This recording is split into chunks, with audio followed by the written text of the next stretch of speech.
battles on the track. Speed that pushes the limits. Racing against the clock. This is where drivers test their skill, endurance, and courage. Welcome to the heart-pounding world of auto racing, where every second counts.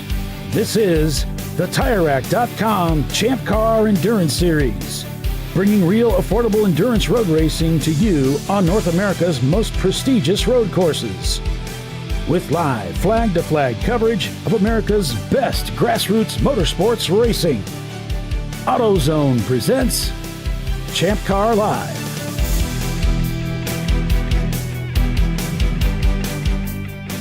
Hello, everyone, and welcome to ChampCar.Live, presented by AutoZone. It's the TireRack.com Champ Car Endurance Series. This weekend's race, it's the Embracing.AI Double Down at the Glen at Watkins Glen International. So let's take a look at Watkins Glen International, courtesy of Google Earth, as we head out onto the racetrack here. Front straightaway, not terribly long, not terribly fast. It does drop off considerably there as you go into turn one. Very constant radius turn one there. Nicely banked, by the way. You can really throw the car in there. A tremendous amount of grip on this racetrack, even in the wet. It's a lot of fun to drive here. Up through turns 2 and 3, a lot of fun. Uphill climb. You see a lot of that shot on television as they go through the S's there. Once you get to the top of 3 there, the fencing there kind of acts like a little tunnel. Makes it feel close to you, and it kind of kicks to the left a little bit, so it's kind of surprising the first couple times you go through there. Then down this straightaway section, very fast. It's the fastest part of the racetrack, and into this big bus stop chicane they call the inner loop. Very fast on the exit around the carousel here, which is also called the outer loop. It's a constant radius. Again, a lot of nice banking at this racetrack, and that carousel's no exception. Great passing zone. Heading down into the boot now, into 6. Fantastic turn. It's pretty much blind on the way in, blind apex, blind exit. A little bit off camber, just a lot of fun. Then racing down into turn 7 here is also tremendous fun. You're headed downhill, and you really toss the car into the corner hard. Harder than you would be able to at any other corner in the world, I think. It's just, the banking is just incredible, and the grip level is very high. So now we head down this straight section, which is uphill for the most part, heading into the heel of the boot, which looks like a constant radius. It actually, the track turns back on itself a little bit here. But again, it's a smartly banked turn here off to the right, which sets you up for turn 9. Turn 9 is a fantastic corner. It's blind on the apex and blind at the exit. You're right up against the wall here at the exit. Quite a few cars that meet their demise there, unfortunately. But then a very fast turn 10. The challenge is just to line the car up so that you don't have to lift. Turn 11 is a lot of fun too. Banked, right up against the wall at the exit. And then it's down the front straightaway again. That completes a lap at Watkins Glen International. Yes, it does, and we got a lot of laps ahead of us. Good morning, everybody. Welcome to Champ Car Live, presented by AutoZone. It is the Embracing.AI Double Down at the Glen. Paul Veltman along with Kyle Lockrow and Les Epps calling and bringing the race to you all weekend long. Kyle, good morning. How are you? Good morning, Paulie. Good morning, everybody out there tuning in for this amazing doubleheader weekend here at Watkins Glen. This is a fan favorite, Paulie. We're at another one, but we're back in the Finger Lakes of upstate New York. Yeah, it's double 7 this weekend, so 7 hours of endurance road racing today and another 7 hours tomorrow. Weather today, a little bit dreary, frankly. There's some rain in the forecast, but early in the day, and then all that's supposed to move off as the day wears on. We're going to get into that sunshine.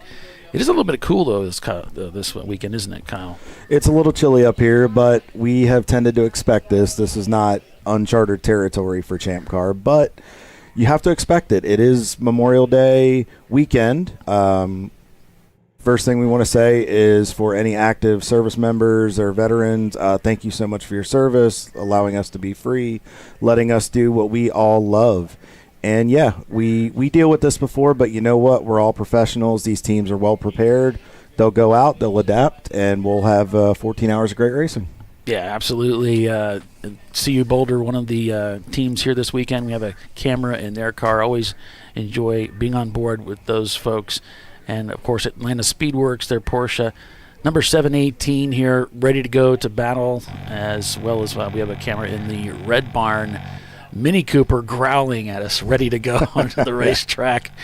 And the number 32 just off to the right there, you can see it looks like Mr. Johnson himself standing to the right of the Premium Dudes machine as they're preparing to roll out onto the racetrack today. On board here, we just saw for a second ago Running Bulls Racing back with us. Their last event was at NCM back in Kentucky at Bowling Green. They're back with us this weekend, sliding over to the Race Right Miata, Andy, Pat, and all those guys over there. They're based out of the Harris Hill area in Texas. Great to see them back here for this weekend's doubleheader at Watkins Glen. Yeah, and Tooth Autosports is here this weekend once again with the MyRaces.Live crew out of California. They've flown out for this event to join us again for another exciting race, this time at Watkins Glen, which is simply an incredible racetrack. It seems like every track we go to, I say, well, this is my favorite track. Okay, so this is my favorite track. This really is my favorite track. No, when a lot of people say that, to Paulie's point, you just think they're going to go, oh, well, you're at a racetrack. Everyone's your favorite track.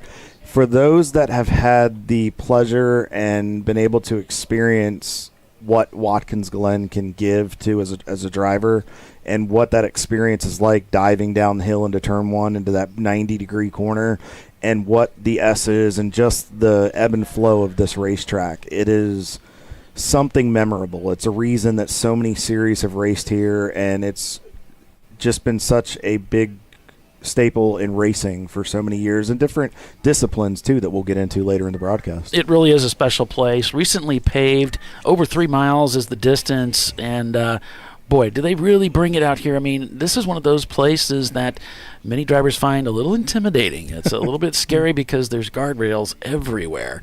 But the grip level is actually rather high, as I mentioned in the track tour.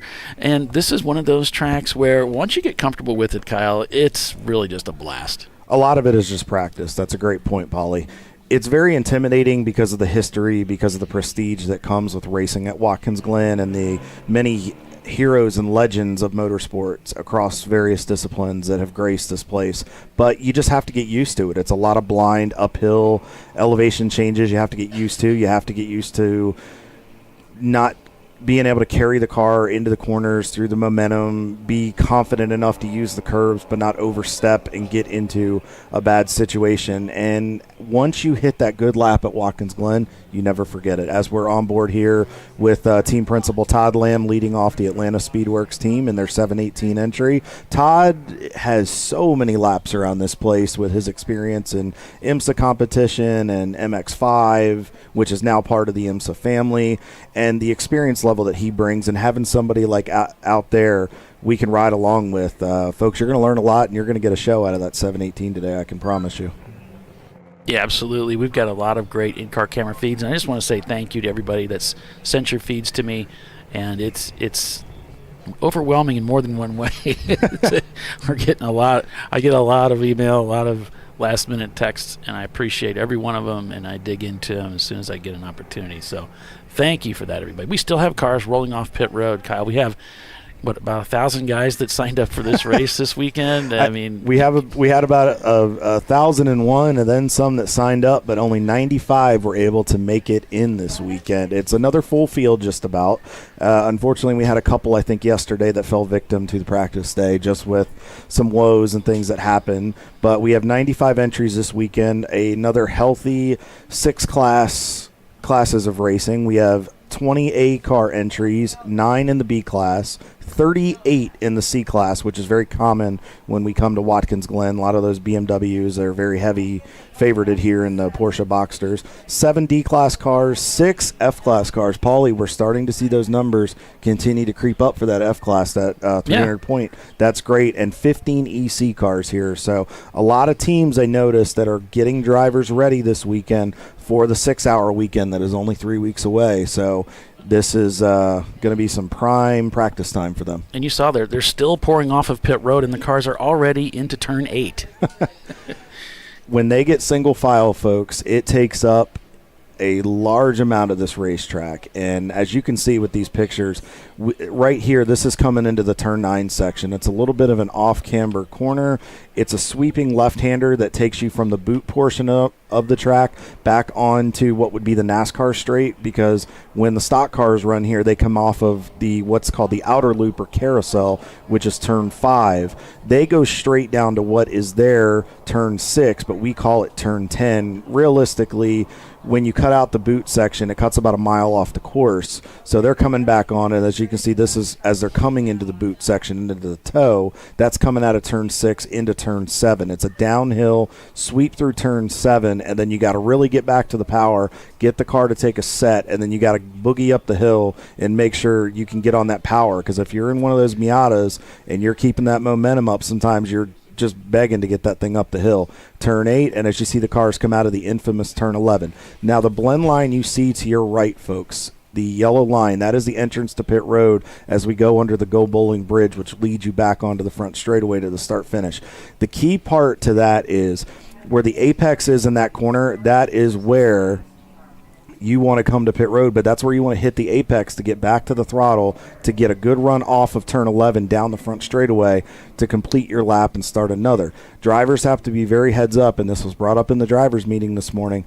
You got to make sure you're looking ahead, because if somebody's slowing down to come to pit road and you dive in there to hit that apex, we could have a big problem. So drivers need to be extra careful today and really pay attention. I would recommend, if teams have an extra radio and an extra person, send somebody down to that turn 10 grandstand and watch your team and keep that car out of trouble.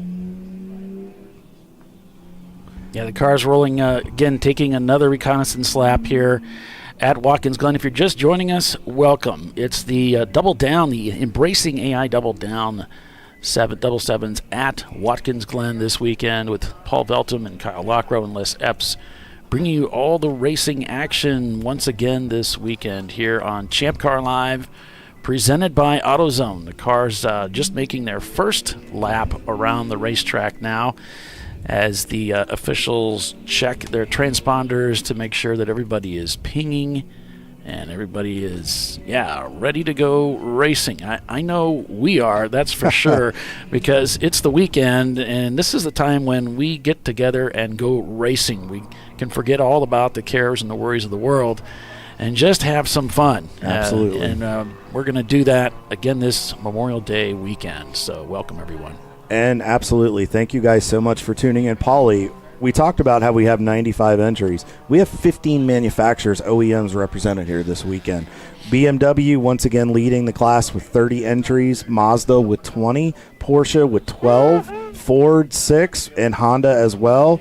The Mini Cooper have 5, along with Chevrolet as well. Acura has 3, Nissan with 2, and Dodge, Scion, Subaru, Hyundai, Lexus, and Mercedes each have 1 apiece representative of the OEM. The oldest entry we have is a 1979 entry, and the newest is a 2021 entry, so quite a gap from historic to more of your current day pieces. Yeah, and that's one of the things that makes Champ Car so unique, is that it's not a spec series. This is a series that does set its rules to bring parity, but you can really bring about anything you want as long as it was a manufactured car and not too terribly new. You just check out the rules. The VPI list will tell you, which cars would qualify for a class position in the field. But that's what's great about it. You can run what you brung, as they say. It makes you. We have a lot of different types of cars, Hondas and Mazdas. There's some Mini Cooper. There's a Mercedes. There's a Porsche 944. I mean, there's a pretty wide variety. There's a Fox body and an Acura. I see a Camaro, a couple Camaros coming through. So lots of variety out there, and that makes for all the more fun, I think. It really does. There's so many different vehicles that can be successful here, and with the right driver combination and with crews that work tirelessly to find out what works for their car, you can be successful here at Watkins Glen, but you really have to drive heads up. As you folks are already seeing, there's a lot of elevation change, a lot of blind corners. It's not the widest racetrack, So you really have to be mindful of the room you're giving yourself along with the drivers you're racing against. You don't want to put yourself in a precarious position and end up going home really early. Yeah, we wouldn't want to be precarious. Getting to the top of the hour here, folks. 7 hours of racing today, and that means it really will play into the hands. Some of these guys that sweat those 2-hour stints on fuel, they're not going to have to worry about that so much today. And Watkins Glen is notorious for cautions about every half an hour, so it shouldn't be too difficult to play some keen strategies to get those guys that maybe don't finish so well typically up into the front of the field. I think it's going to bring a lot of opportunity. Paulie, I believe the pace car is off. We are green here at Watkins Glen for the Embracing.AI double sevens here at the Glen. And there's the green flag in the sky as the cars come across the start-finish line for the first time to take the green here at Watkins Glen International. The start of 7 days. That would be great. That would be great. Let's do 7 days sometime. We can do that. 7 hours of continuous endurance road racing. That's the goal. As the cars pour through turns 1 and 2 and head up the hill for the first time in anger, as they say, up to turn 3 through the S's. So far, it looks like a pretty clean start. Usually they tend to fan out 3, 4, 5 wide, headed into turn 1, and then funnel down to about 2 wide to get through the corner. Everybody looks like they're minding their manners. Track's a little damp this morning, so it looks like everybody has heeded the warning of the marshals. Yeah, there's the Porsche that's going by of Salen's, and the cars now barrel into the bus stop under speed for the first time. Looks like we've already had a lead change as one of the, looks like the Mini Coopers has taken the lead of the race as they head through the outer loop. As you can see, folks, as they're coming through here, they're coming out of that bus stop. You kind of go out to the left quite a bit, about mid-track or to the left, and then you want to sweep in nice and easy here. You really go downhill, and this camera doesn't do justice how much downhill you're doing. This kind of gives you an indication when you come through, and then as you come through turn 6, and then you head down to the toe of the boot. So far, so good. It looks like one of the Camaros is making a pass on the outside. One of the cars is going with them. Everybody seems to be minding their P's and Q's so far. Yeah, they really are piling into these corners, and turn 7 here is one of those corners has so much grip. You can really come through there with a lot of speed, and it's nice and wide, so there's some passing opportunities there. But then you go up that steep hill and then back down again towards turn 8. As you can see, it looks like there's a little bit of attempting out braking there. A couple Camaros racing. Wasn't able to make the move. Looked like there was a little bit of a dive bomb that was getting ready to happen there going into 8. Somebody got a good run 3 wide, but looks like they're working it out. Now you'll come up the hill here. The trick is you want to get yourself placed properly because this is a corner that invites you to overdrive turn 9. You really have to be disciplined. You want to turn the car in smooth, and then you just have to play with the throttle, and you can't just jump back into it because it's very slick and a little bit off camber, and you really have to be careful or you're going to end up getting yourself either too far out and get into the barrier, or you'll end up going for a spin. So a lot of the driver has to do is just manage it with his right foot. Yeah, there's a lot of smiles on that guardrail on the far right because that is a common kiss point for the cars. And you can see some of the BMWs, they're getting plenty close, saying, well, maybe I don't want to get that close. There's usually just a thin strip of grass out there, and then it's the wall. So got to be careful as you come up through 9. It's a blind entry, a little tricky, but a lot of fun when you get it right. Absolutely. See a big gaggle of cars there. I'm seeing some of the open throttle entries. Looks like everybody's just nice and smooth. They're trying to make some early passes while the tire pressures come up, and until drivers get into a rhythm, it's a good opportunity for drivers to take advantage of the competition and gain some spots early. And then you want to get to a spot where you can just settle in, as we can see some out braking here down the hill into turn 1. There's one of the Rockwell Boxsters. Looked like that was Premium Dudes, about 2 car lengths behind them. Yeah, Premium Dudes getting a good start on the day. Looks like we have the standings keep flipping around. The Equip Octane car leads over Hurry Trade Racing and Balthazar Motorworks in 3rd. Then it's Action Raceworks, Shut Up Racing, and that's your top 5 as we go to caution for the first time today. K2 Autosport has worked themselves up into 6th place. I talked to those guys a little bit yesterday. They were very excited, very optimistic. They're one of those Northeast teams. They're from the Butler, Pennsylvania area. So they were very excited to get up here and get into the fight. Now, we're now under code 35, and we've got so many cars on the racetrack right now. And so we'll see what we can find out as far as information as to what's going on there. But thanks so much for joining us this morning. If you're just tuning in, welcome everybody to Champ Car Live, presented by AutoZone. It is the TireRack.com Champ Car Endurance Series, the Embracing.AI Double Down at Watkins Glen International. Paulie, I just looked into one of our cameras that we don't have up at the moment. It looks like there was a safety vehicle that went straight going down the hill into the turn 1, the 90-degree section. So I have a feeling that might be where our problem child is. So we'll have to get down there. Hopefully it's just maybe somebody stalled out or something happened. Hopefully they can get it fired back up and go again. Yeah, we did get on car 587, we did get something. I'm not showing a 587. We did have a car that was showing that it was smoking, but the code 35, we haven't gotten any data on that just yet. So as we're on board here with the TCR entry, their 1995 BMW 325, as you can see, folks, this is the bus stop section, and then you'll come through the bus stop. You'll bring the car out. He's at the code 35 speed, but this will give you a little bit of an indication as to what the line he's running, because a lot of times under caution, what drivers will do is it allows them to take a breath, hit the reset button after a few moments of racing, especially when a start gets hectic, and it lets them just run their line that they want to run at speed at a slower rate, and it lets them get the visual reference points that make their life a little bit easier when they get up to speed, and lets them kind of know what they need to do, what they don't need to do, and it allows them to really get a bird's eye view of what the track is like, and they can feel if there's anything that doesn't suit them at that point, let's say. So it looks like the caution is for a car that's stranded in turn 1. The Science Project, it's an Acura, and they're going out to pick that car up.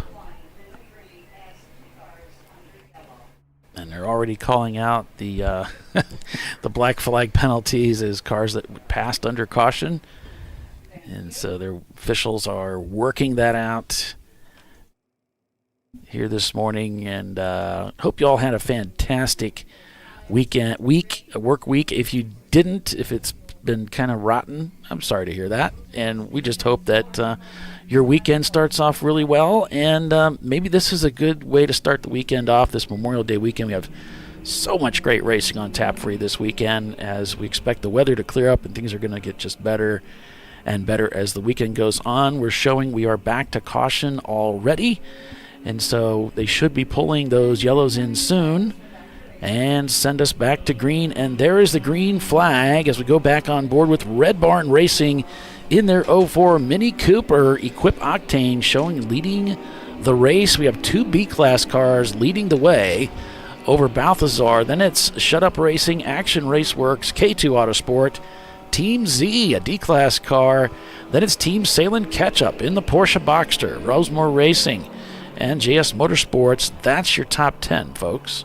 And Wilson Daly, one of the second place finisher from Daytona, and always a big move right there by Red Barn. Great job of getting a run off of turn 1 right there. Just beautiful 3-wide pass as they go up the hill. But as I was saying, Wilson Daly Racing, always a big contender here in the Champ Car Endurance Series. Second place finisher at Daytona. They are back at it again and closing in on that top 10 here in the first 10 minutes. And tough news for the Rockwell Autosport team, the number 1 car being black flagged for passing under caution.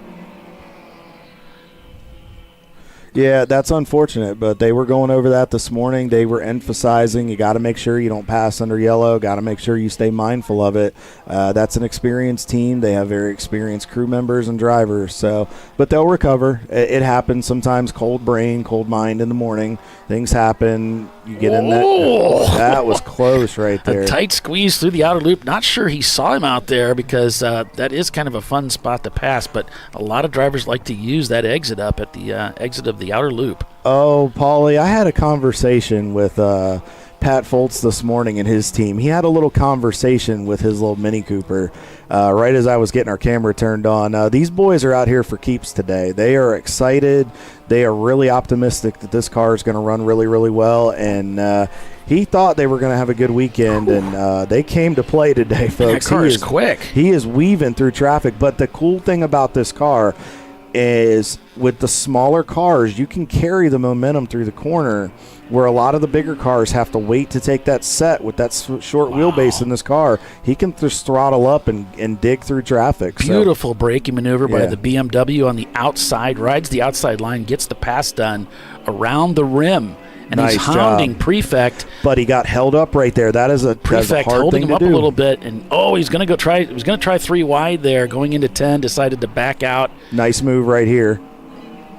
The BMW finding its way around the Porsche 944. Porsche staying to the right as the Red Barn's lined up nicely for turn 11.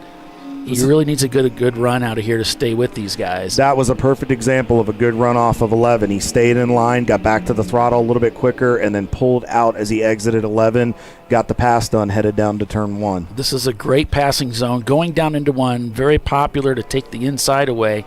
Doesn't do it. He's got a little bit too much distance there to the Lexus. So now we head up through the S's here. One of my favorite parts of the racetrack. Oh, we were talking about this yesterday, Paulie. We were driving, setting cameras up, and we both had smiles on our faces going up the hill. It was a lot of fun, folks. That is a straight up, it is a roller coaster ride up that hill. Now, this is where some drafting can come into play right here. You can see Red Barn getting a pull off of that Prefect Lexus right there, and he's probably going to outbrake him. He can probably get to the brakes a little later. Taking it easy, wanted to make sure he was there. Excellent outbraking maneuver. Over the curbs into the bus stop, nice and easy, working the throttle a little bit. Track's going to be a little bit cold, folks. You're going to see the cars move around a little bit. Now, if he can dive down to the right here, he can get a run on that Miata just like that. Beautiful move. Yeah, it looks like the Miata, good heads-up driving there, and making that pass down the inside going into the bus stop really makes the guy on the outside uncomfortable. It's kind of a one-laner going through there, and really gives you a big advantage going into the bus stop. And if you hit it right and you really watch what your drivers are doing in front of you and you can see where they're making mistakes, Watkins Glen gives you opportunity to capitalize like there's no other. As you can see, Red Barn, a little bit of catch and release there with the wheel. He's getting ready to make a pass here on the 996. Nice job there. Get a good pull on the car in front. Yeah, it's a kind of a tricky corner. It's kind of wide, and you can play some games going through there to get a good run, and you really need it. This is a super steep climb coming out of turn 7. It's hard to outbrake those Boxsters, but he stayed right with them. Even if you don't outbrake them in a corner, folks, you want to stay right with that car in front. And to be honest with you, at this point, let the Boxster do the work. And what I mean by that is don't overrun your stuff. Let him pull you around. Use him as the rabbit. And just like that, the Boxster bobbled up off the corner. Red Barn got a little bit of a run. He's not there just yet. He may try to dive in. Now he's going to let him go just to play it wise here. Doesn't want to do anything too risky, but yeah, if he can get his nose down there, he's got himself a good opportunity to get by. If he dives down and gets to the throttle right here comes the crossover off of 11. Beautifully executed. He just backed up a little bit. You know, he's not trying to match break point to break point. It's okay to break a little sooner so you get a better run out of the corner. It really is, Paulie, and that's the beautiful thing about this. Drivers that are experienced and know how to watch. Whoa, big move right there. Nice that looked like one of the, I think that's our race leader. Might be one of the Equip Octane minis. Yeah, and they really know how to sail into turn 1 there. That's a very popular passing point for that reason. You pick up so much grip going through that corner. It's nicely cambered. It is. And with no guardrail on the left side, you just feel like, hey, let's throw caution to the wind, see what happens. No, it very much absolutely is that, and you're trying your best to make it happen. But Red Barn's doing a good job so far. Disappeared into the distance too. Man, he's checked out. That car is on fire, but not literally. But those cars, they came up here to absolutely. They want to win. This is almost home for them. They're from Canada, and we are not far from the Canadian border. So, I mean, and I think there's some friends that they had come down this weekend to hang out with them and be part of it. So they want to run well. Yeah, Tooth is here this weekend, and some of those Canadians coming down here to steal our trophies and take them home. Now taking our hardware. We got to try to keep it on American soil. Ooh. But you know what? They come down, they work hard. If they've earned it, we'll let them borrow it for a couple. We'll let them borrow it for a race or two if they have to. Yeah, Equip's definitely on a mission. Nicely, oh man, a beautiful way carving through turn 7 there in the Mini Cooper as they head down into turn number 8. That's another good opportunity right there, folks. You saw Rockwell, one of their Boxsters, outbreak going into turn 8. You got to make sure you're there to roll through the corner. Then you've got to get the pass done, because if you don't get the pass completed and get back in line, you're going to be offline going into 9. Now, you can get it done on the outside, but it is a little bit of a tough way to go. So it's better to just get in line and then make sure you can hit the line in the apex going through 9, coming back up onto the NASCAR straight. Yeah, pretty good sized racetrack. Over 3 miles is the distance here at Watkins Glen. So it's one of the big ones. There's 2 configurations here, Paulie, in the current state of Watkins Glen. It is the short course, which is the 2.45 mile, which is without they cut the boot off of turn 5. That's a lot of times what you'll see the NASCAR guys run, or some of the other divisions that decide to run that configuration. What we run and what they'll run for the 6-hour IMSA event here in about 3 weeks is the long course. It's about a mile longer. It's about 3.45 miles. But there have been a few configurations. What we're looking at right there, what was the Mustang sampling on top of, that was the original flag stand. When they moved from racing on the streets at the Watkins Glen Village and they moved out here to the permanent location, that was the original flag stand.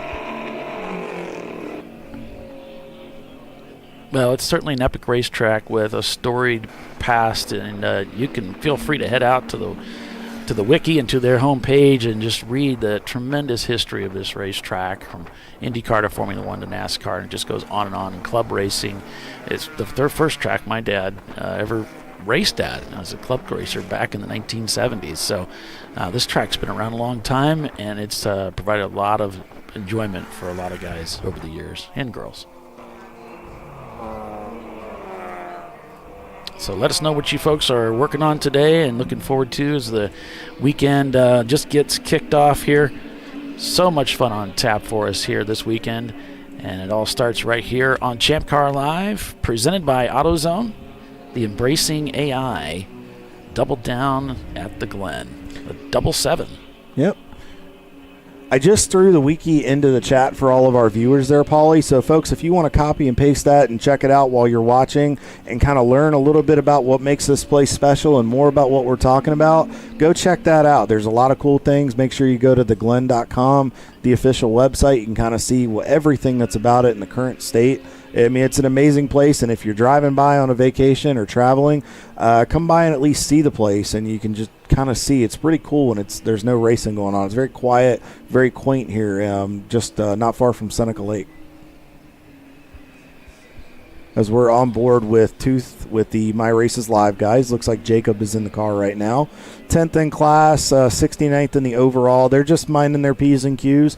This is typical for them. They tend to just get into a pace, run where they're comfortable with, and they go from there. I believe this is their first outing here at Watkins Glen, based on what Claire and Erwin told me yesterday when we were having a discussion in the paddock. So I think they're just getting up to speed here. As you see, it looks like that was one of the Parts Badger cars going by.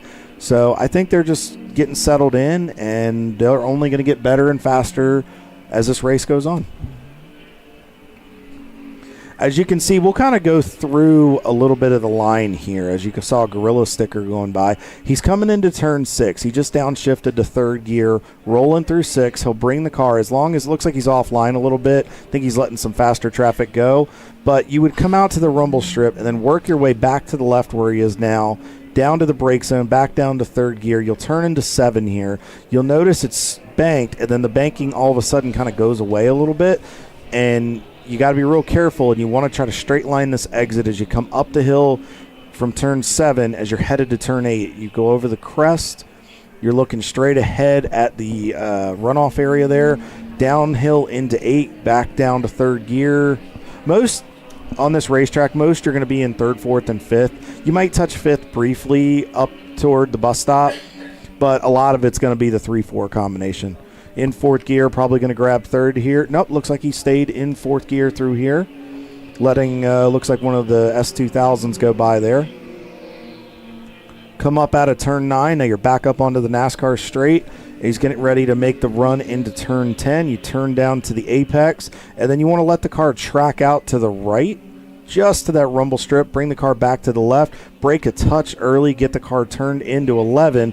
That apex there in the blend line for pit in, and then use up all that racetrack as you get the run down the front straightaway, and you start another lap here at Watkins Glen. Now, you got to be really careful as you head down to the 90. All of a sudden, it's downhill braking, so you really want to make sure you're being smart and you don't end up wheel hopping with a quick, unnecessary downshift. Come up out of turn 1. Nice job there. Nice and steady on the wheel. Jacob looks very relaxed as he looks like Race Right just got a spot there on him. Going up the hill through the S's. Now, pretty much most cars will be flat up through here. If you're in one of the bigger cars and you may not have the aero, you might just have to burp it a little bit, or at least until tires get up to temperature. And then you just carry up through the 2, 3, 4 section, and then tons of speed as you head to turn 5 or into the bus stop. Want to make sure you get on the brakes early here, get the car downshifted. He'll turn in, got to hop that first curb. It is a blast to hop these curbs here, folks.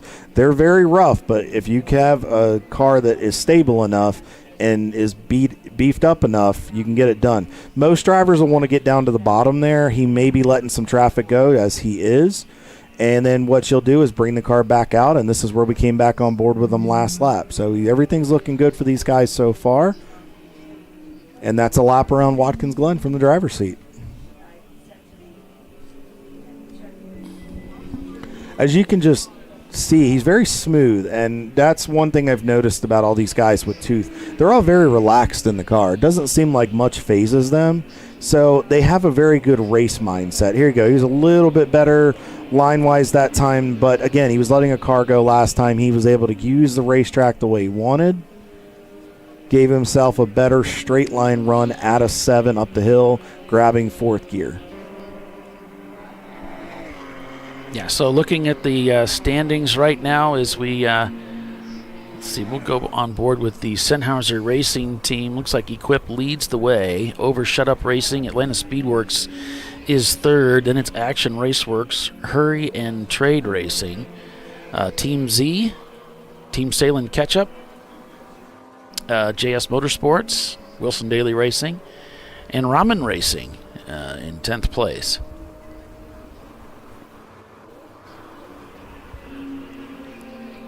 On board here with Sennhauser. Andy behind the wheel of the car coming out of turn 1. A little bit of a glare right there.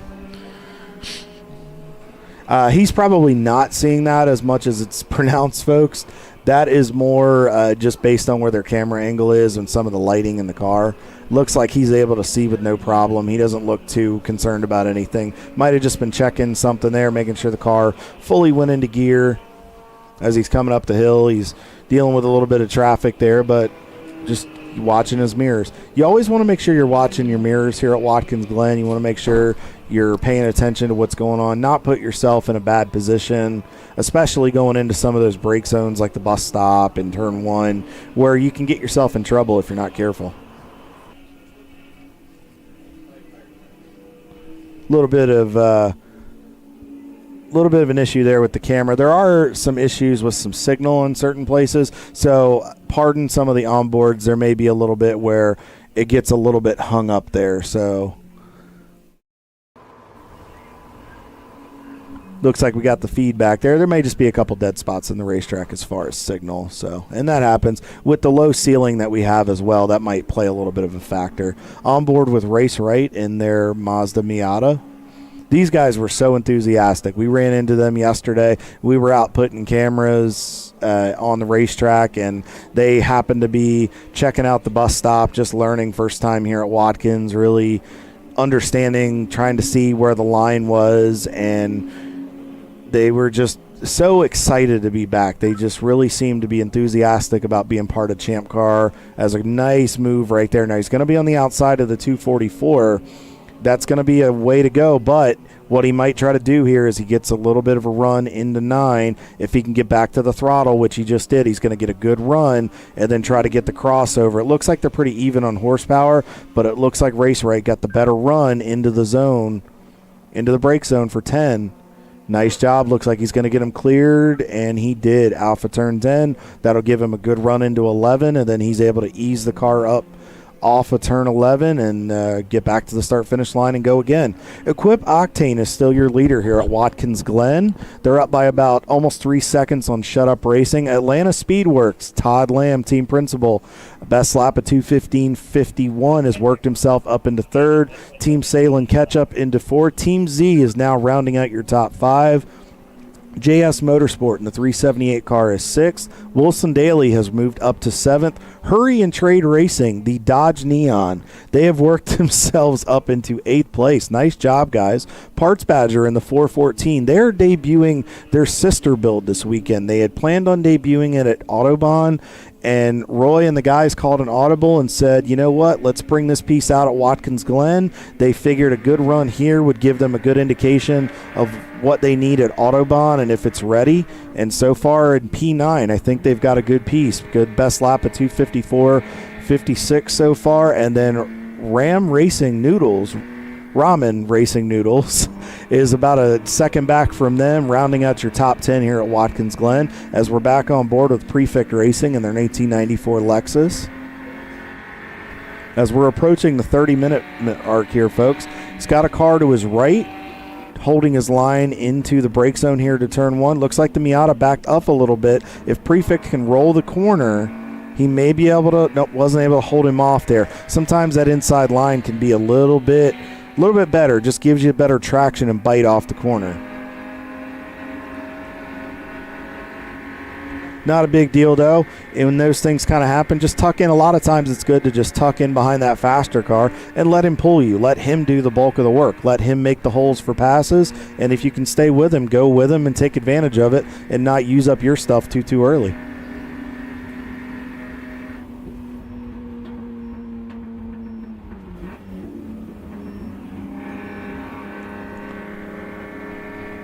As you can just hear him just working that engine, just nice and smooth through there. Doesn't want to do anything to upset the car, get himself in trouble. He's just getting the power down as he comes through the outer loop, through the carousel. Winding that motor out, getting the car slowed down. Oop, little bit of late braking there. Saw an opportunity to go with some of these cars, starting to stack up a little bit. Looks like he's got a bit of front brake dialed into that car. The car moved a little bit under braking. Kind of had to chase it. Much better under braking that time. There's your race leader right there, 347, one of the Equip Octane cars. They are still hauling the mail, but they got a BMW. Got the tail hook out, and here comes Todd Lamb. Actually, folks, that is your top 3 right there. That is Equip Octane, the BMW in the middle. The gray one is Shut Up Racing, and that is Todd Lamb that just was the meat in the sandwich right there. We have all of our top 3 cars within about half a second of each other. It is going to get exciting here, so we'll try to keep an eye on that battle for the race lead. It looks like the Mini is still there. Looks like Todd may have worked himself up into second position right now, as we see them working through that turn 9 combination. A lot of cars. Like, you really see the cars leaned over to the right side, folks. They're really just trying to work the throttle. You lean on it. You really got to be careful because you lean over and you're putting a lot of wheel into it, and you really have to force yourself to open that wheel up a little bit as you come out of there, because if you have a lot of wheel cranked into it and you go to that loud pedal, sometimes that doesn't work too well. But you want to make sure it doesn't lean over too hard and then the car pushes off to the right. So it's finding a good balance, and you're walking a tightrope when you try to do it. But when you do it and you figure it out, you don't forget how to do it. But it also depends on your entry and your exit. You want to take a little bit of a later entry into 9, which gives you a bit of a straighter exit. But if you're passing somebody, you really have to figure out how to get it done and not push out into the car to your right. So it's a balancing act, and so far it looks like some of these teams have figured out how to do it masterfully. As we're looking at the camera here in turn 1, really get a sensation as an out-braking maneuver right here. Beautifully executed, one of the Miatas. Nice job. And that's what you do. You get a run on a guy. If you think you can outbrake him, as soon as he goes to the brakes, you let it roll a little farther, get up beside him, and make that outbraking maneuver. So he did a great job and gets him another spot, as we can see another one right here. He might try to go for 2 here. I think that's race right. I wasn't sure there. Tried to go for 2. Sometimes you can get greedy and get 2. Not always, but you can try. I'm very trying. Oh, we're all very trying. But it invites you to do it. Looks like one of the BMWs is outbraking the Fawn Group Motorsports car right there. Their Veloster. Well, using more than all the track and more, getting his money's worth. I had a feeling track limits may come into play here this weekend because they like to run out to Route 16 and then bring the car all the way back across to go up the hill, I've noticed. Yeah, 2 off is okay right now. 4 off is not. So they will get flagged in for those 4 offs. So they got to be careful of that. Mm-hmm. And they're very strict about that, where you'll see when the NASCAR guys run here, they're more liberal with track limits in that series. We tend to be more with IndyCar and Formula One, where they force the track limits more. They don't want you running the car, throwing it over the curb, and then trying to bring the car back, because that can cause sometimes more problems than it's worth. But so far, it looks like guys are adhering to what the officials told them not to do. Yeah. So with that, we're going to take our first commercial break and be back in just a few minutes. So be sure and stay with us. Lots of exciting racing on hand here at Watkins Glen International. The Embracing.AI Double Down at the Glen. Stay with us, everyone. We'll be right back.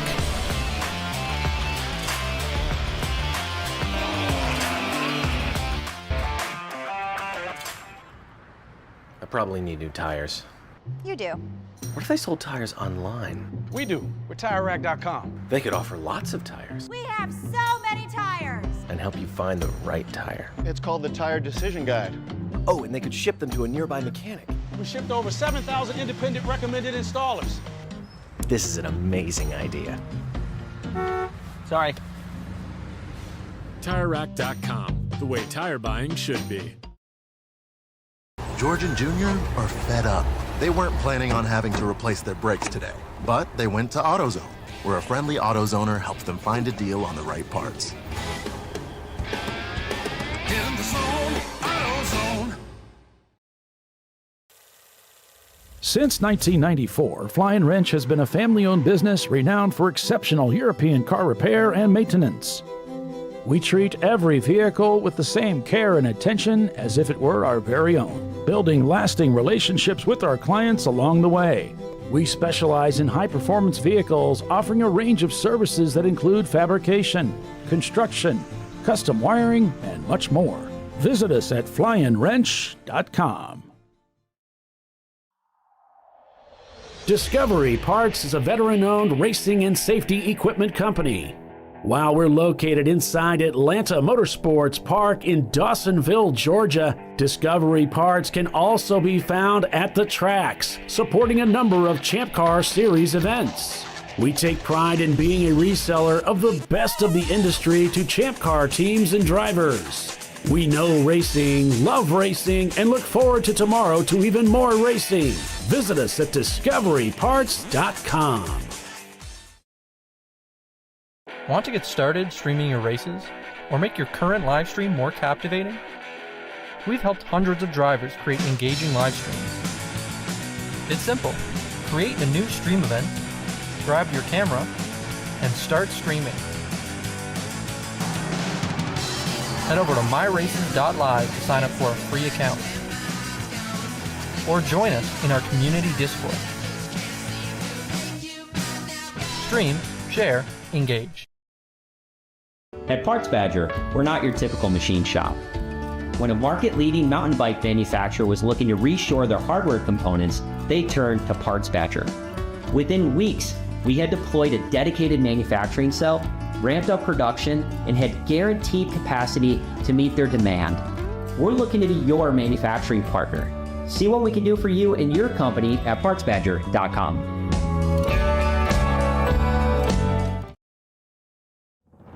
Lifeline's continuous commitment to research and development ensures that we supply the most innovative and cutting-edge products available. Used by the majority of the world's motorsport championship-winning drivers, teams, and constructors, Lifeline has a stringent and proven history of success. Lifeline's continuous commitment to research and development ensures that we supply the most innovative and cutting-edge products available. Lifeline's 0360 systems are the result of over 7 years of intensive research and development using 3M's Novik 1230 environmentally safe gas extinguishant. Lifeline uses only the finest quality components. For more information regarding our fire safety equipment and fire safety systems, please contact us at info@lifeline-fire.com. Sentinel is a comprehensive motorsports video solution incorporating live streaming, local recording, 3 cameras with picture-in-picture, flag status, and much, much more. Stop playing with multiple solutions. Sentinel handles it all, including timing and scoring, vehicle data, graphic overlays, adaptive bitrate encoding, network bonding, and more. Sentinel is the solution to sharing your motorsports experience with your friends, family, sponsors, and the world. What are you waiting for? Get your Sentinel today and never miss an on-track moment. www.sentinel.racing. Dave's twitch is bad. That's because his wipers need replacing. But he went to AutoZone, where a friendly AutoZoner guides him to the right wipers and makes sure everything is working smoothly. In the zone, AutoZone.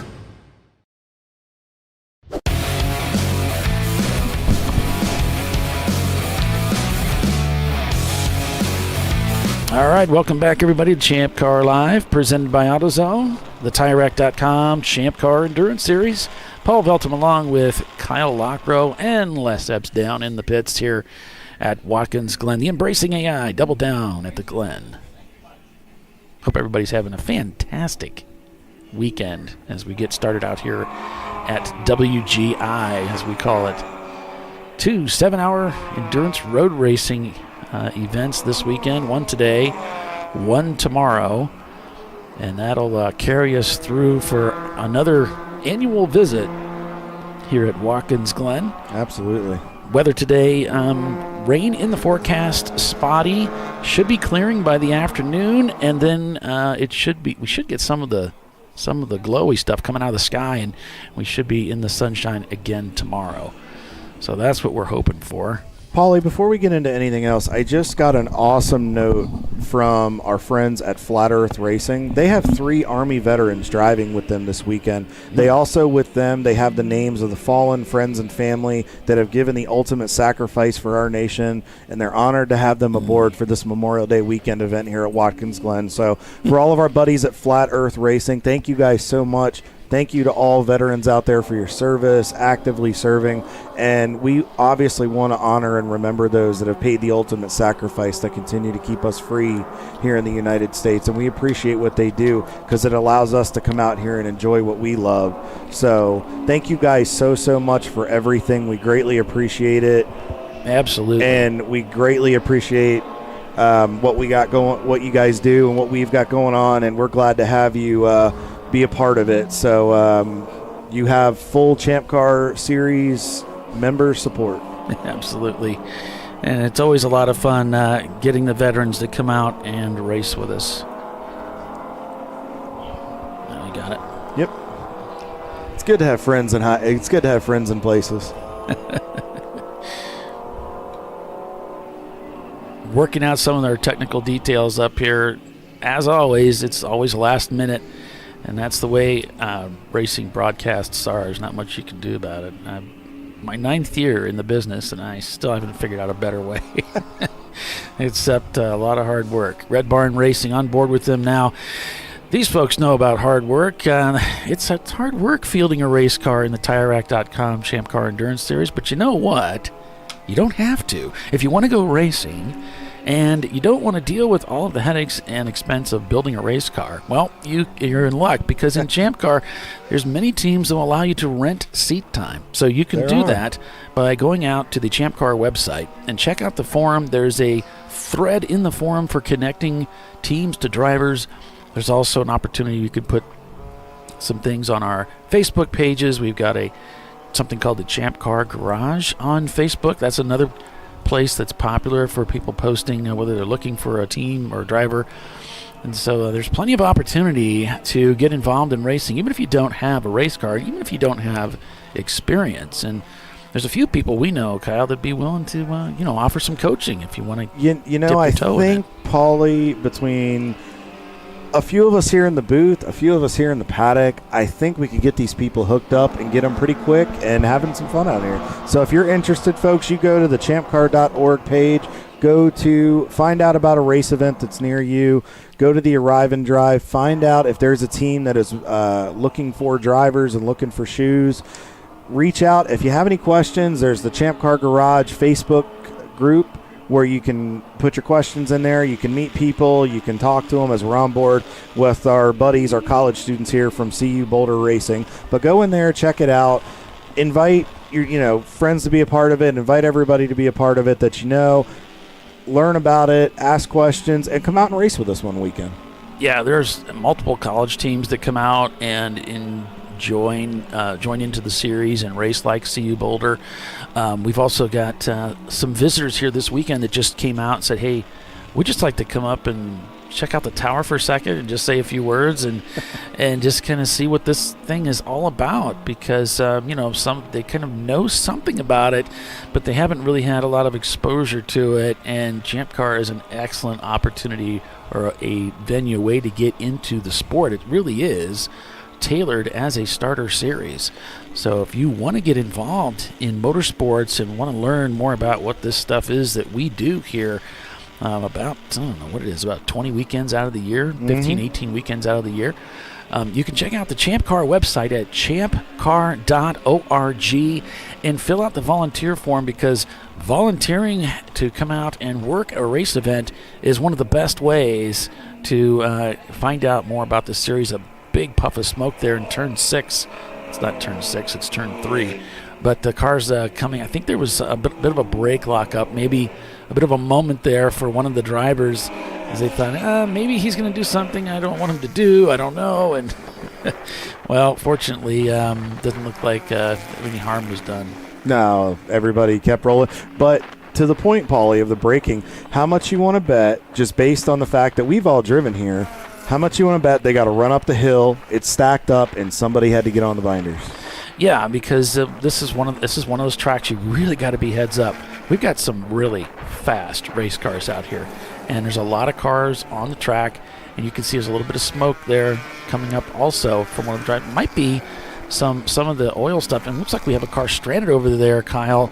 As we go to caution for the bus stop, we have a car parked over there right now. Yeah, it looks like something happened. Nice job of the team getting themselves off the racetrack. You can see, so folks, if you look on the Armco, the blue Armco, which is iconic here at Watkins Glen, you'll see an orange portion of it. That shows you that there's an opening in the Armco where you can get out and escape and get back into the infield, where then it'll let you get back to the paddock, or your crew guys can at least get to you. How can it be? Balthazar has pulled off. This is the Balthazar car. Oh, no. And they were listed as smoking, and that must have been the smoke we were seeing. It wasn't braking. It was actually smoke from the Mini Cooper of Balthazar. This was a leading car. Oh, no. Here. Well, hopefully, hey, maybe let's be optimistic here, Paulie. Maybe it's just an oil line loose. Maybe, something happened. Maybe they just pulled it off to make sure they didn't do any damage to the engine. Maybe they can get a quick fix and they can get back out there. Now, Atlanta Speedworks now leads the race over Equip Octane, followed by Shut Up Racing in third. And then it's Parts Badger. Just B and C class cars is 1-2-1-2. Team Salem catch up another C class car. Is in fifth place right now as they're continuing to move up the field. Team Z in that Z car, the first D class car to make an appearance in the top 10, now in sixth place. Wilson Daly Racing there in seventh. Gorilla Sticker, the 517, and we spoke with that team a couple of days ago, and we said, hey, what about having a camera in the car? And he said, well, we'd love to, but we're just kind of sort the car on Saturday and see how it goes. So we might get an in-car camera in that BMW tomorrow. Ramen Racing in ninth and Hurry and Trade Racing in 10th. I'd like to learn more about Hurry and Trade. I wonder if these guys are day traders or something. I don't know. We'll have to 'cause find out. If you that guys would- are listening, that would shoot us a message. Let us know the backstory, and maybe we can get you up here for an interview, and you can tell us Yeah. about all your behind the scenes hurry and trading. Yeah, I'm a day trader, so I would like to know more about There those you guys. go. But it'd be interesting to find out. But anyway, back to the point here. Yeah, we've got a Mini Cooper off the track right now, and they're tending to that car as we speak. Atlanta Speedworks has quickly moved to the front of the field in the 718. And if you tuned in earlier, you might have noticed we had an in-car camera working in that car. That camera has gone silent. So we don't have in-car footage right now of the lead car, but they have moved pretty quickly up into the lead over that very fast 2007 Mini Cooper from Equip Octane that was just rattling the doors as they came by around this place over the first, half hour or so of racing. Shut Up Racing there in third place. Parts Badger has moved into fourth place in the number 414. And I think you might have mentioned it earlier, Kyle, the 630, such a dominant Miata in the series. That car is done. It was done yesterday as they were ran into some mechanical issues with it. Yeah, Roy was telling me a little bit about it. So he was filling me in on a couple things, and he wanted me to highlight. Remember the amazing battle that we saw at NCM in the beginning with Rockwell? I believe it was Rockwell with their Boxster. That was Marvin in one of the cars, and he is a first-year rookie with the team. He was the one that we were watching masterfully working the car in the rain and staying with them. They had an expectation that he surpassed very quickly, and needless to say, Roy and the team were ecstatic of what he was doing and how long he stayed with that Boxster. So great job to the driver development that's going on there at Parts Badger. Obviously, you guys put masterful pieces on the racetrack, but you're obviously doing something right with getting good drivers, and you're doing a great job training them. So that speaks volumes to your team. Yeah, Les Epps here again this weekend, bringing you the less is more cam. And we sure appreciate Les. He is such a hard worker and just a great guy. He's nothing like me at all. He's just really super, super guy. So he's with us again this weekend, braving the cold weather because it is a bit chilly this weekend. It is very chilly. Little more than we're used to when we come up here. Usually it's 60-some degrees, a little chilly at night, but you expect that for upstate New York. But, yeah, it's been a little cold this weekend. You would think we're racing Road Atlanta at the beginning of the year. Yeah, and with that rain that we've had yesterday, and Kyle and I were out braving the weather elements. It was nasty with that cold rain coming down. But there's less. Yeah. It wasn't much fun. I'm so glad that stuff has moved off this morning, getting the cameras lit up. We were getting a little bit of the it's kind of like not really even a sprinkle. It's sort of a haze that falls down over you. Annoying mist. Yeah, it's kind of a mist.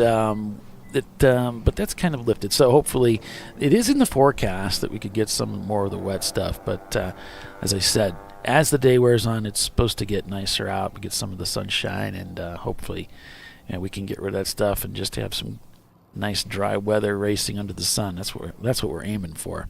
Now, you just saw there on the camera, real quick though, Paulie, we forgot to mention we were going over our top 10. Ramen Racing Noodles, they're a leading A-Class car right now. Oh, yeah. So they're in 9th overall and leading the A-Class. So nice job so far, guys. Good start.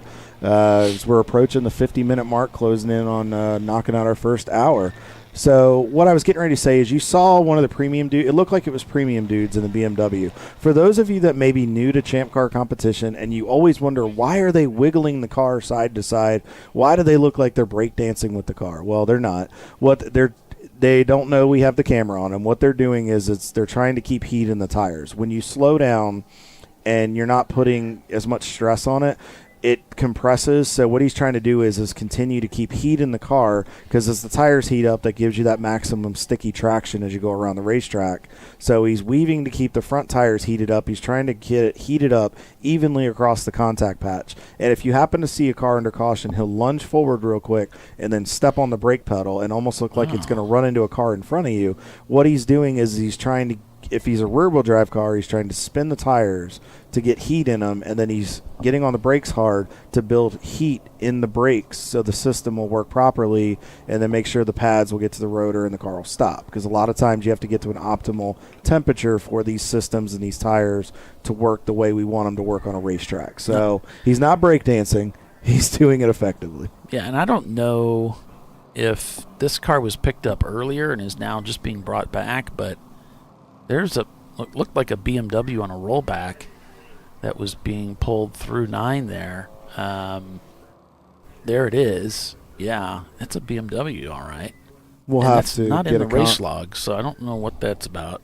But I wonder if something happened after we went code 35. I think it was at the same time, Kyle. We had 2 cars. Wow. The 429 was also, that's Bear Maximum Racing, a 1995 325i that had pulled off and stopped short. Just pulled off in short, on the short course and stopped. So that would be, I guess that would be the NASCAR cut to the right. Is that the short course? Yes, the short course is where you come off of the carousel instead of going to turn 6 to the boot. So right here, folks, as you can see, this is the bus stop. You come through turn 5, which is known as the outer loop, but it's also the carousel, as we call it.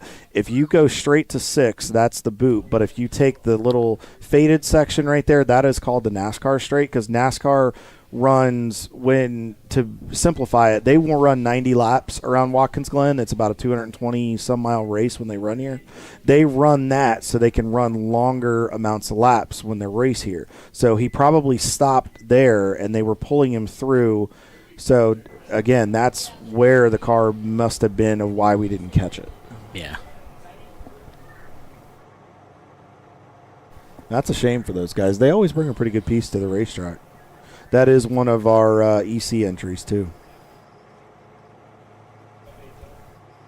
As we're on board with our friends at Race Right and the Silver Bullet. Like I said, Andy and Patricia and all those guys were just so ecstatic to be here again this weekend. We're hoping we can get her husband up here to talk to him a little bit more about Race Right and what they did. We had a great interview with her. It looks like the yellow flag is back out. We should be going green here shortly. So hopefully we can learn a little bit more about Race Right, and we can hear from the man himself.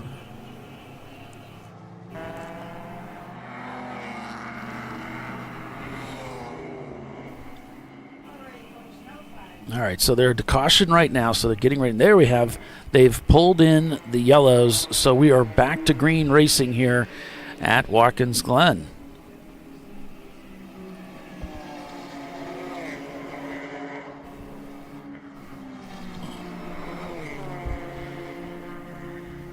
Yeah, they're even waving the green here, so that's special treatment. We don't usually get that.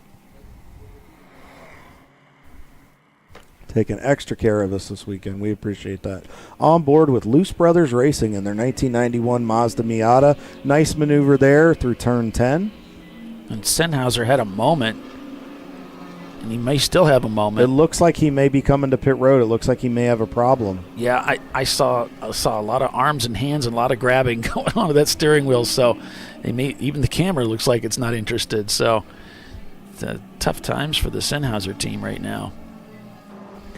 So back up front real quick, Paulie. Atlanta Speedworks continues to lead this race. They have about a 20.5-second gap, just short of that, over Equip Octane. And then about 4 seconds behind Equip Octane is Shut Up Racing. And right on their heels is the 414 Parts Badger. And then another 28 seconds behind them is Team Salem. And then about a second and a half behind them is our leading D-Class team with Team Z.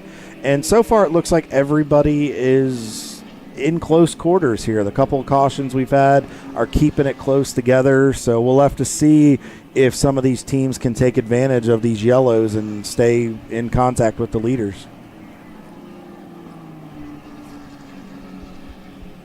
As we see Race Right working through turn 11. See him hit that apex right there, folks. He's up to speed. He carried it all the way out to the rumble strip. You got to be really careful when you come out of there. You want to use up all that racetrack, but if you hit the curb and you don't have the wheel straight or you're not settled, it will carry the car out, and you can be at risk of catching that wall, that safer barrier to the left. So you really have to be mindful of how you work that section of the racetrack as he comes through the 90-degree in turn 1. Looks like he's chasing down the Rossmar Millhawk. The satellite operation is part of Rossmar and their team. I talked to them yesterday. That is a cool team. They're from up in the Thompson, Connecticut area. That's about their home track. Lime Rock, they do a lot of racing there. So that's the 78 car, the Civic entry, as he just gives them a thank you very much for letting me go by and not fighting me. So that's just a nice courtesy that a lot of times we like to do, if, especially when guys give you room. But they're essentially a 3-car team. The Millhawk, the 78 car, like I said, is a satellite with them. They're friends of them. They all race together, but Rossmar Racing is a big Miata conglomerate up in the Northeast area. They're, like I said, they're based out of Connecticut. They do a lot at Thompson and Lime Rock.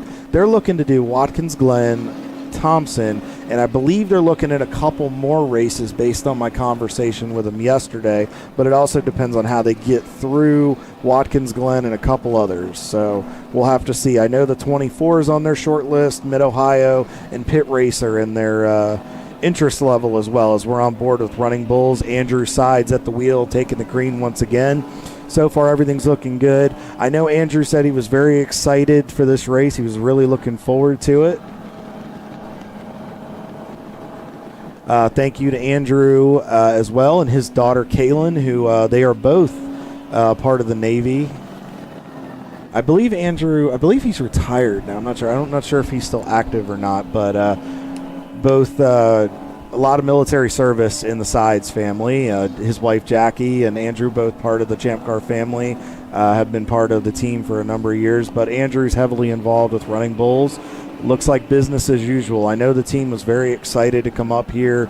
I know they had some issues at NCM they were wanting to work out. They were still hoping to get that brake kink worked out, but it looks like so far it's going well for him. Andrew's at the wheel and doing a good job here. Managing traffic right there. He grabbed a gear, just taking his time right there. He knows that faster car's got a little bit of legs there. I think it's Camaro, I believe. Looks like he had the legs, but he had to wait through the corner. Andrew could corner a little better in the BMW, running 16th in C-Class, 26th overall. So far a good day for these guys. Best lap for Andrew so far, a 2:18.2. So it looks like he's just grabbed fifth gear there, headed to make another lap. Good late break right there, down to fourth gear. You really hear those tires screaming. Using that racetrack right there. You can straddle that curb, and it really gives you a good run as you head up the S's. Now you'll hear him. Now Andrew will stay flat up through here, kind of keep it tight through 2, start to slowly transition to 3. You might gently touch the curb, but sometimes you don't have to. Then you'll come up over the tunnel that goes underneath the racetrack, coming through 4. Usually about there is where you're grabbing high gear. Coming down into the brake zone, you'll see the 600 marker to his left. Get on those brakes right there. He'll probably just grab fourth gear. Yes, he does. I think I just saw a yellow flag out there. I wasn't sure. As he works through the bus stop, he's really able to climb those curbs. Taking it nice and easy through here. Just letting the traffic work itself out. I believe that's that 78 car once again. He's just taking his time. Nice job. Decides to take him on the right side, gives himself the better entry. Now, you're probably wondering why he didn't go to the left. If he'd have gone too far to the left, it would have given him a bad entry into the corner. It would have messed him up. So it was better for Andrew to take the outside and then roll, which then let him get to the apex for a straighter exit off of 6. As we see, it looks like that's our race leader, Todd Lamb, in the 718 Atlanta Speedworks car, as he puts a lap on the Running Bulls BMW. Yeah, Running Bulls doing well today. 16th place in class, 26th overall as we go to the Premium Dudes BMW. And boy, they've put on some amazing shows for us over the years in this BMW. Out here again this weekend at Watkins Glen International. And I got a chance to talk to Nathan a little bit yesterday. And I said, we're counting on you. Get out there and win this thing. He said, well, we'll do what we can. He's pretty humble guy, but also a great racer, great racing team. So they're here in full force this weekend. looking to do the best that they can with that very successful number 32 BMW. Mm-hmm. Holding the flag, flying the flag well for the E30s this weekend, both running bulls and premium dudes. So far, premium dudes right now, Paulie, they are down in 16th overall. They're about 1.8 seconds behind the behind the Rockwell Autosport guys, but in the overall, they're looking pretty good so far. I'd say they're top 10 in C class. They are 9th in C class right now. So business as usual for these boys, and they're just continuing to pick them off one at a time. Looks like a spin, stop, and continue for the number 23. That's the Tires 23 team, but no flag for that. So they'll be allowed to continue, but they'll be keeping an eye on them. Unfortunately for the RNS Racing team, they will be brought in to serve a black flag penalty for passing under caution. Tight squeeze right there. As you saw, folks, you watched Andrew go through the carousel. It looked like one of the 944s on the left side. He really was careful. You thought he would just dive in and go, but the problem is when you get those cars out to the left, sometimes they're not doing it to, let's say, be in the way. They're trying to get a wide and late entry into there to get a good run off to head to 6. Andrew wasn't sure if he was going to come to the right, wasn't sure if the driver saw him. Very heads-up move, decided to just pedal it a little bit, took his time, got inside, got a run, and was able to get through without an issue. As you can see, it's getting a little busy down here into turn 1 ahead. So some of the keys to the race that we're going to watch this weekend, folks, you got to watch the weather. We talked about it. It's looking like there's a chance of some precipitation and some weather today. We're hoping it tapers off. Tomorrow is looking more promising for the broadcast and for the race itself. Bus stop adventures. The bus stop is always, as you can see here, he had to pedal it there in Loose Brothers. Even in those little Miatas, it threw him off. He had to make an adjustment on the wheel as he's now back to full power. But you got to watch the bus stop, and this is a great example right here. You see faster cars coming. It gets you funnel down. You have to really work through there and be careful. As you can see, he had to check up a little more than he probably wanted to. Cost him a little bit of momentum, but you know what? He's still running, and it kept him out of trouble. Now, if he can dive underneath the Mustang here, he should be okay. Cars currently off the racetrack in the pits right now. It's lack of integrity, Fat Crack, and Sennhauser Racing. Everybody else is on this racetrack competing at the moment. It's pretty crazy. Yeah, it is very, very crowded out there, as you folks can see. It's not the widest racetrack in the world, and there is room to race, but you've got to be respectful of your competitors. That funnel effect, this was another one of my keys to success here at Watkins Glen, is the funnel effect, where you can fan out 3 and 4 wide on the straightaways, but then you have to funnel in to a lane and a half to about 2 lanes going into the corner. Ooh. And then, a little sketchy right there, wasn't it? Carrying the speed around the outside there. Yeah, and then you're driving blind is the final key I've got. The reason I say that is there's a lot of elevation change, a lot of corners you can't see the exit of. You really have to make sure your eyes are up and ahead and you're looking at the next corner of attack and making sure you don't get yourself in trouble. We saw that at Daytona, where we saw some issues, especially with the issues there in turn 1. It's a blind corner. If you're driving off the hood of your car, you're going to get yourself in trouble. As we just saw the Embracing.AI car go by, that is the title sponsor, Mr. Tim Averill. He is one of the drivers with Open Throttle Racing. He is with them this weekend. He is really loving Champ Car. I had a really in-depth discussion with him yesterday. He really enjoys Champ Car, and he's learning the craft, but he also is very adamant and very passionate about his field. He loves IT. He's a big tech nerd like you and I both are, Paulie. Oh. So he loves all facets of it, and the Embracing.AI stuff is kind of cool because there's a lot of different components of IT. Whoa, 3 wide there. Looked like one of the Atlanta Speedworks cars was going to dive in. Thought better of it, tucked back in line. He might try to get a run up the hill, and nope, not there yet. Still in line with the BMW. Yep, working around the Miata. So a lot of the companies that are on the Embracing AI car, Paulie, are companies that work in conjunction with the overall function of what he's trying to do. It's really, really cool. We don't want to tell you too much about it. We're hoping to have Tim up here, and he can kind of give us a little bit of in and out and go into more detail on that. But you can also check out his information and find out more about Embracing.AI. He really wants to make sure that people understand that it's not something to be afraid of. He wants folks to embrace it, learn about it, incorporate it into business interests, and incorporate it into business and make things easier for folks. There still has to be somebody driving the wheel. Let's say, whoop, got a little bit of some tires off there for a Miata.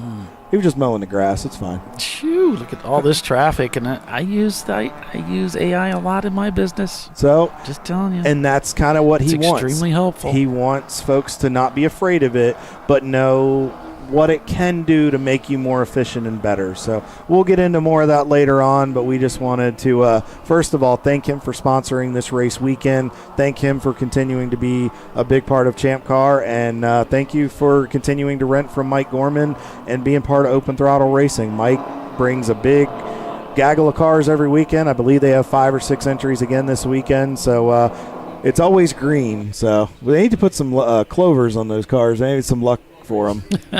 Yeah, he does bring a fleet of cars to these races, and it's race after race after race. And if anything happens to any of the cars, he's in there with both hands, involved in getting that car back on the racetrack. So another one of those hardworking teams here in the Champ Car Endurance Series. No, they are. Paulie Parts Badger has snuck up into second position, and with I believe that was the 718 that was getting caught in traffic there. Todd trying to be respectful of those guys, but he's getting held up a little bit. Let's just say Parts Badger's in within 12 seconds of him. We may have a battle for the race lead here on our hands as we are at the top of the hour. Yeah, that's true. All right, so we're going to take another quick break and be back in a few, so stay with us. You're watching ChampCar.Live, presented by AutoZone. It's the Embracing.AI Double Down at the Glen. Stay with us. We'll be right back.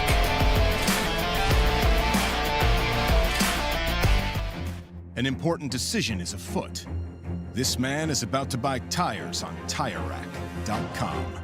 Tire Rack is the leading online retailer of tires in North America and a repository of advice and expert reviews.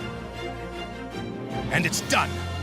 All that's left is to arrange for safe, easy installation at one of our independent recommended installers. Well, I guess he did that too. TireRack.com, the way tire buying should be. Jamie's on edge. It's her first time changing her own oil, but she went to AutoZone, where a friendly AutoZoner helps her find a deal on what she needs to get the job done right. Get in the zone, AutoZone. Since 1994, Flying Wrench has been a family-owned business renowned for exceptional European car repair and maintenance. We treat every vehicle with the same care and attention as if it were our very own, building lasting relationships with our clients along the way. We specialize in high-performance vehicles, offering a range of services that include fabrication, construction, custom wiring, and much more. Visit us at flyinwrench.com. Want to get started streaming your races or make your current live stream more captivating? We've helped hundreds of drivers create engaging live streams. It's simple. Create a new stream event, grab your camera, and start streaming. Head over to myraces.live to sign up for a free account. Or join us in our community Discord. Stream, share, engage. Lifeline's continuous commitment to research and development ensures that we supply the most innovative and cutting-edge products available. Used by the majority of the world's motorsport championship-winning drivers, teams, and constructors, Lifeline has a stringent and proven history of success. Lifeline's continuous commitment to research and development ensures that we supply the most innovative and cutting-edge products available. Lifeline's 0360 systems are the result of over 7 years of intensive research and development using 3M's Novik 1230 environmentally safe gas extinguishant. Lifeline uses only the finest quality components. For more information regarding our fire safety equipment and fire safety systems, please contact us at info@lifeline-fire.com. At Parts Badger, we're not your typical machine shop. An aircraft manufacturer had to deliver a new interior in just weeks. With hundreds of line items and tens of thousands of parts needed, they turned to Parts Badger. We have the connected manufacturing capacity, the experienced team of design engineers and project managers, and the proprietary software to get it done and deliver. See what Parts Badger can do for you and your company at partsbadger.com.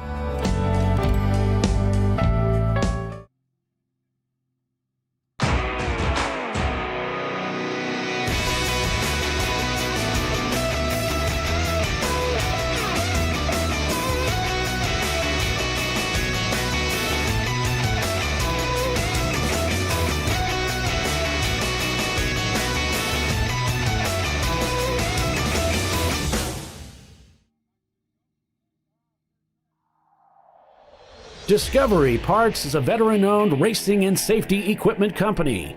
While we're located inside Atlanta Motorsports Park in Dawsonville, Georgia, Discovery Parts can also be found at the tracks, supporting a number of Champ Car Series events. We take pride in being a reseller of the best of the industry to Champ Car teams and drivers. We know racing, love racing, and look forward to tomorrow to even more racing. Visit us at discoveryparts.com. Sentinel is a comprehensive motorsports video solution incorporating live streaming, local recording, 3 cameras with picture-in-picture, flag status, and much, much more. Stop playing with multiple solutions. Sentinel handles it all, including timing and scoring, vehicle data, graphic overlays, adaptive bitrate encoding, network bonding, and more. Sentinel is the solution to sharing your motorsports experience with your friends, family, sponsors, and the world. What are you waiting for? Get your Sentinel today and never miss an on-track moment. www.sentinel.racing.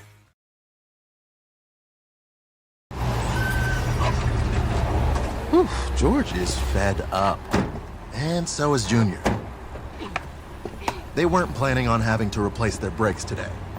But they went to AutoZone, where a friendly AutoZoner, Renee, helps them find a great deal on Duralast gold pads and rotors. No headaches, just the right parts, and friendly service. Get in the zone, AutoZone. All right, we're under purple 35 here at Watkins Glen. And we got a car that's stranded over there in turn number 8. Looks like they put him on the rope. Yep, looks like one of our Miata entries here. We'll see if we can get a car number. Nope, it's too hard. The camera was shaking a little bit. It's a little bit windy out there, folks, so if you see a little bit of movement, the wind is, we're in a bit of a bowl here at Watkins Glen. So, unfortunately, our cameras tend to move around a little bit. So, just bear with us. We'll see if we can get a car number for you. Yeah, I don't see anything in the logs yet. Looks like the 606 car, one of the Section 8 cars, has been black flagged for driver counseling. So, they'll bring them in and congratulate them on their driving technique. And get that right? 606, yeah. So... Well, we'll get it worked out. Alan and his guys, they come to the racetrack and they do the best they can with stuff. But a lot of times, Alan is one of those teams where he does arrive and drives, and he brings a lot of drivers to the table that may not have a lot of experience in Champ Car or wheel-to-wheel racing. So sometimes they need to come in and have a conversation, and they'll be good to go. So that was North by Northeast that Les was watching. Now we're watching a pit stop for the Embracing.AI team and one of the open throttle cars. Yep. So if you're new to Champ Car Racing, what happens is when there's fueling going on and when the fuel cap goes off, 5 members over the wall. The fueler you see to his left, to our right here on camera, that is the fire bottle guy or girl. They have the fire bottle. They stand within about 7 to 10 feet. It says 8 to 15 in the rule book, but closer is always better so you can get to them. And then you have the driver getting out, the driver getting in, and then you can have a crew member that is helping, but all of those folks have to be head-to-toe gear. The only exception for the crew guys is closed-toed shoes. Don't have to be driving shoes unless you're one of the drivers. And once the fuel cap goes on, You can then come over and do what you need to do. Now, when you take fuel, you have to take a minimum of a 5-minute pit stop just for safety. They don't want to do anything. As we see Ray Frank, one of our senior officials, he's carefully watching. Ray, as we've talked about before, is adamant on safety and very big on those things. So making sure that they have what they need there and making sure everybody's safe. But you have to be on pit road for a minimum of 5 minutes. If you're not taking fuel, you can come in, get your work done, and then you can go back out. As you can see, the cap went back on. The rest of the crew came over, getting everything coordinated. One of our media here this weekend getting a good shot. That is our title sponsor. Actually, the gentleman, I believe, to the left right there, that is Tim. He is the owner of Embracing.AI. I believe one of the owners. He will be in the car later on. He's getting some pictures. I can hear him right now. Ooh, pretty car, patriotic car. So, but no, that is a beautiful wrap. They did a great job on that car. There still is some green on that car, which is the traditional iconic open throttle colors, but really cool car and very, very fitting for this weekend with it being Memorial Day. They took fuel, and they're a pretty experienced team, so they probably have a little bit of time left on the clock, so they're just making sure everything is on the up and up before they send the driver down. You don't want to send the driver down too early because then it clogs up pit road, and the officials there don't like that, and sometimes that can lead to a very uncomfortable conversation later on. So it's better to sit in the pit stall for a little bit, make sure all your I's are dotted and your T's are crossed, and then when you get to a point pending where you're pitted at, then you send your driver down to pit out, get checked out. If you're on the up and up, they'll send you out for more racing action. Yeah, and it looks like also noticed they had a little bit of a spill there in the pits. It's also common to be prepared to clean up any fuel spills or oil or any other fluid spills you may have in the pits during and after those pit stops. So want to bring some floor dry with you to take care of that. Our man Les Epps in the pits, bringing you all of the pit road action as it happens live here on ChampCar.Live. Welcome, everybody.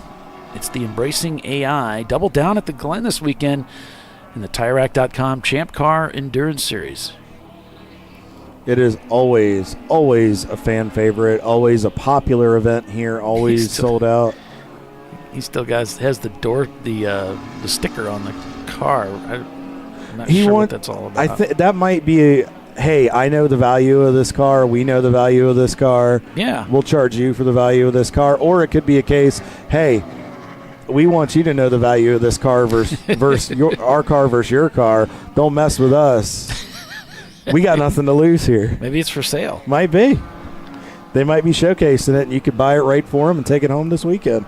So Atlanta Speedworks leads the race right now, followed by Parts Badger by 12 seconds, and then by 39 seconds, then it's Shut Up Racing. Another 16 seconds. Team Z has moved that D-Class Z car up into fourth place. Team Salem Ketchup still on the charge, back about 2 seconds from the Z car. And then it's Wilson Daily Racing, 3 seconds behind them. Another 17 seconds. We see the Gorilla Sticker C-Class car, number 517. And then finally the A-Class car of Ramen Racing shows up there in 8th place overall as the lead A-Class car, half a second behind the Gorilla Sticker BMW. Team Salem Mustard now makes an appearance in the top 10 in 9th place. And Hurry and Trade in the Dodge Neon in 10th place right now. Premium Dudes showing up now in 11th place in their Ferrari Red 1988 BMW 325 IS. 901 Motorsport in the number 901 in 12th. They've gained 13 spots so far, Paulie. Yeah, they've done a really great job. The leader working lap 29 as we are back to a purple 35. And once we get any information on that, we'll certainly let you know.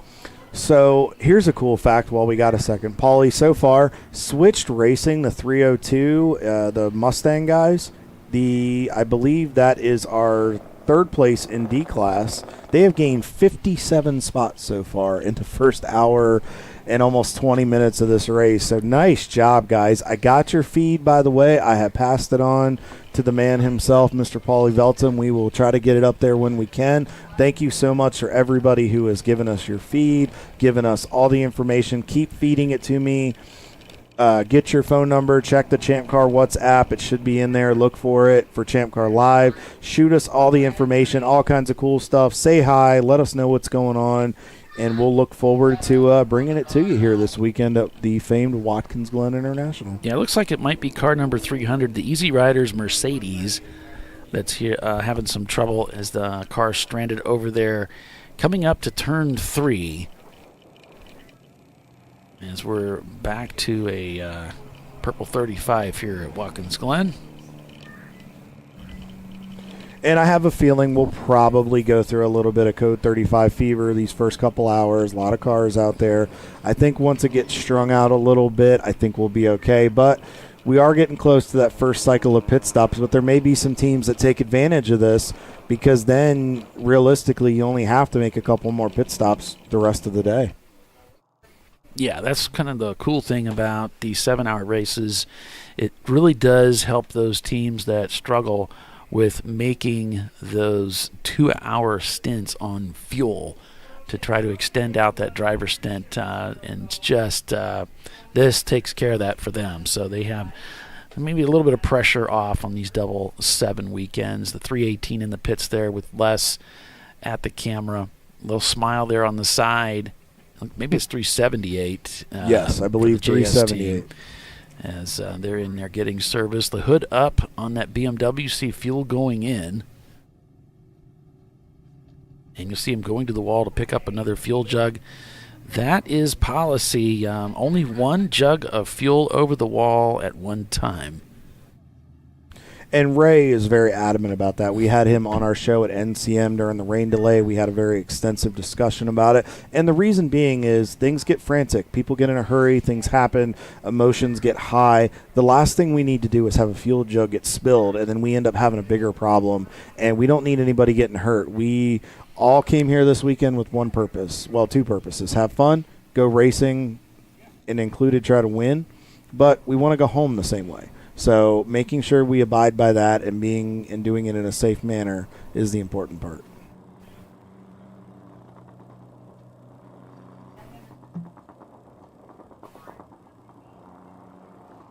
So another car we need to highlight real quick too, Paulie, is our buddies with Turn-In Concepts. 42 positions since the start so far. They have been on the move in their Boxster. So they are up to 22nd overall. And I believe they'll have to take a look here to be sure. Right now they are sitting...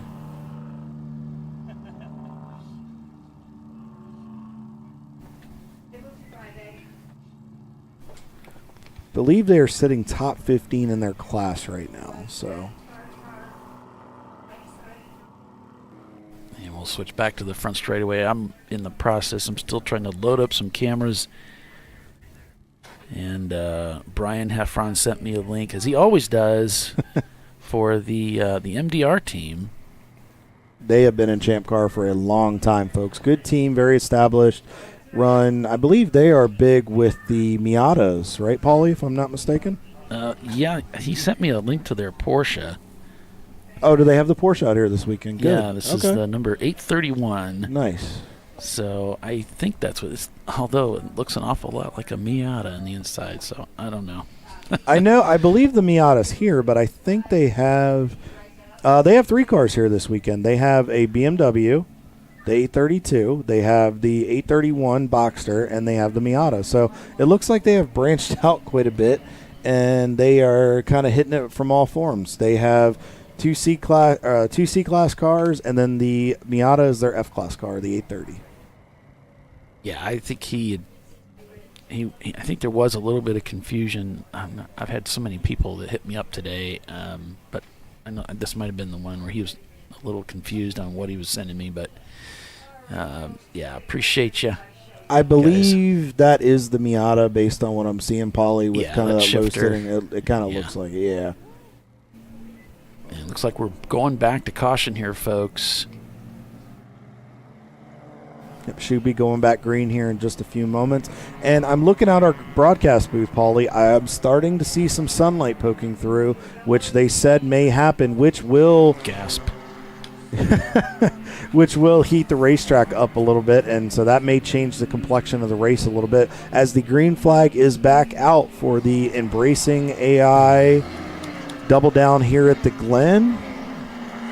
Atlanta Speedworks is still your leader, about 30 seconds up on Parts Badger, and then Shut Up Racing is in third, your second place in C class. Your leading D class car, Team Z, is about 1:15 behind Shut Up Racing. They have worked themselves up to fourth, and Team Sail and Ketchup round out your top five. They're about 0.8 of a second behind Team Z. Wilson Daly has worked up into sixth place. They are your fourth place C-Class car, and then your fifth place C car and seventh overall. The 5:17 entry from Gorilla Sticker, they're about 38 and change seconds behind Wilson Daly Racing. Ramen Racing Noodles is about a second and a third behind Gorilla Sticker, the leading A-Class car, in eighth overall. The sister car at Team Salin, the Mustard entry, is 37.5 seconds behind them. And rounding out your top 10 is your second in B-Class. Your B leader is Parts Badger in the 414. But the 727 Hurry and Trade Racing is about 9 seconds, a little under 9 seconds back from Mustard, rounding out your top 10. So far, Paulie, in about an hour, almost an hour and a half of racing, still pretty close battle. It's been very interesting, and then premium dudes right there on the outside. As far as our EC cars, Boston Winers are leading the charge in EC. Equip Octane, the 245, second in E-Class, and then to round out the podium of E-Class is the number 48 car, the Tomlinson Motorsports car. That is their 1997 BMW 328. It is a white entry. And then our buddies from Red Baron Racing, they are fourth in E-Class.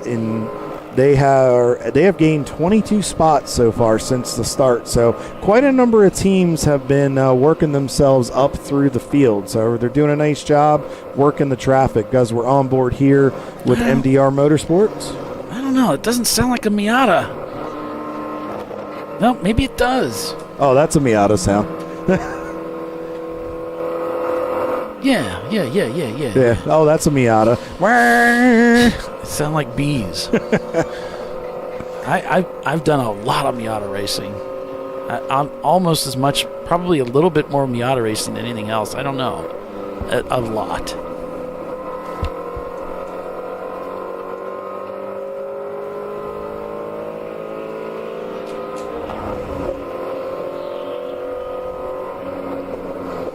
As you can see here, he is working through turn 7, nice and smooth here, and rolling back to that power. You saw him just go right to the floor. With those Miatas as their momentum cars, you got to get back to that power quick because you got to be able to get up that hill.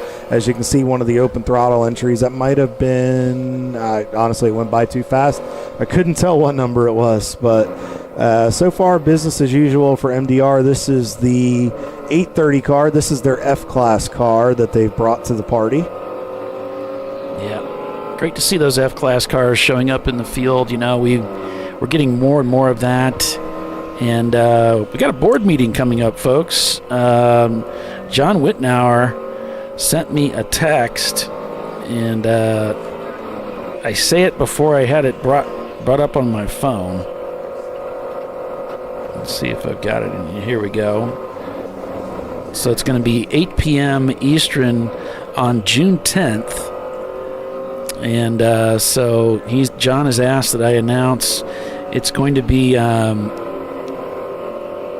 ChampCar. The ChampCar, he wanted me to announce it this weekend on the broadcasts.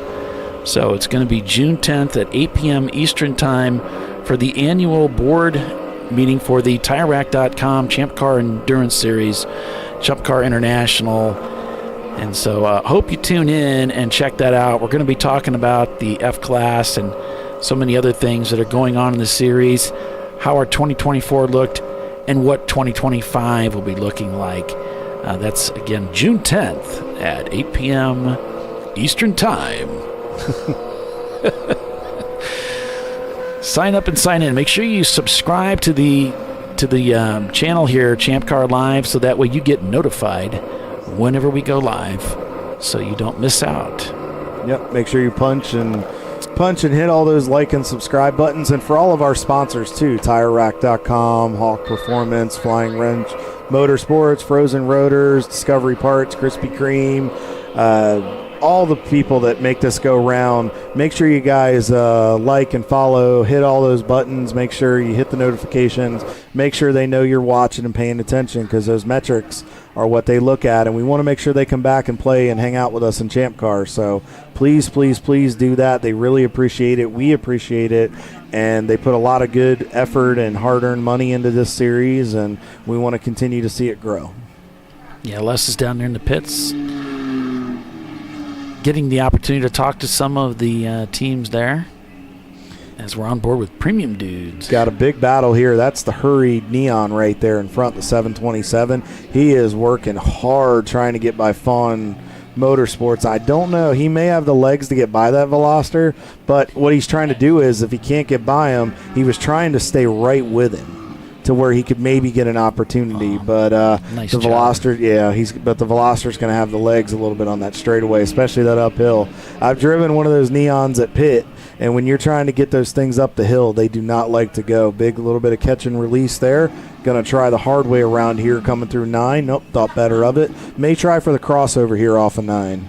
Yeah, if he can get down the inside, that would be nice for turn 10 coming up here. But doesn't look like he's got quite the speed, so he's going to have to work out this thing on braking. He got a good exit, Paulie, but I bet he just couldn't get to the power too quick. He's right there at the bumper. If he can just back off a little early here into 11, settle in, get to the throttle right there. Yep. Get right to that nice bumper. Run, here he comes. Swing Beautiful. to the right and just hog that right lane all the way down there and then push that braking zone. Hopefully he doesn't get too far out ahead of him here. He's keeping him at bay. Okay, all right, this is good. He's going to get it. Nice job. Now can he hold it through here? Use a bit of that curb. Stay into that power. Nice job. The whole track. He's got it. Excellent job.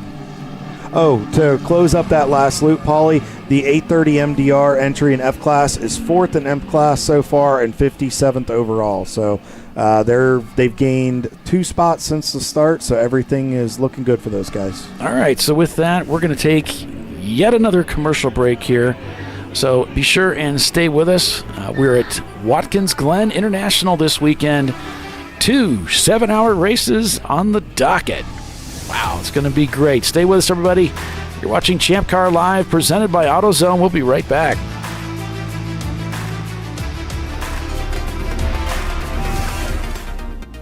Welcome to TireRack.com, revolutionizing tire buying since 1979. With our unmatched selection of branded products, finding what fits your vehicle and is right for you and how and where you drive has never been easier. Through helpful online shopping tools that include our professional hands-on reviews done at the introduction of a tire and consumer reviews that give real-world feedback over the life of the tire, you can make the right tire choice and find exactly what you need. And if you prefer to talk to someone, our tire testers, our sales team, are available on the phone. And that's how we get you the right tire for you and your vehicle for where and how you drive.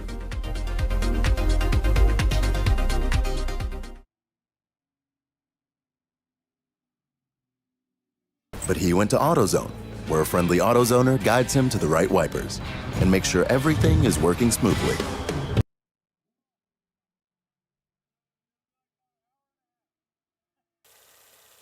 Since 1994, Flying Wrench has been a family-owned business renowned for exceptional European car repair and maintenance.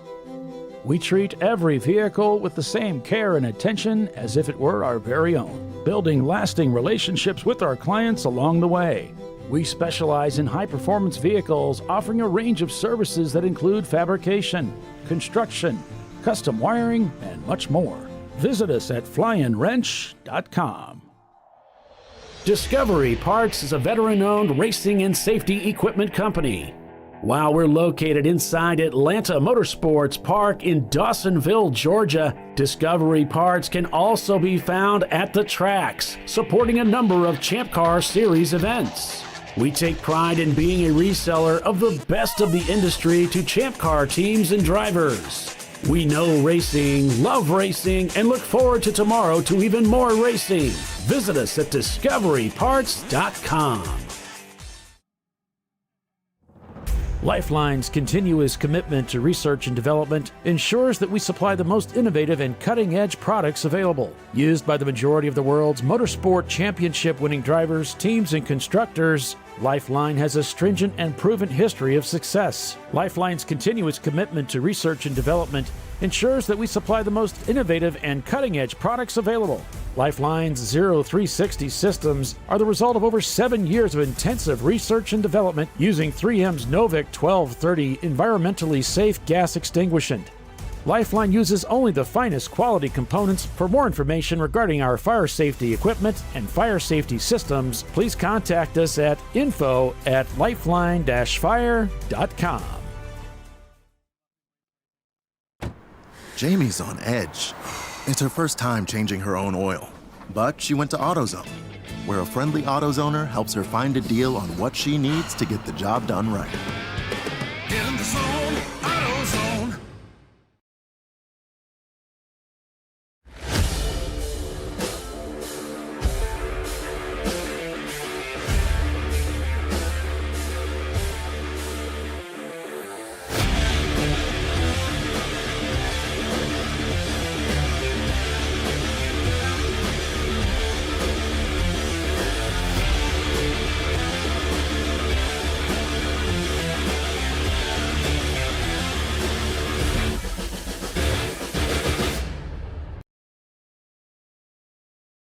Sentinel is a comprehensive motorsports video solution incorporating live streaming, local recording, 3 cameras with picture-in-picture, flag status, and much, much more. Stop playing with multiple solutions. Sentinel handles it all, including timing and scoring, vehicle data, graphic overlays, adaptive bitrate encoding, network bonding, and more. Sentinel is the solution to sharing your motorsports experience with your friends, family, sponsors, and the world. What are you waiting for? Get your Sentinel today and never miss an on-track moment. www.sentinel.racing. Ricky's truck is having trouble starting. So he went to AutoZone, where Joseph, a friendly AutoZoner, totally understands.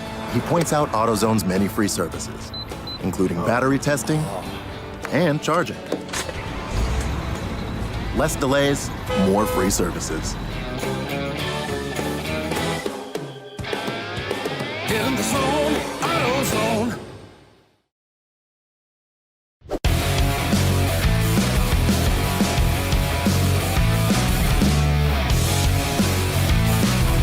And welcome back, everybody, to ChampCar.Live, presented by AutoZone. It is the TireRack.com Champ Car Endurance Series race at Watkins Glen International, the Embracing.AI Double Down at the Glen. Atlanta Speedworks leads by 11 seconds over Parts Badger in the 414 B-Class car.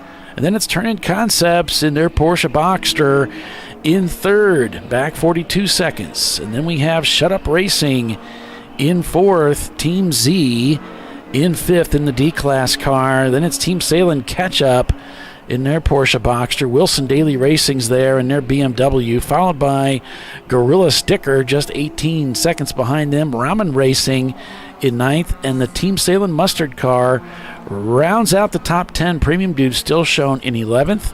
Hurry and Trade in 12th. 901 Motorsport in the number 901 is in 12th spot. Hurry and Trade just got passed as I was running through the standings. Last Minute Racing's behind them. Then it's K2 Autosport, Rockwell Autosport Development in the number 41. Team Weiser Blitz Racing inside the top 20. And then we got Race Right in the Silver Bullet car, that A-Class car in 19th, and Boston Winers in 20th. Balthazar Motorworks looks like they're back on the racetrack. They're just behind in 21st. So cars I'm showing in the pits right now: Rosmar, the Millhawk Racing Honda Civic, tuned in performance, lack of integrity, and fat crack, all shown in the pits. Everybody else is out on that racetrack turning laps according to the information that I have here. And it is getting lighter, Paulie. The sun has finally broken through. It looks like we are going to be in for a good day here at Watkins Glen. But, yeah, very competitive. As you can see, some cars out-braking each other going into turn 1. So, and it's a lot of fun. As you can see, the less is more cam is down toward the far end of pit road. The pit road actually, as you can see, the racetrack, it starts to go downhill. So, as I stated earlier, you really have to be careful when you're out braking people going into the corner, and you want to make sure it doesn't invite you to overdrive the race car, because turn 1 will do that, where you carry that speed, you feel like you can go just a hair deeper, and sometimes you've gone just a touch too far, and then you end up having to either catch the car, or you go for a spin, or you can get yourself in trouble. So you want to make sure you keep the car in control, not have to come in and get a penalty, but also make sure you can take advantage of a passing opportunity. It's a big one here at Watkins Glen. Yeah, this is one of those pit roads that can really stink, because it's got like an uphill ride from pit in, and then it kind of crests out, and then it drops off. So you don't want to be one of those guys that has to do a push start on a 944. No. If you're going to pit, you're going to pit down this way.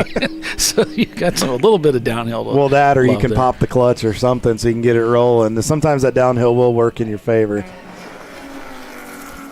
As we're looking at the bus stop here, as you can see one of the BMWs working through. As you can tell, folks, they really use those curbs. And the reason they do that is it'll de-wedge the car. And what I mean by that is it helps the car turn. Where if you feel like the car just doesn't roll over enough for you or doesn't want to turn, you can put the car up on the rumble strip to then shift more weight to the right side to then hopefully get the car to rotate more for you through the corner. The only downside to that is if you do it too much, you go for a ride. And Paulie and I and Les and we all can tell you, we've all done it. We've all been there. And if you ever need a new pair of Depends after that, you do. Yeah, I mean, it can help to cause the back end of that car. If you get some side load on it, it's in a bit of a pinch. And by going over the curb, it just lifts that tire up, and it'll pop that back into the round a little bit for you. But you got to be careful. You don't want to overdo it. As the less is more cam in the pits, seeing cars leaving the pits there after service. And that's a pretty cool shot, though. It is. This is one of the parts of the track that some drivers absolutely love, the bus stop here, also known as the inner loop. I got to be careful calling it the bus stop. I might get my wrist slapped. It's the inner loop, I guess, at Watkins Glen. We'll still call it's the inner loop, but we'll still call it the bus stop. It is.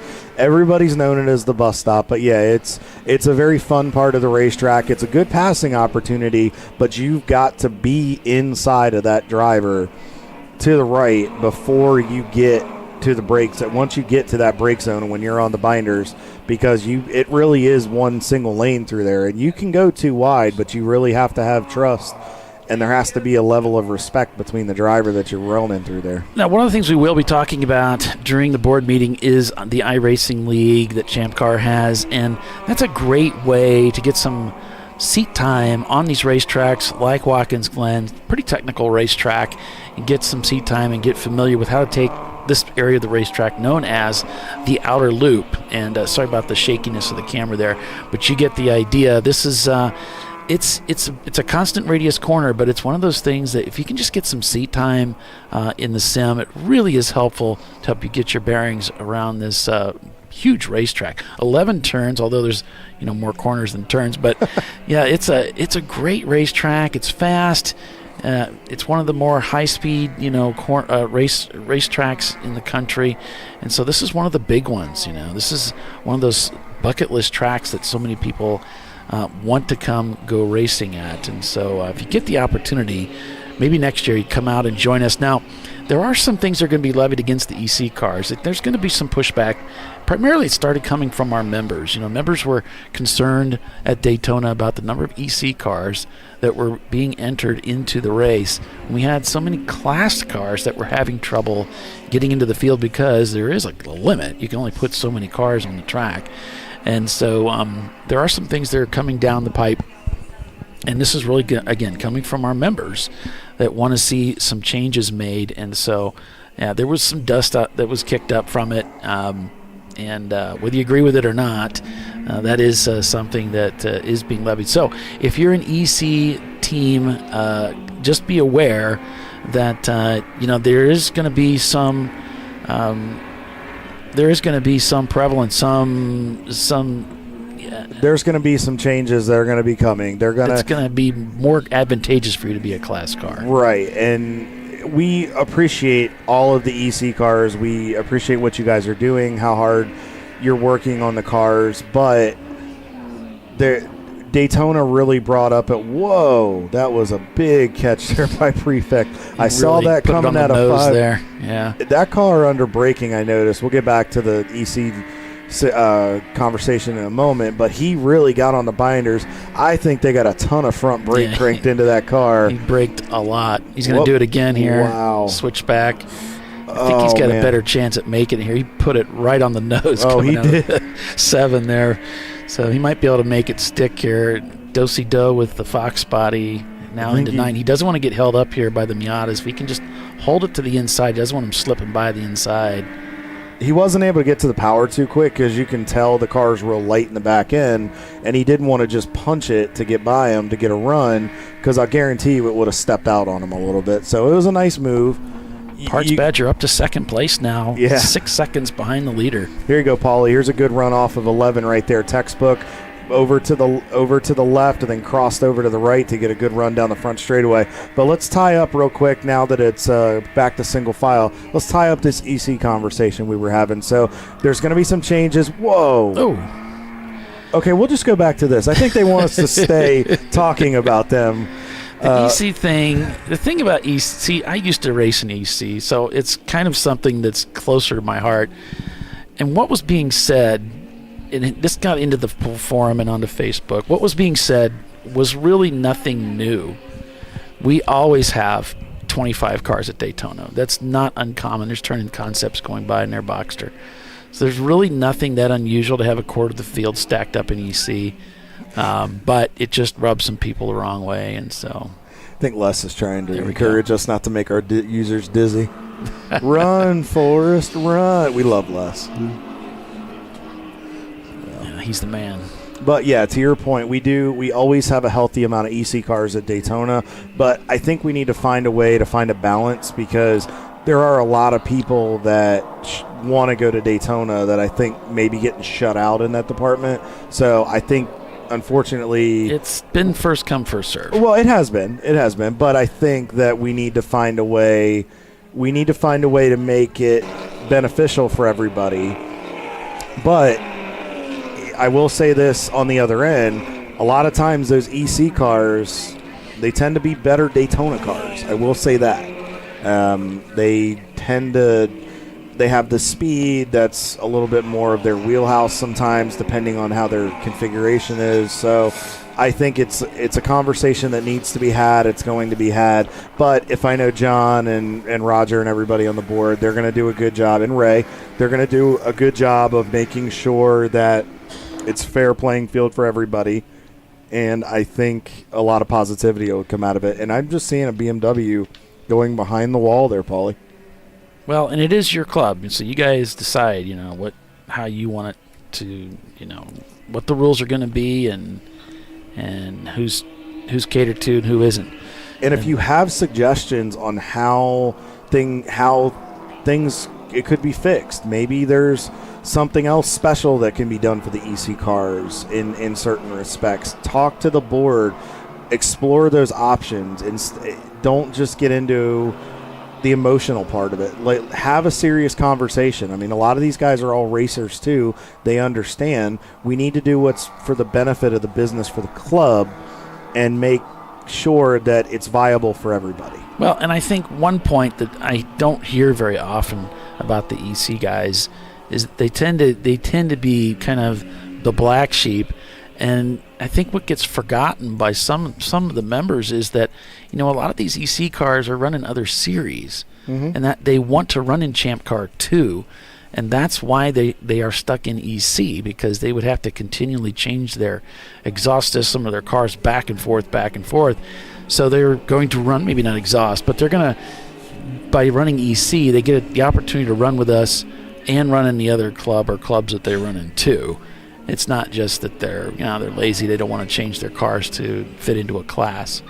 And I'll put another point into that. For example, Fawn Group, who they have involvement in Michelin Pilot competition, Rockwell Autosport, Atlanta Speedworks has been involved. We have a lot of teams, Team Salins, a lot of teams in this paddock that have involvement, and teams that run with us also.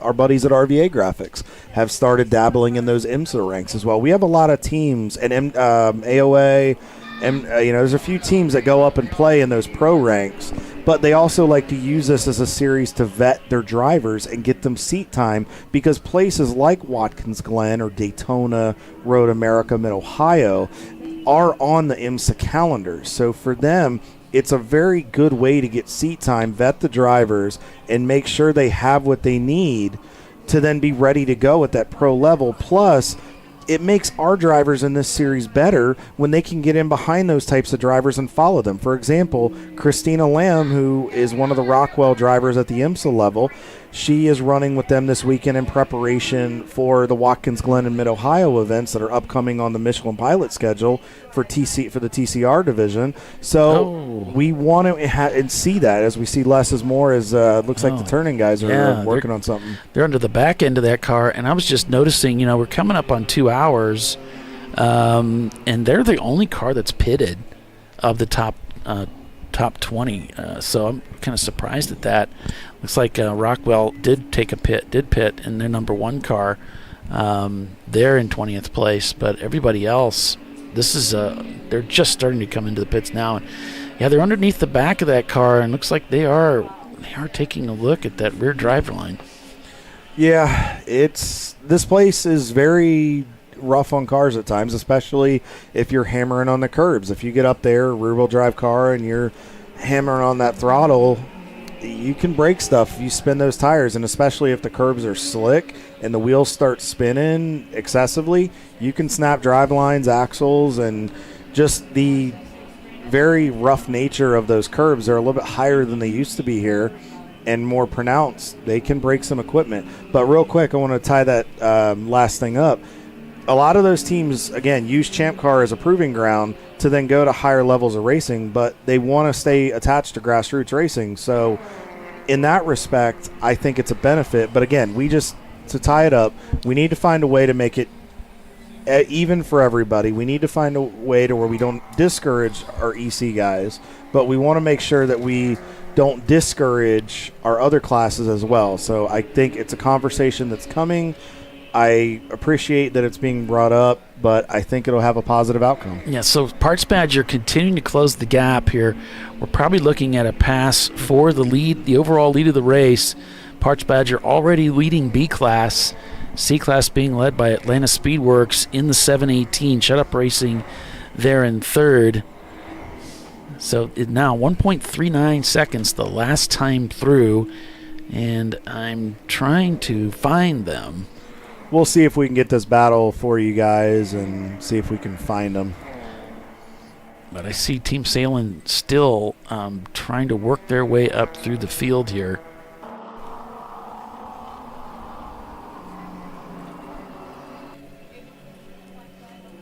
We'll take a look over here at turn 9 as the cars come up to the top of the hill.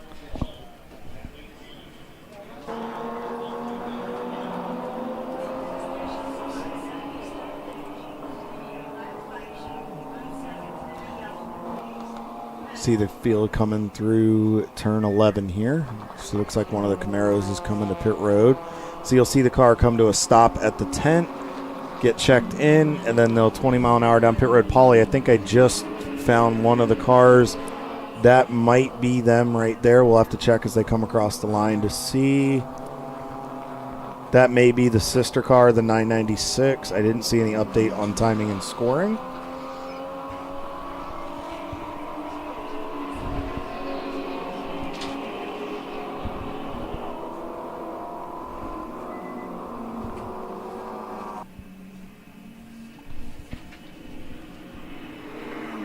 So we'll wait to see here and see if we can catch these guys. Real quick, while we're waiting on that, Team Salem catch-up is about 31.8 seconds behind Shut Up Racing as we see the 446 is on pit road. Yeah, it looks like Atlanta Speedworks still has that gap, so...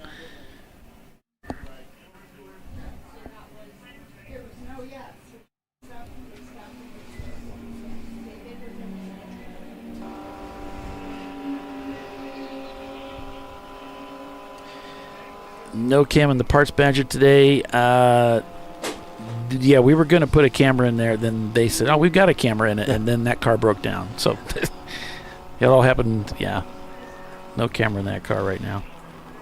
The Parts Badger car is heading down pit road as we speak. And they slip into their pit stall. Paulie, I'm starting to see some precipitation. It looks like that system that was hanging over the lake has made its way here to the speedway. So seeing some wipers, some lights are coming on. So looks like we might have another little bit of a game changer. I thought we were going to be clear, but I guess I jinxed us for talking about it again. Sorry, folks. Didn't mean to do that. So, but Modern Artifact, thanks, guys, for the update on that. Yet we were monitoring that lead that was going on. We were trying to have that EC conversation while we were letting our production crew find the battle for you. So we apologize for the delay and not getting back to it, but we knew we were coming up on pit stops. So we weren't sure if it was getting ready to go into the cycle or if that was going to be the determinant. So, but we're back on it here. Here's your second place car. And they're in for a pit stop. It looks like it's normal, just gas, driver change, probably do oil checks, make sure do a torque of the wheels if necessary, make sure the grill is clear of any debris, and then I'm sure they'll send those guys back out there. Yeah, this is where everybody's going to come into the pits now because we're at that 2-hour mark, and we haven't seen these teams really taking advantage of these cautions. So right now we're starting to see those cars come in. Gorilla Sticker has pitted out a 6th spot. And we've got, of course, Parts Badger. We've got Rockwell. They've pitted. And we've got the Equip Octane Mini Cooper. They've pitted as well.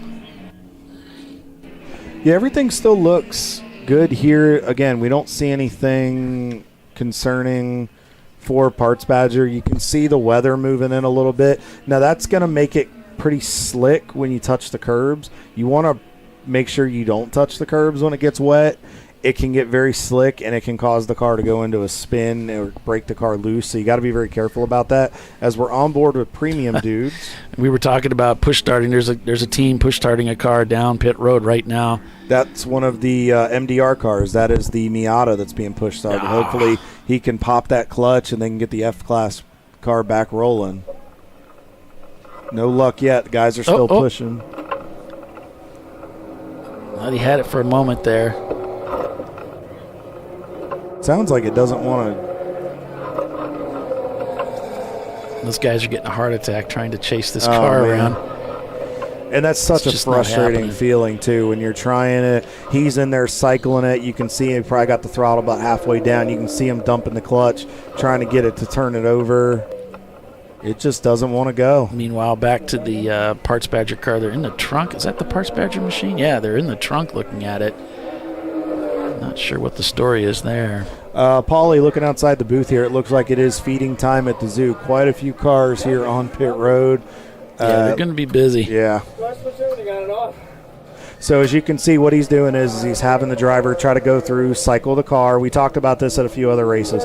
When you get in, he's trying to have him go through. He's having him cycle the main power source.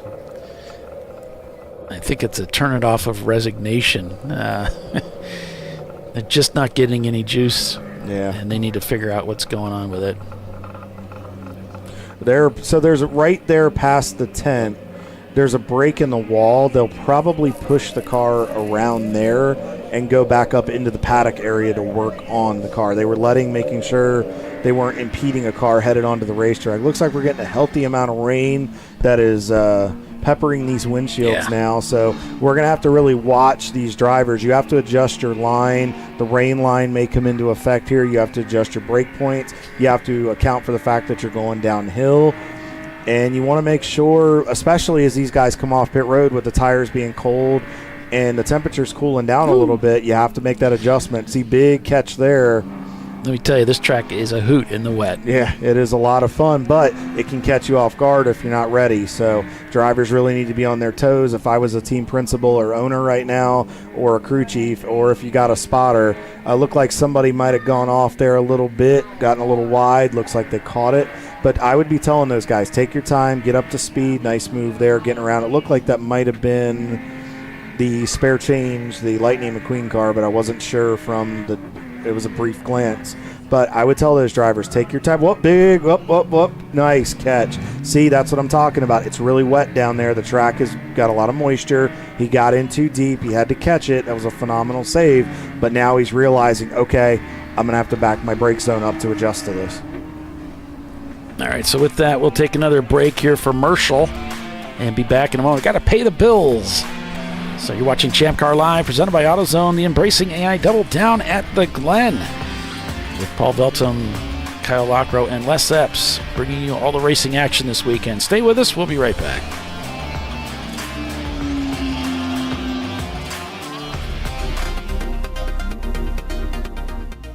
Welcome to TireRack.com, revolutionizing tire buying since 1979. With our unmatched selection of branded products, finding what fits your vehicle and is right for you and how and where you drive has never been easier. Through helpful online shopping tools that include our professional hands-on reviews done at the introduction of a tire and consumer reviews that give real-world feedback over the life of the tire, you can make the right tire choice and find exactly what you need. And if you prefer to talk to someone, our tire testers, our sales team, are available on the phone. And that's how we get you the right tire for you and your vehicle for where and how you drive.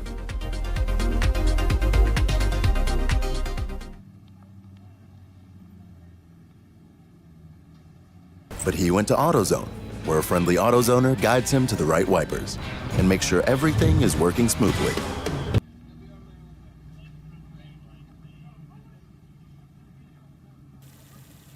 Since 1994, Flying Wrench has been a family-owned business renowned for exceptional European car repair and maintenance.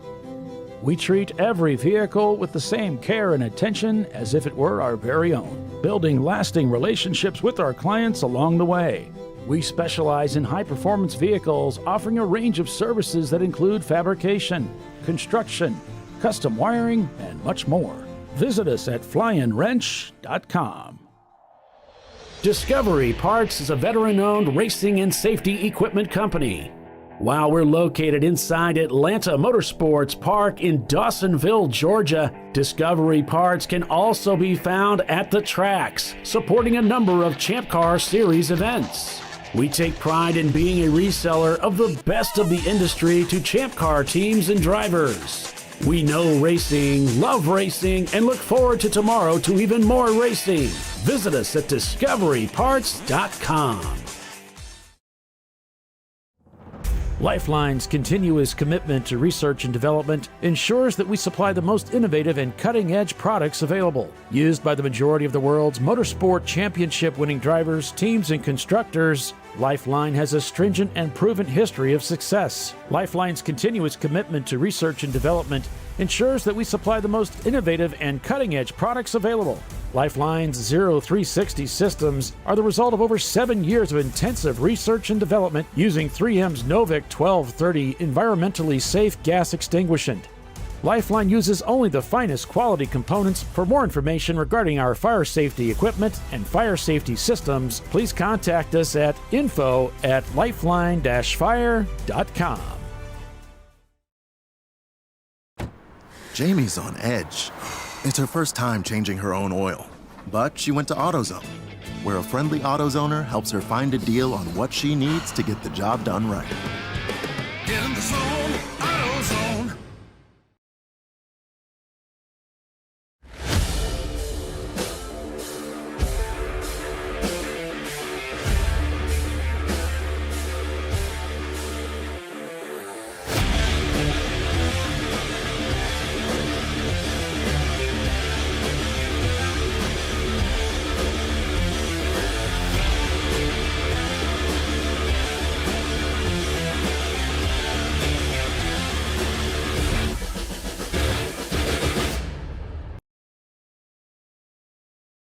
Sentinel is a comprehensive motorsports video solution incorporating live streaming, local recording, 3 cameras with picture-in-picture, flag status, and much, much more.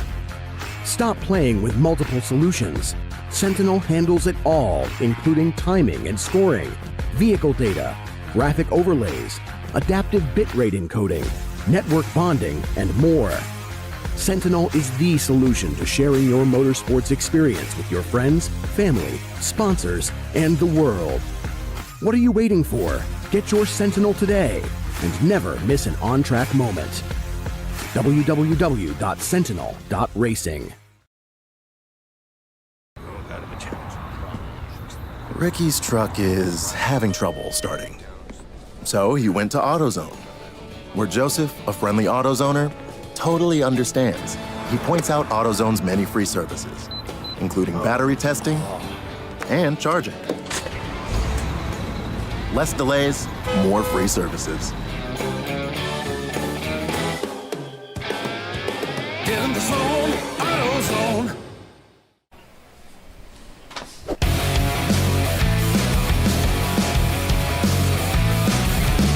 All right. Welcome back, everybody, to ChampCar.Live, presented by AutoZone, the Embracing.AI Double Down at the Glen. And as the rain continues to fall, we were actually under caution just as we were going to commercial. We just got back to green as we returned, so that's about perfect. I don't think we could have worked that out if we had tried. So, yeah, quite a few cars have come into the pits, which is shaking up the standings right now. Atlanta Speedworks shown leading the way over Premium Dudes, Rockwell Autosport Development, Shut Up Racing, Parts Badger. That's your top five, as some of these teams are still in the pits and working all of that out. And we saw a car spin off into turn one and then rejoin the track close to turn two. So as the wet stuff is coming down, we're seeing some teams struggle a little bit with that grip. Yeah, it's definitely catching some guys off guard. So, I mean, these teams are really going to have to be careful. Like I said, I would really counsel your driver and just remind them to be patient. I mean, we still have a little under 5 hours to go. Yes, this is more of a sprint race here at Watkins Glen because it's a 7-hour format, but you also don't want to do something to take yourself completely out of the race, too. If you have to check up a little bit of a corner and make sure that you keep yourself going, then, you know, sometimes discretion's the better part of valor. As we're on board with Claire for the Tooth Motorsport, the My Races Live guys. I think this is her first foray here at Watkins Glen. So looks like business as usual. They're just hanging out here. They're 10th in that EC class, 60th overall, but a little bit of catching the wheel there. She's got that wiper on, just trying to take it easy. As we can see, the 65 car is on pit road. This looks like it might just be a driver change. You know, they had some trouble with the car yesterday, spent quite a bit of time working on it, so it's great to see them back out here today getting those laps in. Absolutely. Hi, John. Thanks for tuning in. Thank you, everybody, so far that's tuned in so far. We really appreciate the support so far. Paulie, I noticed this too, Rockwell in the one car after I think they had that issue at the beginning part of the race. They have now moved up 39 spots and are within about a minute and change of Premium Dudes in second place last time by the start-finish line. So we have another Boxster coming into the party here. Parts Badger in fourth, Premium Dudes still running second, Atlanta Speedworks still out front. And Shut Up Racing, we just saw them on pit road a little bit ago. They're about 16.8 seconds behind Parts Badger, and they round out your top five. North by Northeast is in sixth, about 18 seconds behind them. Team Salem catch up 3 seconds behind North by Northeast in seventh. And then 901 Motorsport, always fast BMW teams, two-car effort. The 901 and 903, I think, are both here this weekend. The 901 is 11 spots up from the start, up to 8th. The second in B class, the 347 Equip Octane, the Canadian, one of our Canadian contingent this weekend. I just got an update from Alan a little bit ago, and he wanted me to let everybody know that Paul Gravel was in the 245 entry, and Jean-Francois Heve, I believe I said that incorrectly. If I didn't, please don't get upset with me. My pronunciation's not the best, but Jean-Francois is in the car in the 347, so he's doing a nice job. He's hanging out in the top 10 and second in B class. Team Salem Mustard is in 9th, and Ramen Racing Noodles, still leading that A class, is just outside the top 10, about 11 and almost 12 seconds back of Equip Octane, the 347 entry. So Yeah, all the cars slowing down a little bit now as the rain is spotting certain parts of the racetrack. 46 laps completed by the leaders so far today. We went green at 9 a.m. We'll pick up the checker. I believe it's at 4 o'clock. I think both days it's 4. It's 4 o'clock today, 4 o'clock. actually. So it's 9 to 4 both days. Our broadcast will come on tomorrow at 8:45, about the same time we did this morning. So it's a pretty simple format when we come to Watkins Glen, which is nice. So, real quick, I wanted to let you know that Open Throttle Specs is leading the F class now. Boston Winers is in second in F class. It looks like we may have a yellow out here on our Flagtronics. Not sure if it's a full course or just a local yellow. We're live. Hey, we got what? Anything you want to say about the race so far? It's going great. It's exciting. Everybody is driving amazingly well. It's great racing out there. Everybody's getting each other a lot more. Awesome. Is there how's the traction? In the past about 20 minutes, it got a little dicier. It was great the first couple hours of the race, and now it's a little dicier. Okay. Awesome. Nothing you couldn't handle though, right? Exactly. All right. Just stay off the curbs and everything's okay. Excellent. Cool. Well, we'll be checking in with you. All right. Thanks. That is Abby Lockwood. She is one of the main Open Throttle drivers. Abby is a vet.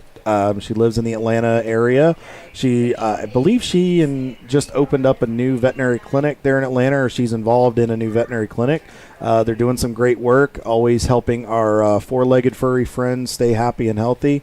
So if you get a chance and you see her, say hello, introduce yourself, and if you need a recommendation or advice, she's a very, very good vet. She's a great race car driver. She's always very fast, but she's very dedicated to Champ Car. She is very involved with Mike Gorman's Open Throttle team. So how you doing? So we got a car stranded over there exactly in what I'm looking forward to.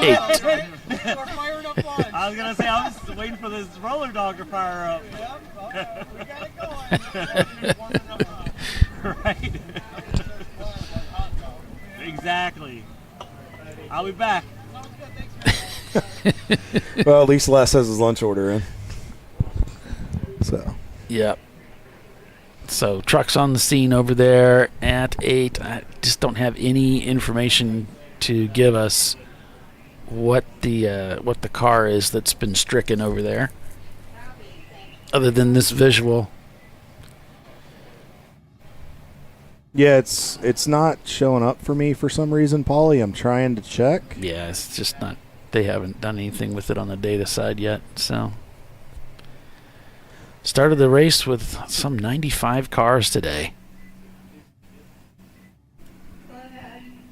We have a very, very healthy field today for sure. Here comes another truck to lend some assistance here. looks like the rollback. Yeah, that's never good. It looks like they may not be able to get it on the hook, and it looks like the rollback may be the choice of getting it off the track here. Hopefully this won't take too long. So, and folks, if you're listening in today and you have a question and there's something you're seeing, or if you're new to motorsports and you want to learn, please throw your questions, comments in the chat. We're monitoring that live here from Watkins Glen. We want to make sure we answer it. And we really appreciate everybody. Right now we have so many people watching. We appreciate it. We know we are up against the Indianapolis 500, the Monaco Grand Prix tomorrow, and the NASCAR Coca-Cola 600 at Charlotte Motor Speedway, and a host of motorsports. Who? This is the Mecca, and we appreciate everybody adding us to your motorsport checklist and lineup this weekend. So we appreciate you guys tuning in very, very much. And thank you to ISC and everybody here at Watkins Glen International for always being so receptive. They have such a nice security team. Everybody on staff's very friendly. They take such good care of us here with Champ Car, and hopefully we'll be invited back next year. This is the talent right here. This is the amazing thing going on. This is the talent. She's a cheap car designer. I like it. To be able to do this, the concentration to be able to do this at the racetrack. Whole bunch of noises, gasoline spilling everywhere. In your own little world. We all just have to run our own race, don't we? Half the battle is keeping yourself amused. Make it a whole. Oh, wow. You are talented, for sure. Yeah. Wow. Right. What team are you guys with? Crazy Horse. We're Rhinoceros Racing, but Crazy Horse's car died when they tested it on the street. It blew up twice. So, so I said, man, I'll bring my car. So, I'm Matt paid, so it's Crazy Horse. Yep. There you go. Excellent.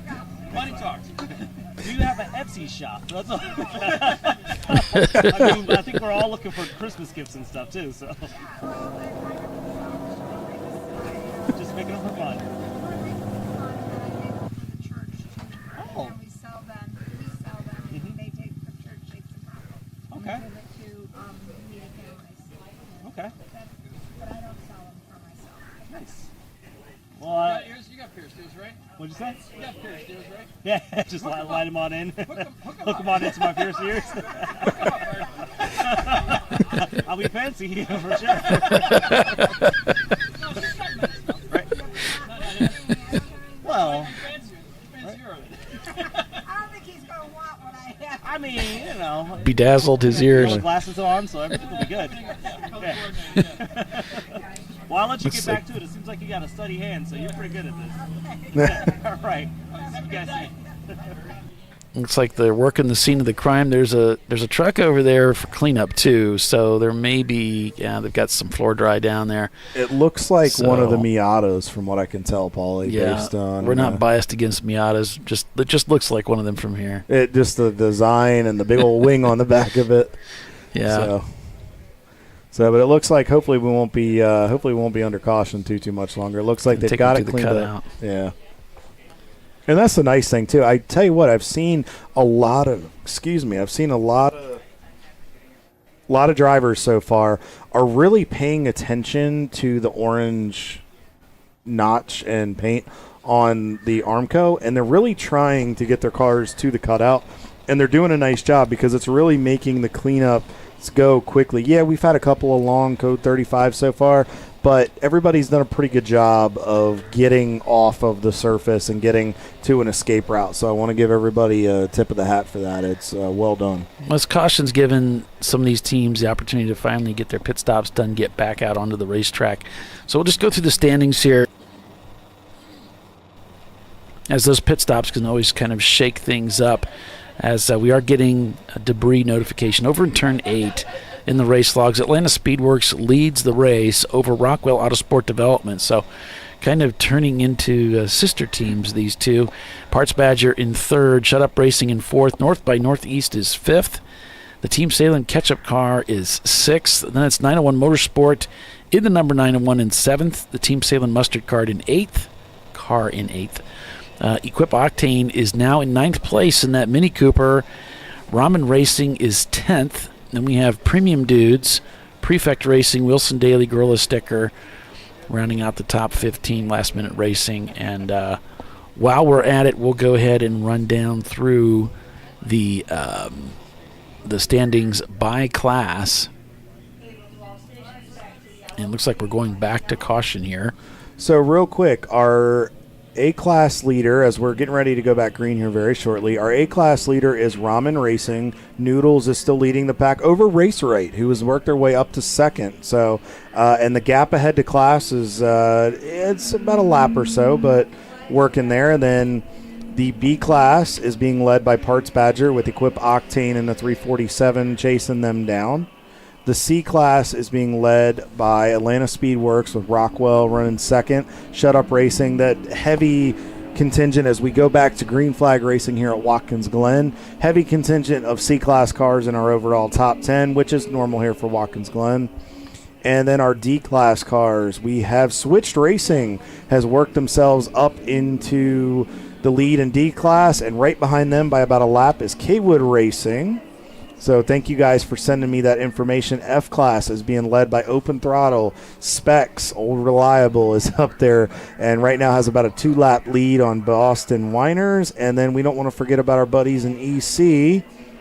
Right now, Fawn Group Motorsports has worked themselves back into the lead there, and Equip Octane in the sister entry, the 245, is now in 2nd. And it looks like Boston Winers is in 3rd. And again, good healthy contingent of those guys as well. So that is your class leaders. All right. Thank you for that. and we'll try to run through the. I'm going to try and filter through the classes here. So, man, this thing is just a little bit. And if you guys, while Paulie's getting that situated, if you guys want, make sure you pull up Race Monitor. You can find it on any iOS or Google phone application. You can download the application to your cell phone, to your mobile device, whether iPad, phone, etc. Or you can go on race-monitor.com, pull up the Embracing.AI double down here at the Glen. Pull it up. You can kind of see what we're talking about. It should allow you to kind of see. It might. I don't know if Race Monitor lets you filter like what Race Hero used to do, but you can at least kind of see what we're looking at and find out where your favorite teams and drivers are running, and keep track of what's going on here in the action while you're watching along with our broadcast.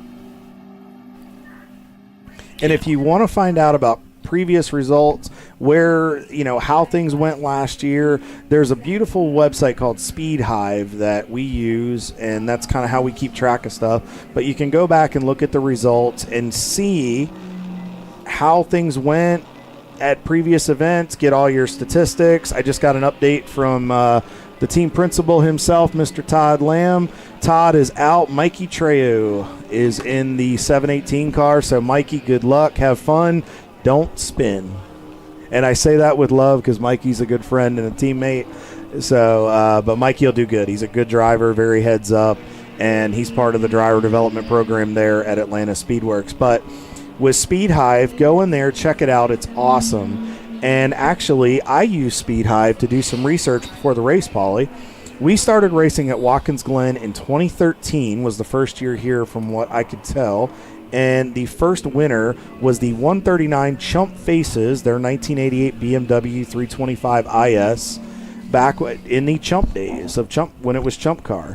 And then last year, it was the Eddie Vedder show. Those guys, Dan and team, swept both days here, and Rockwell and Turning Concepts in 901 Motorsport, Team Salin, and Ruben Performance were a lot of your top 5 finishers in both days last year. So, again, it was a D-Class car, C-Class, and then a B car mixed in. So, always allows opportunity for teams.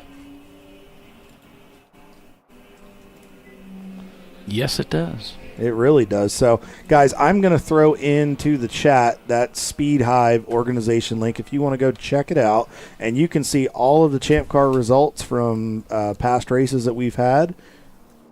So if you're a big stat person, this will be your best friend. Billy, thanks for tuning in, man. We really appreciate you tuning in, and miss having you up here, buddy.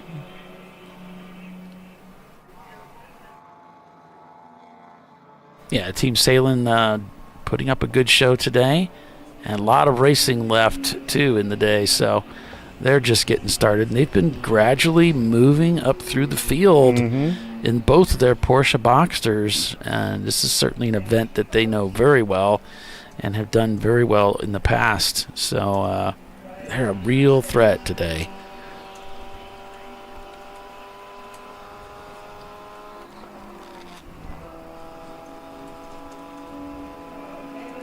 As we're on board here with Red Barn Racing and the Mini Cooper. These guys were working traffic really well earlier in the race. It looks like they've found themselves a nice spot to hang out in. Guys, don't forget to let me know what's going on. I think Pat sent me the order. I'll have to run back through my notes here and see what's going on. Oh, I'm sorry. I got it wrong here a little bit ago. So Doug started the 718 for Atlanta Speedworks. Then Todd got in, and then Mikey. So I guess that was an old note. So yeah, Todd got out, Mikey got in. It was an old note from a previous race. So apologize for that. And thank you guys from Rossmar Racing. Just got your link there. I'll get that passed over to Paulie, and we'll try to get you guys up, and we'll put you in the rotation at some point this weekend to show what's going on from the driver's seat. But make sure you guys check out that stuff. It's really, really cool.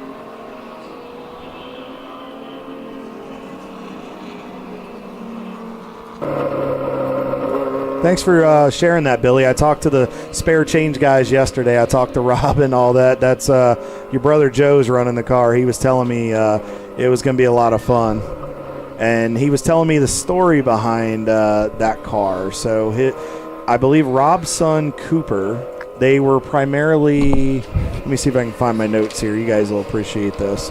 So Rob Russell is the team owner. He has 4 guys in the car this weekend: Rob, Andy, Tom, who is a former NASCAR Busch Series North, back in the Busch North days, driver. He made a start here in the 1995 edition of that. I believe it was the one, usually like the Little Trees 150, but Tom raced here in 1995 when it was NASCAR Busch North, which is then now turned into Windward's K&N, and it's kind of fed into the ARCA East Series now.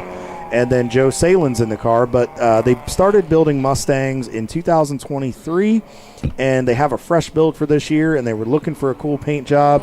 And Rob's son, Cooper, is addicted to the Cars trilogy and loves Lightning McQueen. And when he reached out to Andrew Sides with Champ Car and said, hey, we need a number, their iconic 56 was being used by a West Coast team, and they said, well, what else is available? Well, 95 Cars and 95 Lightning McQueen. It made sense. So it's kind of a sister Salen entry, satellite entry this weekend. Rob was telling me about it. It was really cool, and he said he loves it, and he wants to thank his sponsor, his wife. And he says the name of the team, Stacy, thank you for letting them come race. They really appreciate it. And the reason for the name Spare Change Racing is because Stacy says all their spare change goes into all of these cars and they're racing. So another one of these family stories here in Champ Car, and we really appreciate you guys being in there. Some of the racing out there on track is pretty tight, north by northeast. 0.3 seconds behind Shut Up Racing there in 4th place, so they're vying for 4th. We've got 6 seconds separating Premium Dudes to see Team Salem Mustard. Quite a battle that they had at Daytona a couple of years ago. Then we've got another 6 seconds for Equip Octane up to Premium Dudes, 3 seconds from Prefect up to Equip Octane. So these guys are really nose to tail out here at Watkins Glen. So I just got an update. Kaywood Racing and Switched Racing in the Mustang and the Camaro and the Corvette have a great battle going on. They are less than 4 seconds off of each other and swapping back and forth with the weather, fighting, trying to stay. So we'll have to keep an eye on that D-Class battle as well. So Prefect going around the outside of the outer loop here, looking for a play. Nice job in there, getting through. It gets slick out there when it gets wet, so did a nice job. He's coming up on top of the Tooth Honda. I believe Claire is still in the car, so she's really good about watching her mirrors, so I'm sure she's very aware of what's going on here, as we'll see him probably out-braking maneuver. Nice job right there, well under control. Let it roll through the corner. Yep, that is Claire still in the car. Little bit of a delay there, so you'll see good setup by Prefect in the Lexus. Great job, rolled the center, picked the power back up, and now we're single file. Claire did a good job of just not getting rattled and falling right back in line. And these guys have been around, and honestly, that's a good team for her to just settle in behind and just learn the line, really.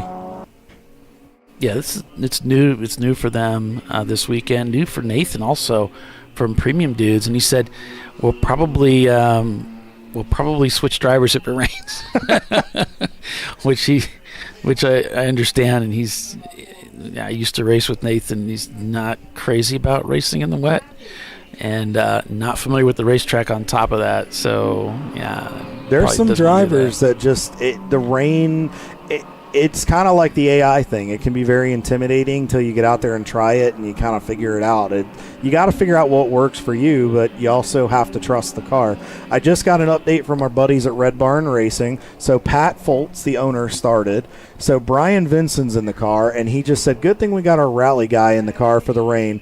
Not as handsome as the first stint driver, but great in the wet. So throwing a little shade there, but I had a chance to hang out with those guys a little bit while I was putting the camera in the car. They have a lot of personality they bring to Champ Car, and we're glad to have them out here. But Brian, hope you're doing well out there, and keep it between the ditches.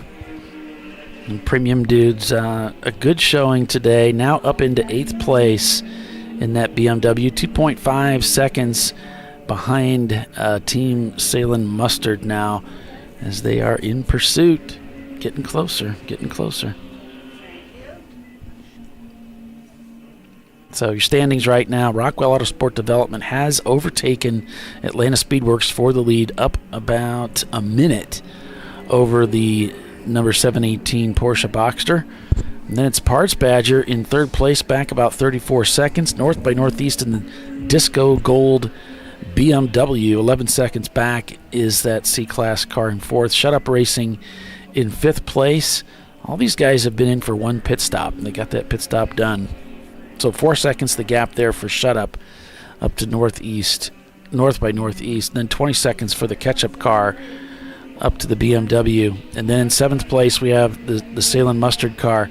Then in eighth we have Premium Dudes, just 2.5 seconds the gap to the Mustard car. 7 seconds for Prefect Racing behind them in ninth. And then just 4 seconds for Team Octane in 10th in that B-Class Mini Cooper up to the Prefect SC 300F. And while we got a little bit of a lull here, Paulie, let's dig a little deeper back into the field here, into our top 15, top 20. So as we see Turn-In Concepts in about 14th spot, 901 Motorsport, the 903 sister entry that was in the top 10, that's up in 11th, is only about a second and change behind those guys. So there's some battles there, and then only a couple seconds behind them is Gorilla Sticker. It looks like, from what I can tell here, Oh, man. That was close. He just pushed it a little hard into the corner there, and as he locked up, you could see the front tires broke loose. Good recovery. He's just trying to get a swing on this car. 294 car. And you see how he kind of mid-tracks, he squeezes him to the left, so he's going to have to turn in late for this corner, make sure he gets the pass done. This gives him a better run through the corner, too. You heard him go to the power, then you heard him have to lift off. Probably what happened is the car slid a little bit and pushed, or he felt the back end start to move, so he cracked the throttle for a second, let it settle, then went back to it. Probably got to the throttle a little quick. Like I said, I think the car might have pushed a little bit, but that happens. You're turning in a little more than you want to, having to put more wheel into it.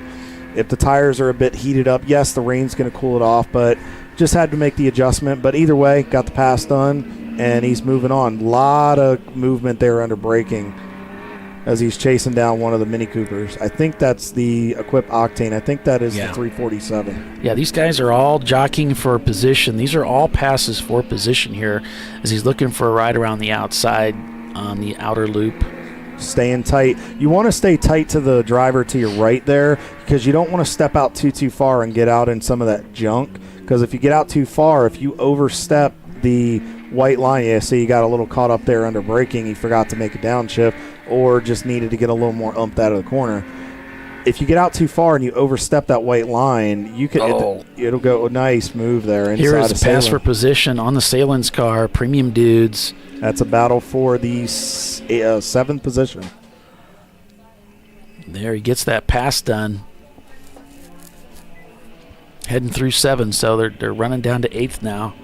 And remember, the Premium Dudes and Salins, those were the two teams that had that iconic finish last year at Daytona that was by mere inches. So they're very familiar with each other, and they know how to race around each other. But Premium Dudes are going to put up a fight, and they did last year when they brought it to Team Salin. Yeah, this car's working really well in the wet.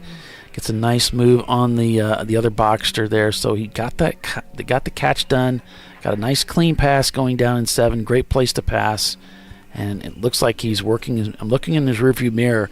It looks like he's escaped the Porsche, the Salen's car. So he's coming through the exit there as we're going to take another break here for commercials. So stay with us. You're watching Champ Car Live presented by AutoZone.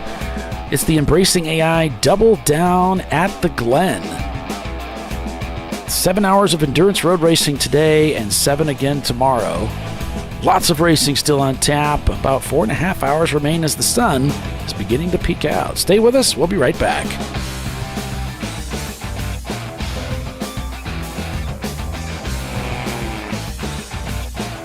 You know, I'd buy tires online, but then what? We've thought about it. We're TireRack.com. They should let you ship directly to a mechanic. Actually, we call them independent recommended installers. They should have like 1,000 mechanics. Try over 7,000 installers. Then you just make an appointment. At a time that's convenient for you. This could change tire buying forever. TireRack.com, the way tire buying should be.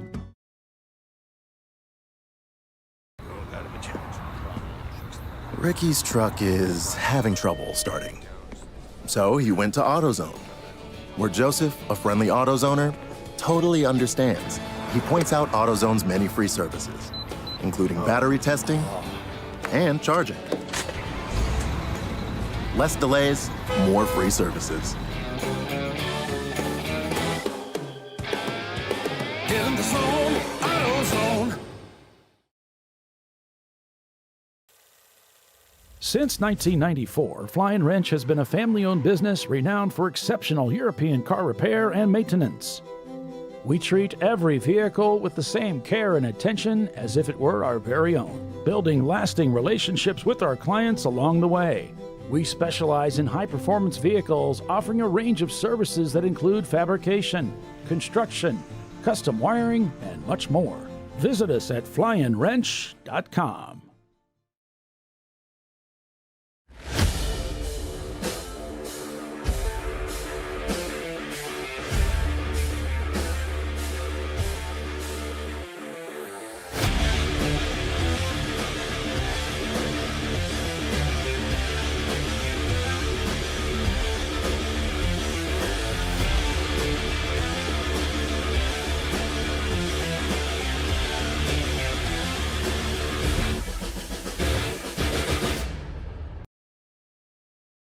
Welcome to Parts Badger, where we want to be your online machine shop. Through our online platform, we connect our global manufacturing capacity to your fingertips. You can request a quote, place an order, manage your parts, and even share that information with a colleague right online. If you prefer, you can work with our experienced team of sales representatives who are supported by our design engineers and project managers as well.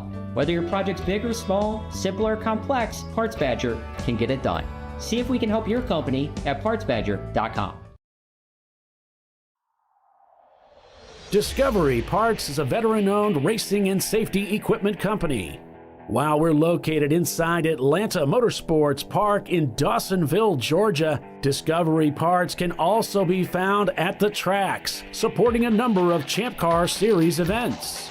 We take pride in being a reseller of the best of the industry to Champ Car teams and drivers.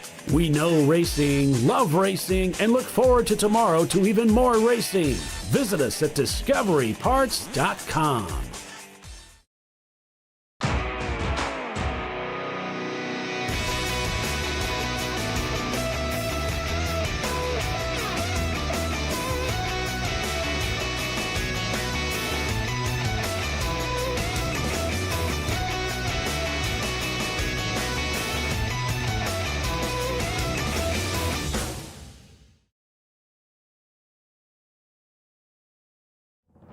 Lifeline's continuous commitment to research and development ensures that we supply the most innovative and cutting-edge products available, used by the majority of the world's motorsport championship-winning drivers, teams, and constructors. Lifeline has a stringent and proven history of success. Lifeline's continuous commitment to research and development ensures that we supply the most innovative and cutting-edge products available.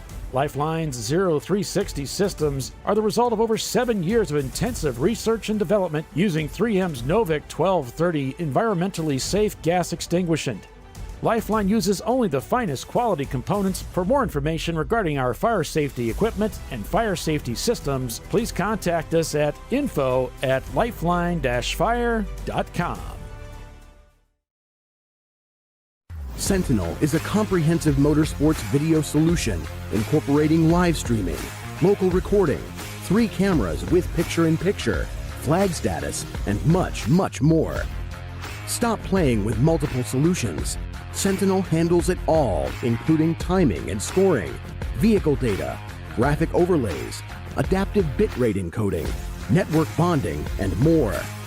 Sentinel is the solution to sharing your motorsports experience with your friends, family, sponsors, and the world. What are you waiting for?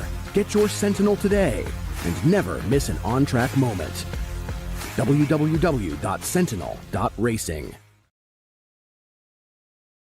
The Jimenez family are having battery issues. But a friendly AutoZoner tests their battery and helps them find the right Duralast battery to get back on the road.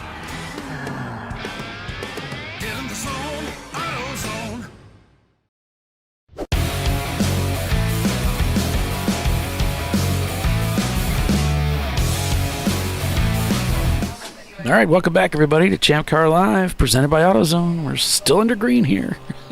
That's the most encouraging part. Absolutely. Hey, you know what? So far it's been good. We've only seen a couple of small things. It's been really good, so I think that'll be very beneficial. Refreshingly good. I mean, really good. And it's usually we come here, like I said, we usually have a caution every 30 minutes. It's been pretty good. So Rockwell's leading the way, about a lap over Atlanta Speedworks. I know it's not that far. We just haven't seen the gap yet present itself as Atlanta Speedworks comes around. But Rockwell leading the way nicely right now, north by northeast, back about 0.6 seconds from the Atlanta Speedworks Porsche. So they are right together, that BMW and 99 Porsche Boxster. Parts Badger in fourth place, back 6 seconds. They just turned in 2:13 on the last lap. Is that right? Yep. That's a stout lap for that team. And then we've got Shut Up Racing there in fifth place. Team Salem Ketchup in sixth. Premium Dudes now in seventh, continuing to work their way up through the field. Leader working lap 58. It's going by in a hurry here, as we can see one of the Rockwell cars out braking. It looks like Turning Concepts. I did get a note from some of our friends over at Rockwell, some interesting note going on this weekend. So the number one car, the current race leader and class leader in C-Class, is Dennis DuPont and his co-driver Preston Brown, who are both associated with the Brian Herta Autosport IMSA Michelin Pilot Challenge team in the TCR points lead. They are both the TCR points leaders, and they are both here this weekend again, preparation for the upcoming IMSA weekend in June. So, but good to see them coming out and hanging out with us in some grassroots racing, and looks like they've gotten up front and have got a nice gap to Atlanta Speedworks in second. So we wish them well the rest of the day. Oh, Michael Bull's in the car, in the Running Bulls machine. Now, this is a relatively fresh build for this team. You remember their car was destroyed last year at Atlanta Motorsports Park. And so this is a brand new machine for the 2025 season. And they've done a really good job with it. Right now they're 14th in the C-Class, 17th overall in the race. They're doing a nice job of just taking it easy. We know they've had some hiccups they've been trying to work out, just those new car blues, little kinks of a new build. But Michael and Andrew and everybody, they seem very, very confident that they've got them worked out. The car seems to be running flawlessly, and they've got their hula girl riding shotgun this weekend. Yeah, I forget what her name was. I don't have my notebook that I had at NCM, but they got the hula girl for good luck, so hopefully they can dance their way into a good finish.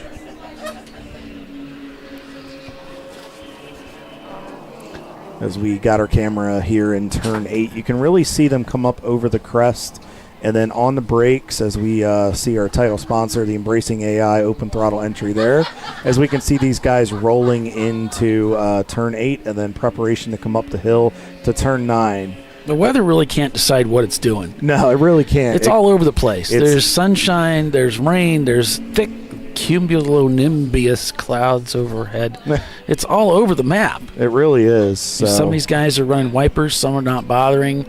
Some angles of the track, it looks just like the worst storm is rolling in. And then others, it's like, oh, it actually looks pretty nice out there. From what I'm looking at, Paulie, it wouldn't surprise me, knowing as big as this facility is, right outside our booth, it's sunny and looks good, but I'll bet you over in that boot section, there might be a little bit of rain over there. It could be just that annoying mist we discussed, that it just causes you a little bit of problem and can be annoying, as you see TCR with a nice outbraking maneuver on a BMW to the left. Car 96 here as he's working the traffic. So let's decipher this a little bit and watch here as he's coming up on the back of race right. He looks like he's going to stay to the right, 3 wide in front, and then now 2 wide as they take care of race right, and then that BMW there to the left. Not close enough to get a run on My Races Live, but if he gets to the power like he just did, he's within about a car length of the Honda Civic. He'll try to get a run. Not close enough to get to the left going into 9, but if he can get a good run, gently clip that curve. Looks like he didn't get the run. Looks like he kind of slipped the throttle a little bit there. It is wet over there. Claire pulled him a little bit out of the corner, but if he'd have gotten close enough, probably could have gotten a run. If he gets a decent run here through 10, Well, he's probably trying to pedal it. The track still is pretty damp, so probably just trying to take it easy and take care of the cars. We still have over 4 hours to go in today's contest. On board with Luce Brothers Motorsports. And I think this is the team I've been working with that bought a camera for one of their cars, and this is not that camera, but I don't know. Look, they're running the Sentinel system this weekend. Right now they are in 51st overall, and they are third place in C class. Right now, I believe third place, or no, I'm sorry, not C class, in F class, I apologize. So they're having a good run right now. They have about 14 seconds up on the 300, the Easy Riders Mercedes behind them. So just continuing to plug along here. They're doing a good job. And that's the cool thing, that 300-point class, the F class that was newly introduced last couple of years, as Wilson Daly just nice outbraking maneuver there. Good heads-up move by Luce Brothers, seeing them in the mirror. But it's really, we're starting to see that increase in those cars, and it's really letting those guys that don't have the high horsepower cars out there come out and play with us here in Champ Car. And they're actually fairly competitive, especially at some of the facilities that we go to where horsepower isn't as big of a thing. You want to have it here on the straightaways, but if you can navigate the boot sections, S's, and technicals, you can hang with some of those big boy cars. And as you can see, Luce Brothers is doing a great job of staying with some of these cars. Getting a good run here out of 11. If he can just tag on, get right in behind that BMW there, maybe get a pull down the front straightaway, but he was watching the mirror and saw the S2000 coming. There he goes. Good on the top end, it looks like, as he gets by that BMW. He's going to be a little bit to the right here going into turn one. He's going to have to adjust his entry, but nice job. Looking good, using up that racetrack. Grabbing fourth gear as he heads up the hill. Now he'll just, looks like he had to lift a little bit. It's probably slick. May not have the optimal rain tire on the car, so he's just trying to take it easy through there. And it doesn't look like it's that steep of a hill, folks, but I can tell you, when you start to go up, you just go straight up that hill, and you really can't see, so you really have to keep your eyes up and pay attention to what's going on that racetrack. But so far, they're doing a great job, and we wish them luck, the best of the race. They got about 4 hours and 13 and a half minutes to go, so hopefully they'll be on the top step of that F-Class podium here shortly. Back on board with TCR as he's looks like we're getting some more rain down in turn one. It really is, Paulie. I think we're going to get all 4 seasons today. Honestly, I think your comment was right. It looks like, yep, one of the Mini Coopers there. That might be Red Barn Racing. I'm not sure. I'll have to check. But it looks like it's getting slick down there. I think when you see them go into 2, they're really pushing out wide, and I don't think they're trying to do that. Or that may not have been Red Barn. It might have been Team Equipped there. Well, if there's one place on this track, I think you do want to be cautious in the wet, and you want to be careful in this one area as well in the dry. It's when you're heading into the boot, that turn 6. Mm-hmm. It goes kind of off camber, and there's a lot of guys that will pancake that wall or spear it. That's one spot in this track you do want to be careful of. You don't really need to go in there super strong either. The idea is to be out kind of wide, and then you're going to pull over to the left. And this is where iRacing really helps, because it's so big, it's so wide, and you can get lost out there very easily finding where am I supposed to put my car. So I really do recommend spending some time turning some laps in iRacing to get a feel for this track, because it is pretty big out there. Did you see that catch there, Paulie? Got into the bus stop real hot. You see him have to crank that thing to the right. That was a pretty cool maneuver there, but I tell you what, that is trust in that car, but they've got a good setup in it. Let's see if we can catch it here on the replay. He threw it. That was a finesse move. He threw it in there, got him a bunch of curve, and he's moving. Did twist it a little bit there. Yeah. It's a little slick through there. But even in the dry, you see guys do that. I mean, I remember, especially from watching a lot of the NASCAR races, if you want to talk about somebody that could attack curbs, 2 drivers, Rusty Wallace and Robbie Gordon. I remember watching a qualifying run here years ago. Robbie launched it up off going into the bus stop trying to go for the pole, and it's a finesse move. It got the car kind of upset, but it got him to do what he needed it to do, and I believe he qualified top 5 for that event. But you got to know what your car can do and know the limits. So, but great job by the Red Barn driver right now.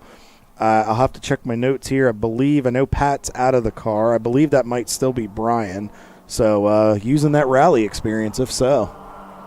So we're looking at our turn 7 camera. So like we said, this is another sweeper. It's a little bit tighter than the carousel, but you really take a bit of a late entry, and you see a lot of the cars as we see. That's Fawn Group, and in front of them was Rockwell, and there's Spare Change Racing.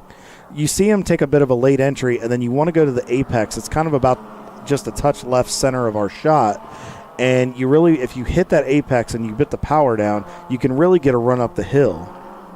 So it's really about right there. We just saw one of the Atlanta Speedworks cars go by Rockwell. So the one car of Rockwell Autosport is still leading. Let's hit the leaderboard once again. It looks like North by Northeast has worked themselves up into second position. Shut Up Racing is about 15 seconds back of North by Northeast in third. And the top 3 in the overall are your top 3 C-Class cars as well. Atlanta Speedworks, 5.5 back from Shut Up Racing, is in fourth. And then the leading B-Class car, Parts Badger, in their Mazda Miata, is in fifth. And then Premium Dudes, the rest of your overall top 10 are C-Class cars with Premium Dudes, Team Salem Ketchup, Team Salem Mustard, Prefect Racing, and the Lexus. And Wilson Daly has cracked back into the top 10. Now, all of those cars are on the same lap from what we can tell, and they're all within, I would say, probably about a minute and a half of each other. So the battle for the top 10 is going to get pretty close here. And then I would even turn in, we just hit the line here, turn in Concepts, and we can throw in 901 Motorsport, the 901 entry, into that fight as well. All C-Class. Ramen Racing Noodles is 14th overall, leading our A-Class, and then Gorilla Sticker behind them in the 517. Second in B-Class is Equip Octane, and then the sister Equip Octane is now leading our EC class, and they have a healthy gap from what I can tell to the Boston Winers guys. And then Open Throttle Specs still leads our F class. And then in D class, K-Wood Racing in their Corvette has worked themselves up into 32nd overall and is leading the D class. So, and Crazy Horse Racing is now up into second in D class, 39th overall. But we've got some pretty tight battles here. Rossmar Racing, Coco and Brothers, 34th overall in A-Class. They're about 2.5 seconds back of the 473 Rossmar Mazda entry. A lot of teams back there, and some good battles on the racetrack, Paulie. Yeah, I was just going to say it's nice to see that both of the Salem's cars had gotten together, and then the Mustard car just kind of checked out. So, but nevertheless, we are seeing some areas of the track that seem to be dealing with weather more than other. And there's the Running Bulls car really eating the curb there, heading into the outer loop. Here you'll see as their camera's in a little bit more of a delay than what our cameras are running at. You can see, I think he just feels like he's run out of room here, and he just munches up a bunch of it. The goal when you get in that situation, folks, is you have to stay patient, and you can't overstep. You can get in trouble really quick. Nice job of Michael just laying back a little bit, letting the holes develop to get through. Yeah, shaking big. Got to throw in the Ricky Bobby reference every now and then. We got some NASCAR people to follow, and everybody, you know. It's funny. So, yeah. But to the point there, you noticed he kind of went to the right. He didn't make the pass getting into the bus stop, but he stayed patient, got held up for a second, pedaled it, and then worked and found an opening and didn't try to force the hole through the middle that wasn't there, because that could have resulted in something not what they wanted. So they did a good job.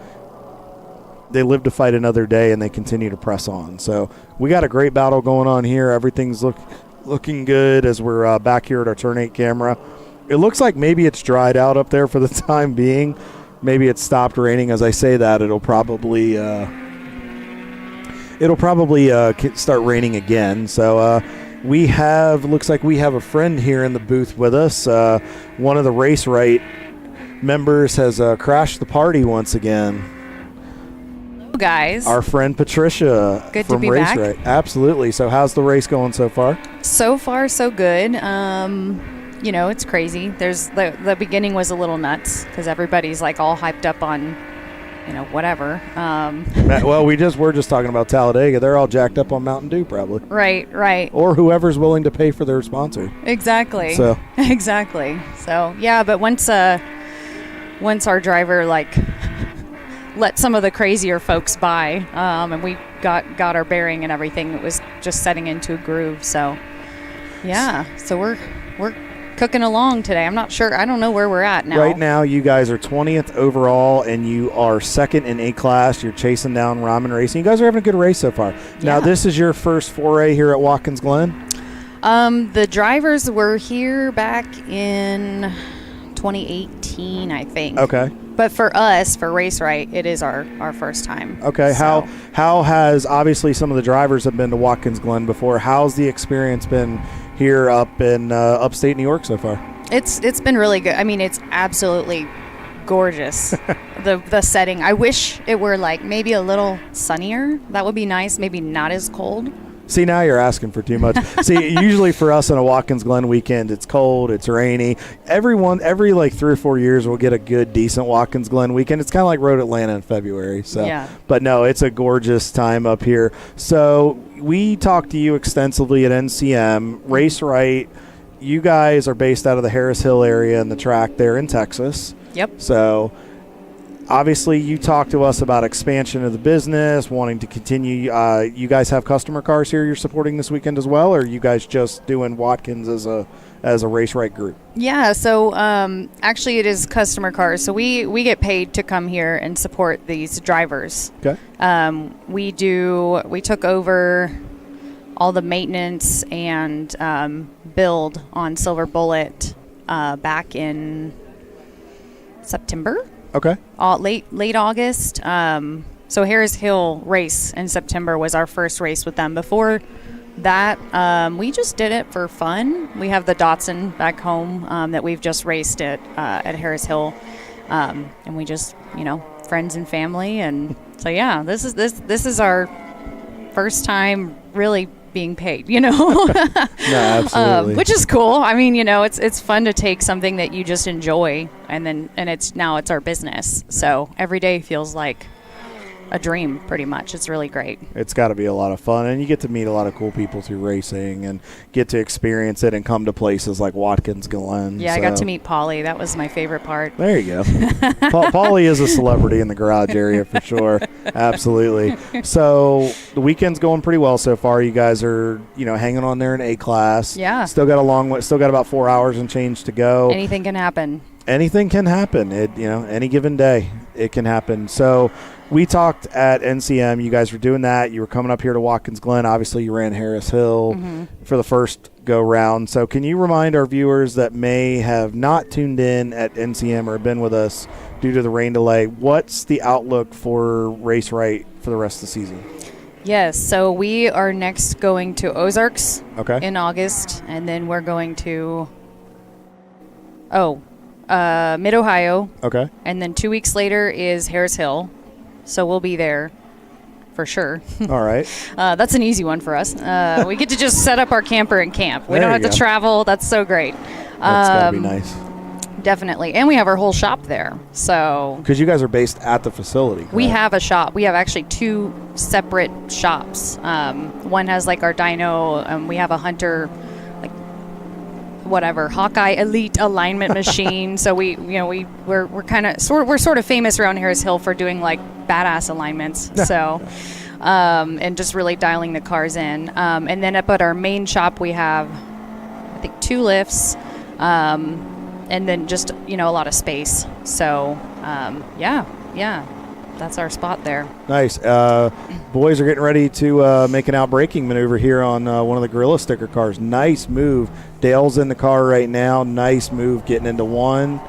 Cleared him and got another spot. It looks like we may be going to yellow here, Paulie.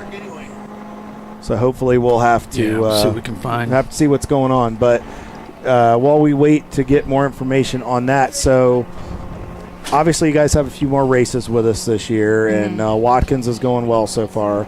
So, and you talked about that you want to continue to expand the business. Your husband, Patrick, right? Yeah. Okay. Yeah. All right. Patrick and Patricia. I knew it was sort of easy to remember. Yeah.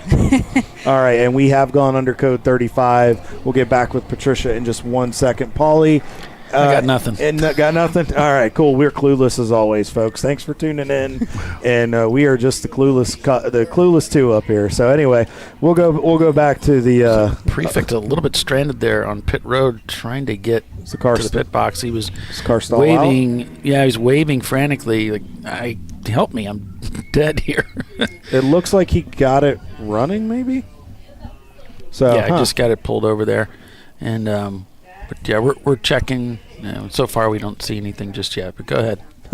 It was exciting. So, and those are the little things that anything can happen where when you run into those problems, or if a car stalls or something unexpected happens, you got to react. But that's also where you, as the opposing team, can take advantage of hiccups by other operations. So, obviously, you guys are still continuing to try to grow. So, looking to potentially expand Champ Car involvement next year and go from there.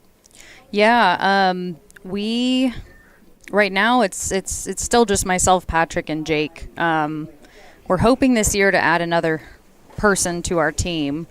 So that would be great. And then, from there, because we're getting really busy at our shop too. So back at home, we're looking at not just working on race cars, but we have, some clients with McLarens, Ferraris, Lotuses, all that kind of stuff that we do.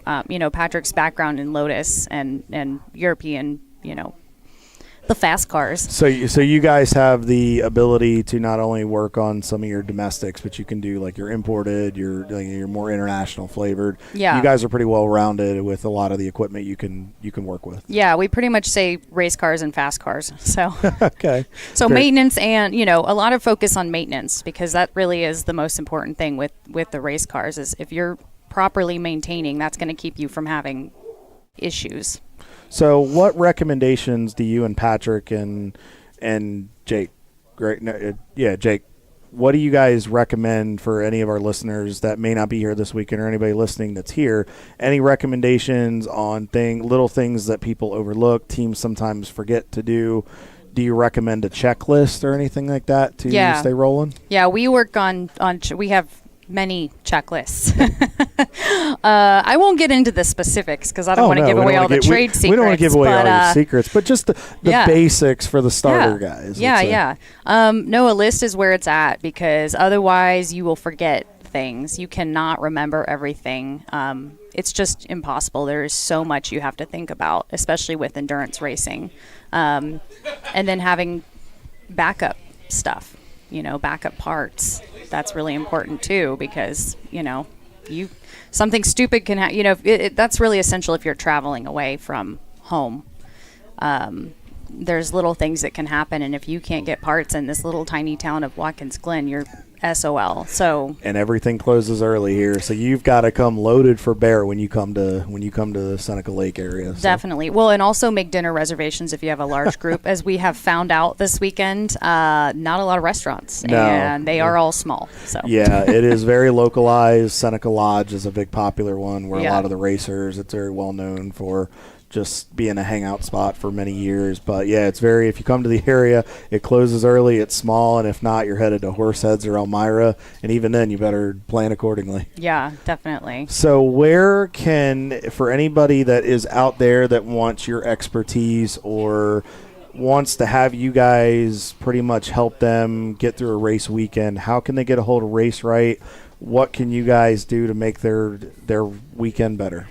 Yeah, so how they can get a hold of us, we are on the web at www.race-right.com. And you can also find us on Instagram. It's race_right, because race-right wasn't available. And we are on YouTube now as well. That's where we're streaming with our new setup. It's also race_right. But yeah, you can find us on our website, get in touch with us there. As far as, track support, again, we're still in the early development ages. We've essentially been in business for a year. So we're very open, if people have an idea or they want to chat with us about something, hit us up and we'll talk and we'll see what your needs are and how we can help you out.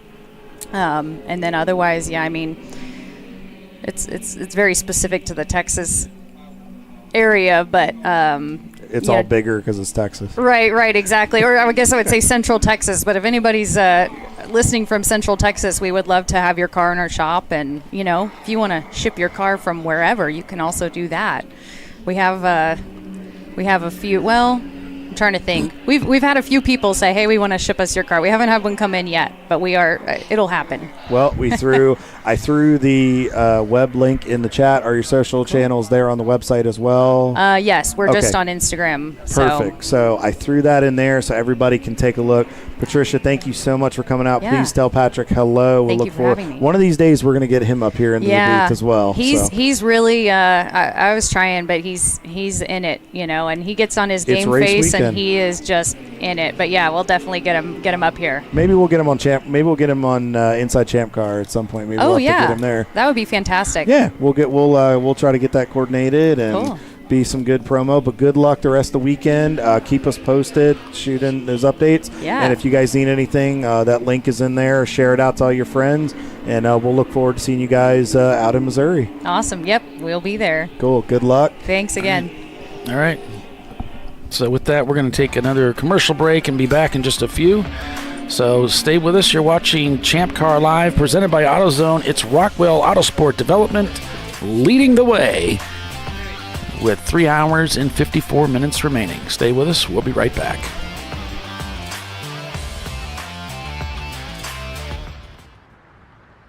I probably need new tires. You do. What if they sold tires online? We do. We're TireRack.com. They could offer lots of tires We have so many tires. and help you find the right tire. It's called the Tire Decision Guide. Oh, and they could ship them to a nearby mechanic. We shipped over 7,000 independent recommended installers. This is an amazing idea. Sorry. TireRack.com, the way tire buying should be. George and Junior are fed up. They weren't planning on having to replace their brakes today, but they went to AutoZone, where a friendly AutoZoner helps them find a deal on the right parts. In the zone, AutoZone. Since 1994, Flying Wrench has been a family-owned business renowned for exceptional European car repair and maintenance. We treat every vehicle with the same care and attention as if it were our very own, building lasting relationships with our clients along the way. We specialize in high-performance vehicles, offering a range of services that include fabrication, construction, custom wiring, and much more. Visit us at flyinwrench.com.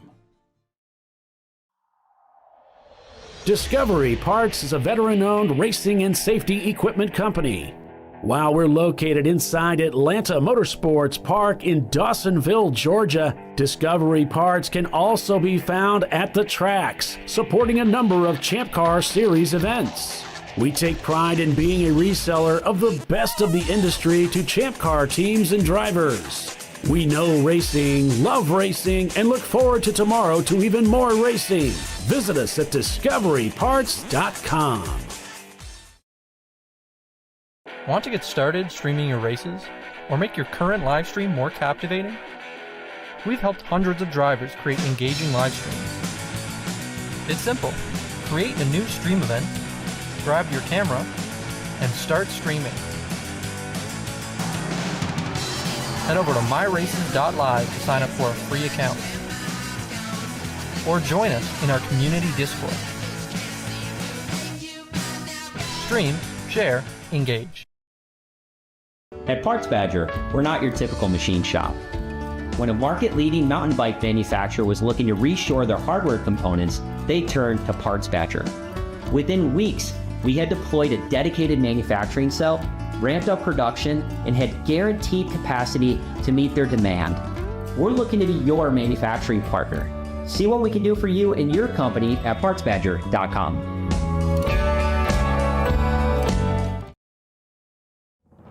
Lifeline's continuous commitment to research and development ensures that we supply the most innovative and cutting-edge products available. Used by the majority of the world's motorsport championship-winning drivers, teams, and constructors, Lifeline has a stringent and proven history of success. Lifeline's continuous commitment to research and development ensures that we supply the most innovative and cutting-edge products available. Lifeline's 0360 systems are the result of over 7 years of intensive research and development using 3M's Novik 1230 environmentally safe gas extinguishant. Lifeline uses only the finest quality components. For more information regarding our fire safety equipment and fire safety systems, please contact us at info@lifeline-fire.com. Sentinel is a comprehensive motorsports video solution incorporating live streaming, local recording, 3 cameras with picture-in-picture, flag status, and much, much more. Stop playing with multiple solutions. Sentinel handles it all, including timing and scoring, vehicle data, graphic overlays, adaptive bitrate encoding, network bonding, and more. Sentinel is the solution to sharing your motorsports experience with your friends, family, sponsors, and the world. What are you waiting for? Get your Sentinel today and never miss an on-track moment. www.sentinel.racing. Dave's twitch is bad. That's because his wipers need replacing. But he went to AutoZone, where a friendly AutoZoner guides him to the right wipers and makes sure everything is working smoothly. Get in the zone, AutoZone.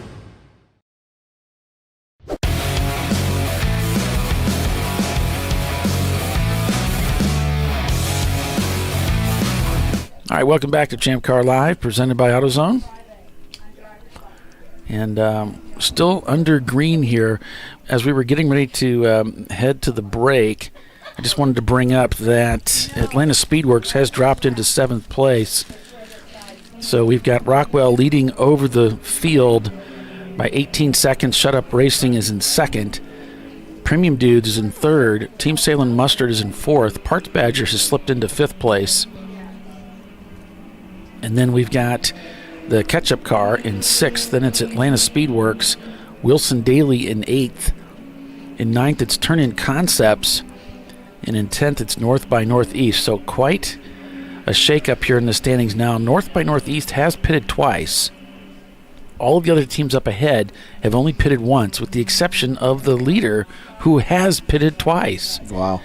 So, yeah, this is kind of an interesting shake-up. The Ramen Racing team in 13th overall leads A class.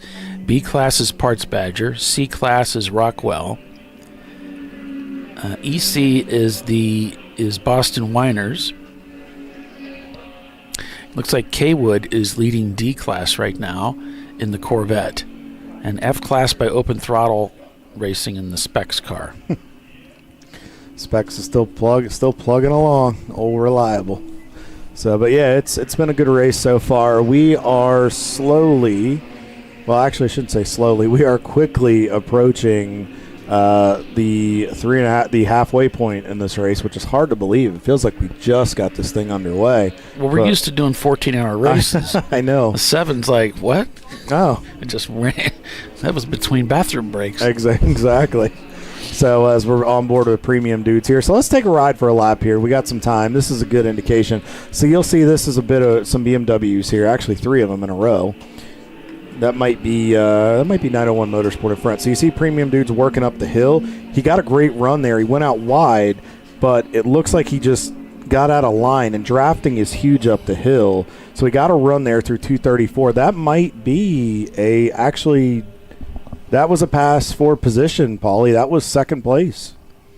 So they have just moved into 2nd place, and that looks like that was one of the 901 Motorsport cars that he's now put in between himself and Shut Up Racing. So that was a beautiful move there, well executed. So, and they're only about 14 and change behind Rockwell. So you saw it live here on ChampCar.Live. And you did. You guys can't say we aren't following the leaders. We found the fight. We found them. We watched the pass. You saw it, perhaps, but it happened.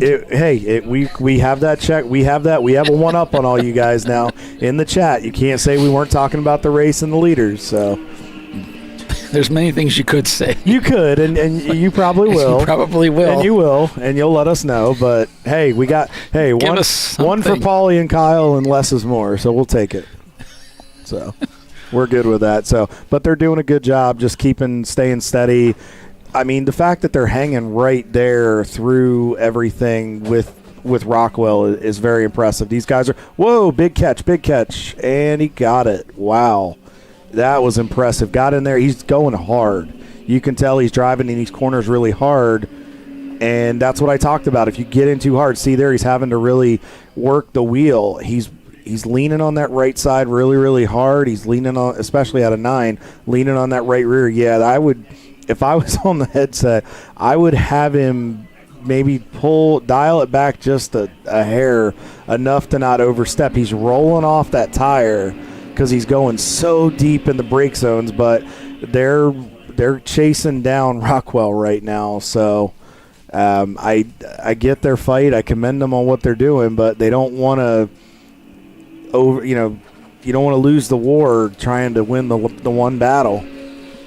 But now that lead has decreased to under 9.5 seconds, and the last lap was a 2:15.6. Last lap for Rockwell was a 2:21.9.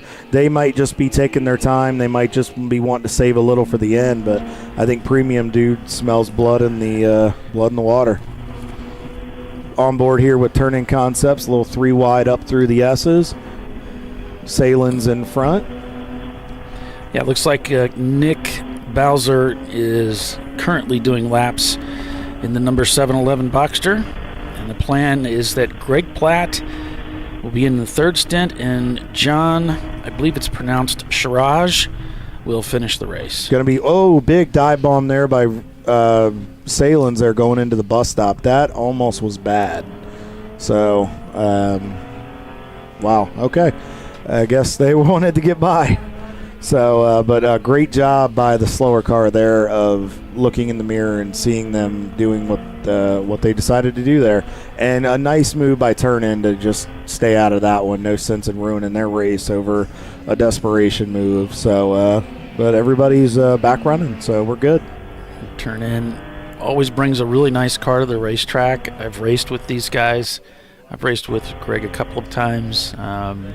And it's another one of those fun teams to race with if you can get connected with them and they like you and invite you to join them. Heading up to turn 8 here. It's quite a steep climb, so as we were saying earlier, this is one of those parts of the track you just want to get a good run on it, and you can really lay the power down hard on 7. You see all the crossing up here. He got into 8, but you really want to let those rear tires dig into that turn 7 there. There's lots of compression you can add, and the harder you go into that corner, the more compression you get, and then you can accelerate earlier and earlier. Super fun corner to figure out.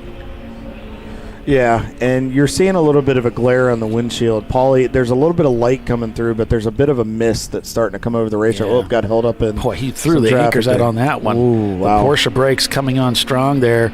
That guy, he may have been heading into the pits. I think he was. Oh, he got a debris, debris message coming through his Flagtronics there as he's heading down the front straightaway. So that's a local debris flag that was thrown. It looks like it may be something going into 1 or maybe down off the line there in there. And look, we're definitely getting some rain back in the area. I'm looking out of the broadcast booth. It's in various parts. Plus, you can see it peppering the windshield here. So Nick's just going to have to be really, really careful, as are all the competitors with these types of conditions, folks. I can't stress this enough. Paulie's experienced this. I have. Les has. We're all drivers. It's not something easy when you go from rain to dry to partial to this. It really messes with you. It's hard to get into a rhythm sometimes because you're going from one section of the track and then you'll go to another section. Looks like we have a car spun here, Paulie. It's a BMW. I'm not sure which one it is. It's just off to the left coming out of the bus stop. Out of the bus stop, okay. It was just off to, looks like he might have gotten it going, or he might have gotten it going. It looks like he might have just had a little bit of a spin there, but he might have fired it up and kept going. Doesn't look like they hit anything from what I can tell. So it might have just gotten in there a little quick and with the anticipation of not knowing what the track had at that point. But it looked like it was a 901 Motorsport BMW, so nice recovery. Good job keeping it out of the barrier, and they're fired up and go again. As we're back on board, we just talked to Patricia and her husband. Patrick, who's part of Race Right. They're second in their respective class and 16th overall, as they're in some heavy traffic right here.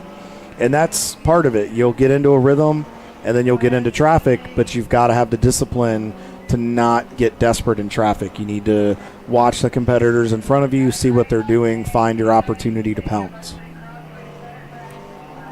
So you got back to the power really, really well there. Staying right with, I believe that's one of the Hondas in front. Looks like a Civic. Turning in, really having to work that throttle. Take it easy, don't want to overstep and spin. Nice job out of the corner. Looks like Running Bulls has brought it into the pits. No, I'm sorry. That's one of the BMWs. I thought it was a Civic for a second. Nice pass inside, and it looks like he's going to clear him off a 10. I like what he just did right there. He gave himself a little bit of room just to be sure, and then it gave him a good entry getting into 11, and now back down the front straightaway. And we don't run spotters like a lot of the Pro Series do in this series, so you really have to be careful. Paulie, looks like we may have a lead. We might want to go check on Premium Dudes. We have a fight on our hands here. All right, let's get over there. All right, there we go. Premium Dudes. So there is a wide discrepancy there in lap time, but it looks like Premium Dudes. It's showing that, whoa, big catch right there out of 6. The track is very wet back there. I'm looking out of our broadcast booth. The rain has come back in again. He's mid-tracking it here. He's thinking that the race line's a little bit slippery. Oh, there was some lightning, I believe. That could bring this. Whoa. Good catch. Wow, yeah. See, that track is slick back there. He's really trying to get that power down. And that's hard. He's trying to. So what he's doing, folks, is he's running offline a little bit, and then he is running more so middle of the corner. Now, there he ran the normal line. You'll see him run offline a little bit because, well, he touched the curb. And see, that's what I'm talking about, folks. That shiny part of the curb, if you touch it and it's wet, you're going around. You're definitely getting more of the wet stuff coming down on the track and the cars right now. And this is a really dangerous time. If the track had really gotten oiled down and been dry for a while, this would be a dangerous time. But we've had quite a bit of rain over the last couple of days, so the track really is just staying green. So. You see a competitor going. He's getting a little slick on that paint right there. That paint, Ryan. That's the pit in. It's been worn down quite a bit. It's probably not as bad as it used to be. You see, he did get twisted up there. Now he's running offline here a little bit just because he doesn't want to run into the brake zone in case somebody's dropped fluid. You see him ease over transition to then give him, looks like we got a car spun off to the left. Yeah, he looped it, and that's up in turn 1 there. And looks like he's just waiting for an opportunity to pull back onto the racetrack. That's the Hurry Racing Neon. And Premium Dudes, folks, has taken the lead over of the race from Rockwell Autosport. There's about a 5-second gap in lap time right now. So Premium Dudes is absolutely capitalizing on this as he continues to work traffic and see if he can put a gap. He's already about 4.5 seconds up on Rockwell, and then about 10 seconds back from Rockwell is Shut Up Racing and their BMW entry, and then both the Salin, Mustard, and Ketchup are into your top 5. And your top 5 is all C-Class cars. Your leading B-Class car is 6 with Part Badger. Your leading A-Class car with Ramen Racing Noodles is 12th overall. He's got a local yellow there in the bus stop, and he's putting his arms like, why? It's a double. There's the green. I wonder if there was something with the Flagtronics, because it looked like it was multiple flags. Yeah, and it could be that's the way it's designed, where they can show you both a yellow and a debris flag at the same time. It looks like it threw the driver off there for a second. He had his hand up. Emotions are high. He's trying to battle the rain. He's trying to gap Rockwell. He just wants to go. You know, that's a good passing opportunity around the outside there. A lot of guys are uncomfortable through there, so riding the rim through there is a great spot and to get by. Guys, if you got a radio, get on that horn and talk to him a little bit. Just keep him calm. He looks good, but he just needs to settle down a little bit. I know he's trying to get away, but just tell him to relax a little bit. He's getting tensed up in the car. The traffic's getting to him. Get on there and talk to him. And that's sometimes you got to use a little psychology with racing drivers. So get on that horn and say something to him and just, get him to relax a little bit. Let him do what he did to chase down Rockwell. Don't let him get caught up in the traffic and end up becoming a victim. As we just saw Rockwell go by there, he was disposing of a couple BMWs and other lap traffic. But you guys are putting on a good show so far. Just keep it up and just make sure to keep him under control. So as we were going through the rest of our top 10, so we said Parts Badger is in 6th. He is the leading they are the leading B-class car, and then about 16.5 behind them is Atlanta Speedworks. In the 718 entry, Wilson Daly, 25, almost 26 seconds behind Atlanta Speedworks. Turning Concepts looks like is about a lap behind them, but they haven't flashed by the tower here in a little bit, so we'll have to get a clarification. And then additionally behind Turn-In is North by Northeast by about 26 and change. And then that rounds out your top 10. And then just on the outskirts of the top 10 is Gorilla Sticker, about 30.5 back in the 517 BMW. So, this is the traffic right here. Did a nice job of disposing of those guys using that right side, which then set him up for turn 3 as he goes up through the upper S's up the hill. So you got an 8-second gap already, but from Rockwell to Premium. Shut up, you've got 6 seconds. Then it's Salen's Mustard, another 7. 30 seconds for the ketchup car for 5th. Third in 3 seconds for Parts Badger. They're in 6th place up to the Salem Ketchup Porsche. We could expect to see some changes here because the handling performance really does change. It's also driver comfort as we go to caution. Paulie, I'm looking on the marching ants here, and I see we have a car stopped in turn 6. It looks like it may be the 727. Looks like it. It's in the barrier. That is the Dodge Neon. It's a bummer for those guys. They were having a good run, too. That's that one spot that I mentioned earlier is really dangerous down there. You just got to be super careful. You want to tiptoe in there when it's wet and make sure you set the car up properly going in there. I screwed up 6 years ago in this race, Paulie, and ironically it was on Saturday. I was with Lightning Motorsports in our Honda Civic, and as we go to code 35 here, as you see the purple slow. So for those that are new to Champ Car, if you are not familiar, this is a virtual pace car that we run, so you don't always have to put the car out all the time and then try to catch the field up and waste time. It's electronically done where then it's Flagtronic system is here in race control. They monitor. If you go over 35, you see the blinking slow light there telling the driver he needs to back his pace down. And it keeps all the cars, and you run at a slow pace, lets emergency get to where they need to, which in this case is turn 6. And then once they clear it out and it's deemed safe, they'll go back to yellow, then transition back to the green flag racing. So that's kind of how the virtual pace car works. You'll see this in F1 tomorrow at Monaco. I'm sure you're going to see this tomorrow at Monaco in those tight quarters. So we're taking a page out of their book, and it's worked very, very well. So unfortunately at Watkins Glen, we do not do hot pulls. So it makes it where we have to go to code 35. But about 6 years ago in this race, Paulie, the section you were talking about, turn 6, I was in a hurry to get through traffic. I was driving in over my head. I tried to desperately get by some guys. I went way too wide, and I got hit.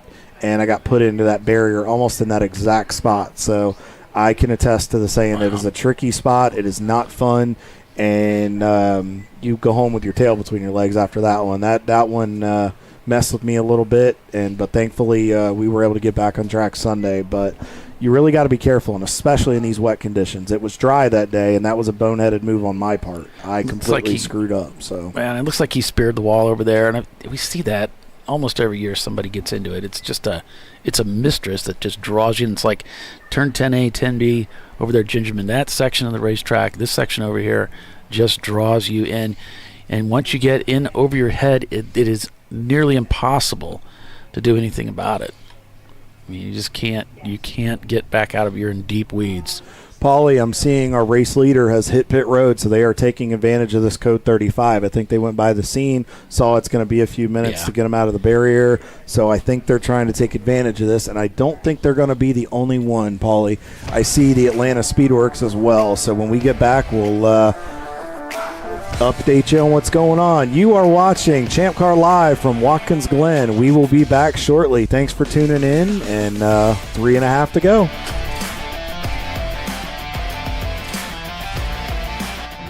An important decision is afoot. This man is about to buy tires on TireRack.com. Tire Rack is the leading online retailer of tires in North America and a repository of advice and expert reviews. And it's done! All that's left is to arrange for safe, easy installation at one of our independent recommended installers. Well, I guess he did that too. TireRack.com, the way tire buying should be. Jamie's on edge. It's her first time changing her own oil. But she went to AutoZone, where a friendly AutoZoner helps her find a deal on what she needs to get the job done right. Get in the zone, AutoZone. Since 1994, Flying Wrench has been a family-owned business renowned for exceptional European car repair and maintenance. We treat every vehicle with the same care and attention as if it were our very own, building lasting relationships with our clients along the way. We specialize in high-performance vehicles, offering a range of services that include fabrication, construction, custom wiring, and much more. Visit us at flyinwrench.com. Want to get started streaming your races or make your current live stream more captivating? We've helped hundreds of drivers create engaging live streams. It's simple. Create a new stream event, grab your camera, and start streaming. Head over to myraces.live to sign up for a free account. Or join us in our community Discord. Stream, share, engage. Lifeline's continuous commitment to research and development ensures that we supply the most innovative and cutting-edge products available, used by the majority of the world's motorsport championship-winning drivers, teams, and constructors. Lifeline has a stringent and proven history of success. Lifeline's continuous commitment to research and development ensures that we supply the most innovative and cutting-edge products available. Lifeline's 0360 systems are the result of over 7 years of intensive research and development using 3M's Novik 1230 environmentally safe gas extinguishant. Lifeline uses only the finest quality components. For more information regarding our fire safety equipment and fire safety systems, please contact us at info@lifeline-fire.com. At Parts Badger, we're not your typical machine shop. An aircraft manufacturer had to deliver a new interior in just weeks. With hundreds of line items and tens of thousands of parts needed, they turned to Parts Badger. We have the connected manufacturing capacity, the experienced team of design engineers and project managers, and the proprietary software to get it done and deliver. See what Parts Badger can do for you and your company at partsbadger.com.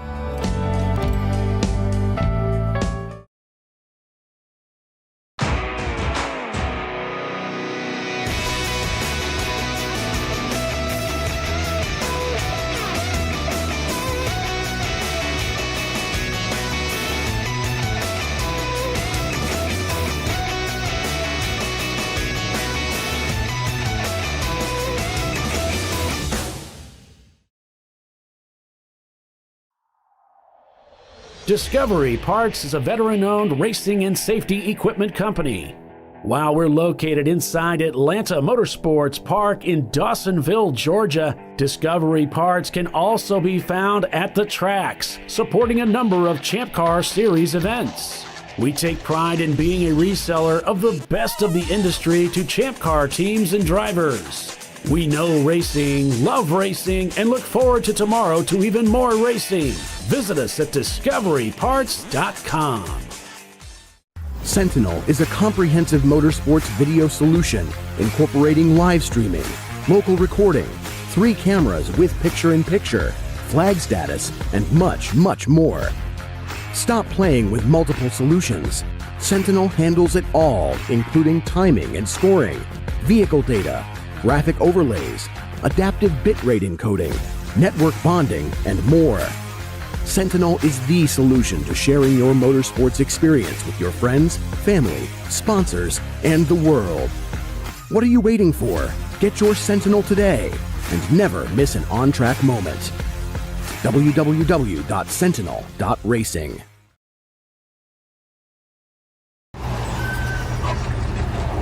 Whew, George is fed up. And so is Junior.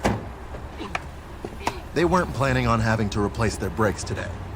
But they went to AutoZone, where a friendly AutoZoner, Renee, helps them find a great deal on Duralast gold pads and rotors. No headaches, just the right parts, and friendly service. Get in the zone, AutoZone.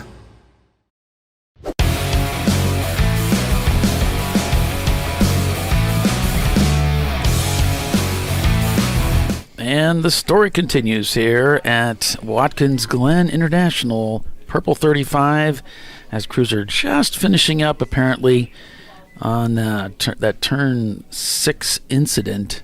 I saw some trucks coming back in and the car has been pulled away, so I would imagine deduction there. We should be getting back to green here shortly. Paulie, we got a feeding frenzy on pit road here. We got Premium Dudes, Parts Badgers, Shut Up Racing. 4 of our top 5 are taking advantage of this long extended code 35. So, and honestly, with the amount of moisture that is on this racetrack and as wet as it is, I don't blame these guys for coming in. There's a lot of cars. Wilson Daly's in, Gorilla Sticker, Last Minute Racing in one of the C-Class cars. Their 1987, another BMW entry this weekend. The sister Rockwell car is in the pits as well, the 41. A lot of people taking advantage of this. Yeah, I think Premium Dudes really nailed it, getting in early as we go back to caution there, and getting that pit stop done at the optimum time to get back out onto the racetrack. Optimal. Well, realistically, Paulie, with being inside of 3.5 to go, you're only looking at one more pit stop. Right. These guys should be able to do 3-stopper. Now with the rain especially, that's going to make fuel an even less of a concern. Mm-hmm. Absolutely. As we are back green here at Watkins Glen for the Embracing.AI double down here at the Glen. Rockwell Autosport right now is still your leader. Wow, we have both the Salins cars are on pit road, Atlanta Speedworks. So this is going to jumble up the running order here, folks. So bear with us, all of our Champ Car fan contingent. We're monitoring the situation, and we'll try to get you as much information as possible as to who's running where. But Rockwell is still up at the ranch leading the show, so we'll have to see how everybody cycles as they exit pit road. Just to give you an idea, look at the rooster tailing. There's a lot of water on the racetrack right now. CU Boulder is behind the wall in the garage working on that Miata. Again, looks like they've got the left front up in the air. So those guys are working on that, but you see the driver's still in the car, ready to go out. So they must be hopeful they're going to be able to get back out onto the racetrack. But yeah, now this is for real. There's a lot of water on the racetrack, and so the wipers, they need to be working. Well, and you want to make sure your lights are on. It's very, very important to be seen. You want to make sure that your wiper, your defogger, you want to make sure you got Rain-X on the windshield. Make sure that your driver has plenty of vision, and especially in the rooster tails, you have to not let that mess with you mentally when you're in traffic. It can be a little daunting and disorienting. So that's where you really, like Paulie was saying, having that time on iRacing, knowing your track around you, knowing points on the racetrack where if you see a certain element, you know you're getting close to a brake marker. So track awareness is key in these situations. So Rockwell continues to lead. Premium Dudes is still second post pit stop. Shut Up Racing is still in third. It looks like they've cycled in.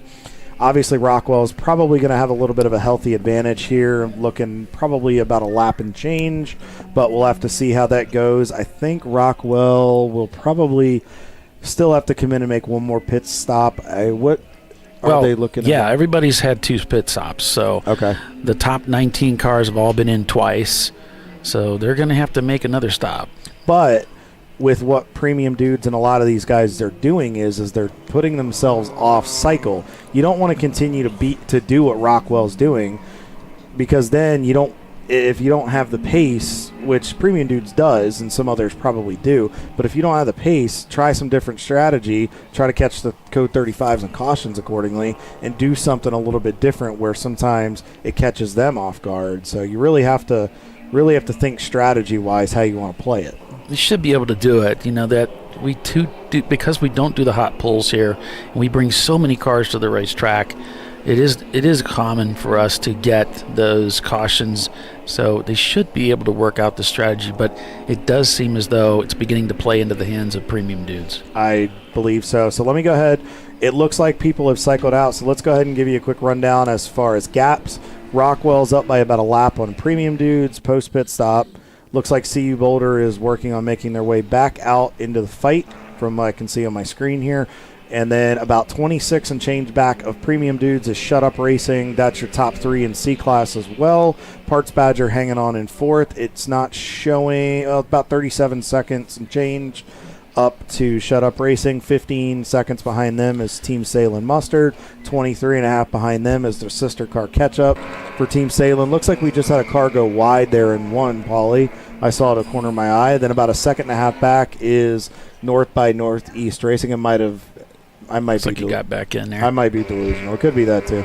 Either way, Atlanta Speedworks is about 8 seconds behind North by Northeast.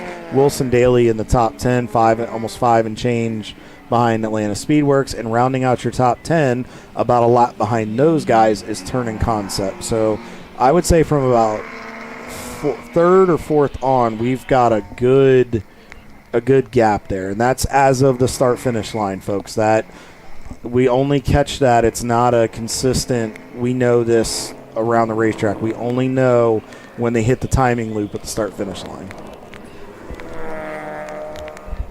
I feel like I'm getting rained on when I'm on these cameras. I can hear the rain.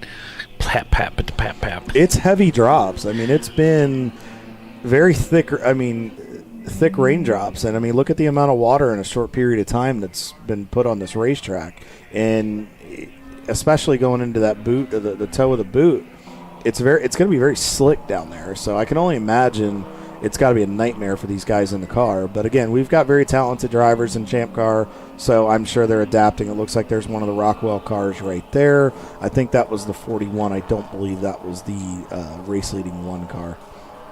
That looks like that was Specs. That may be your lead F-Class leader, which has now worked themselves up into 20th.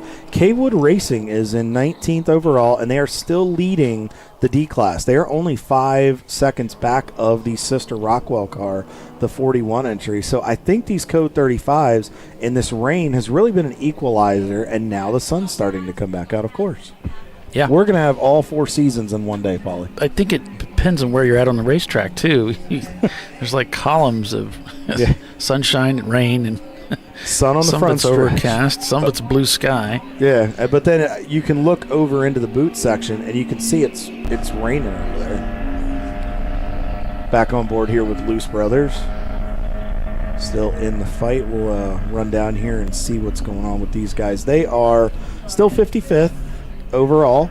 I believe they've gained 15 spots since the start of the race, and they are 4th in F-Class right now. So they're still in the fight. They're about a minute 10 behind Easy Riders for the bottom step of the podium for F-Class, but we still got a long way to go. We still have 3 hours and 17 and a half minutes to go, so long way. They're not out of the fight by any stretch for the F-Class, but they still have a shot at cracking the top 50 because anything can happen, and Miatas like that sometimes tend to be a little better in the rain. Oh, I just had the most epic race with a Miata here in the rain in my M5. All right, we got a car pulling off, and this is turn 11, and I maybe they're taking the cut through because it looked very controlled, and he just drove slowly off of I said 11. He drove slowly off of turn 8, and there is a cut through there on the left. I think they just proceeded into the paddock. It looks like it might be the 933 car, Frantic Antic. It looks like it's stopped. It looks like it's off the racetrack, so hopefully they can get it fixed and get back on.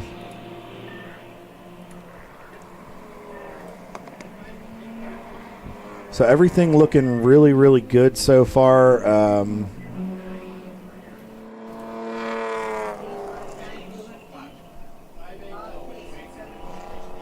So see, as we see the cars just still taking their time. You're not hearing the big engine pitches like you were. They're really having to pedal it coming out of the bus stop or the inner loop going into the carousel there at turn 5. So hopefully they can get through there, and guys have found a way to make it work. It looks like there's still people taking advantage of it there. You can see that looks like that's Premium Dudes right there. They've navigated some traffic and continuing to put some distance from those guys. Yeah, sorry guys. My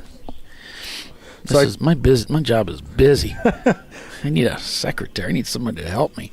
So got an update from Todd Lamb with Atlanta Speedworks. Mikey Trejo is out. Paul Filsinger is in. Paul is pulling double duty this weekend.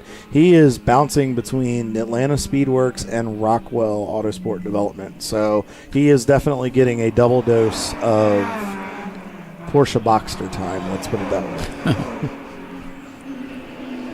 Where's Billy Mays when we need him? You're with Atlanta Speedworks. But wait, there's more. There's Rockwell. Yeah.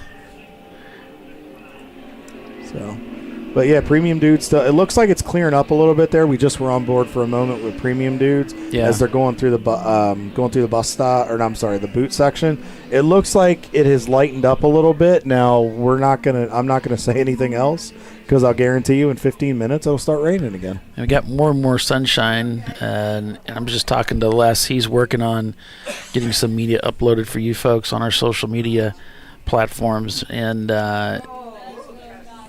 But the big pit stops are pretty much over at this point.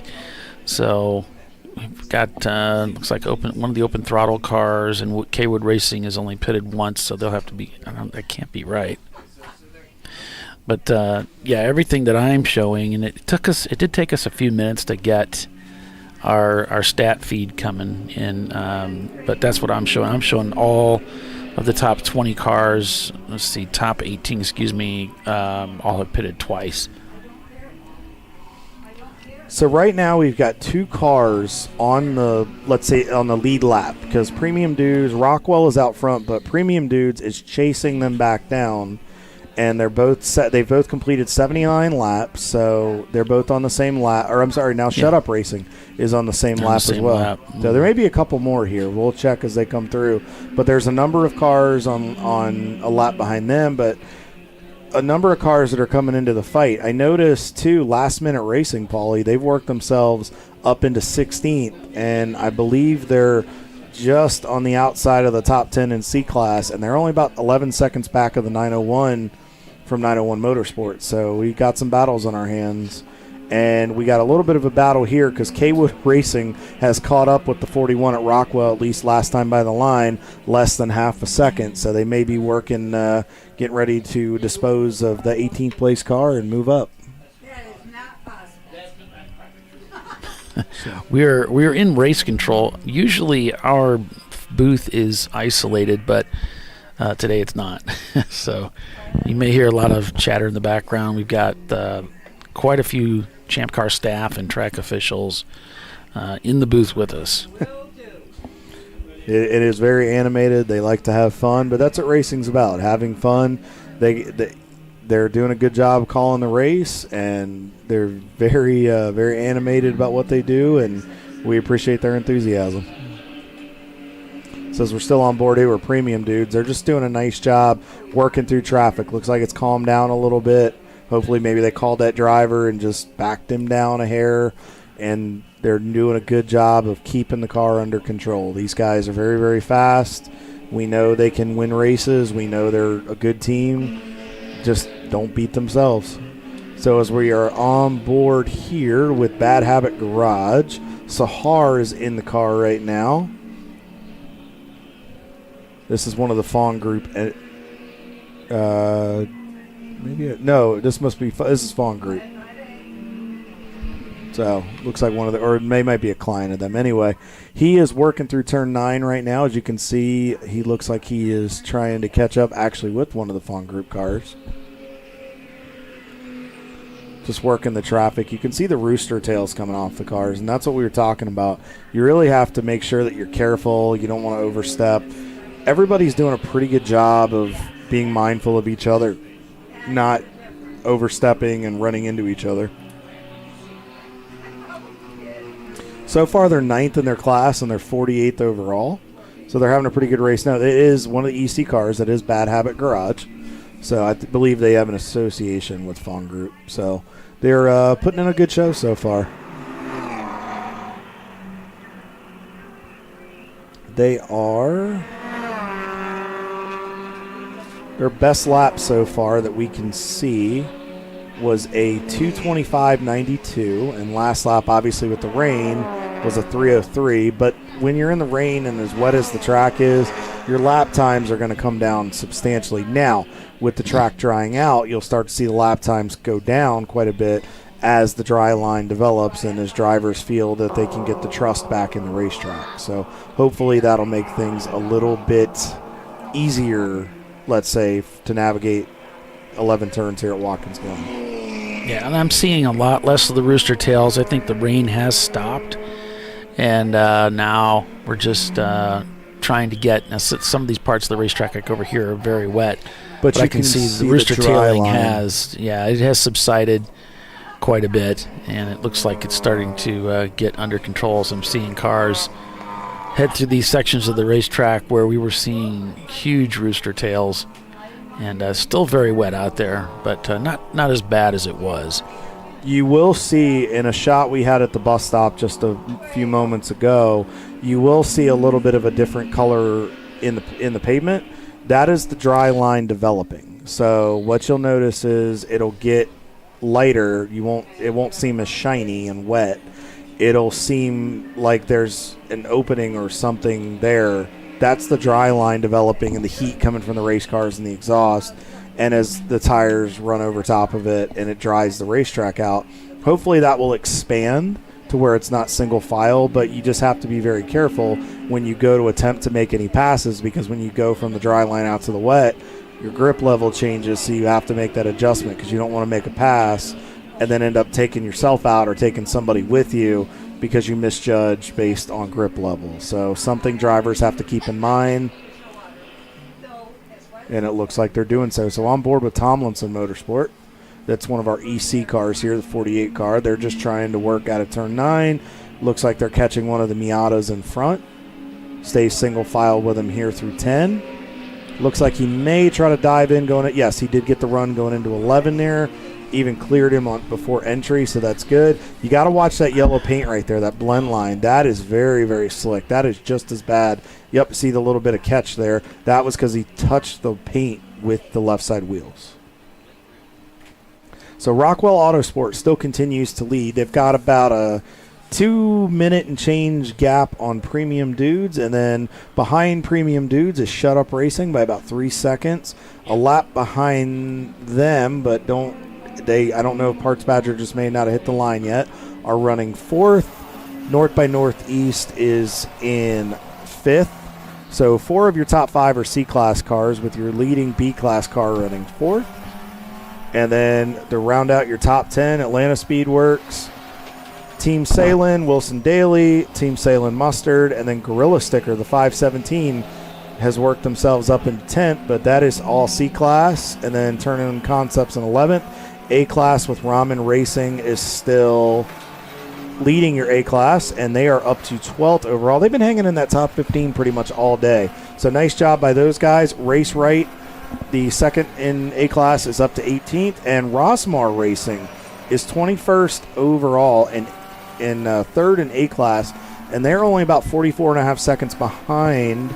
It looks like Boston Winers in the overall, but they're doing a good job so far. They're slowly catching and bringing themselves into the fight.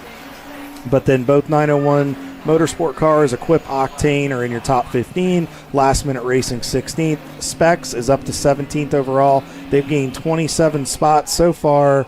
Most spots of the day at this point, goes to Turning Concepts with 53 spots gained so far. Well done, guys. Well done. But Shut Up Racing is slowly catching Premium Dudes for that second spot.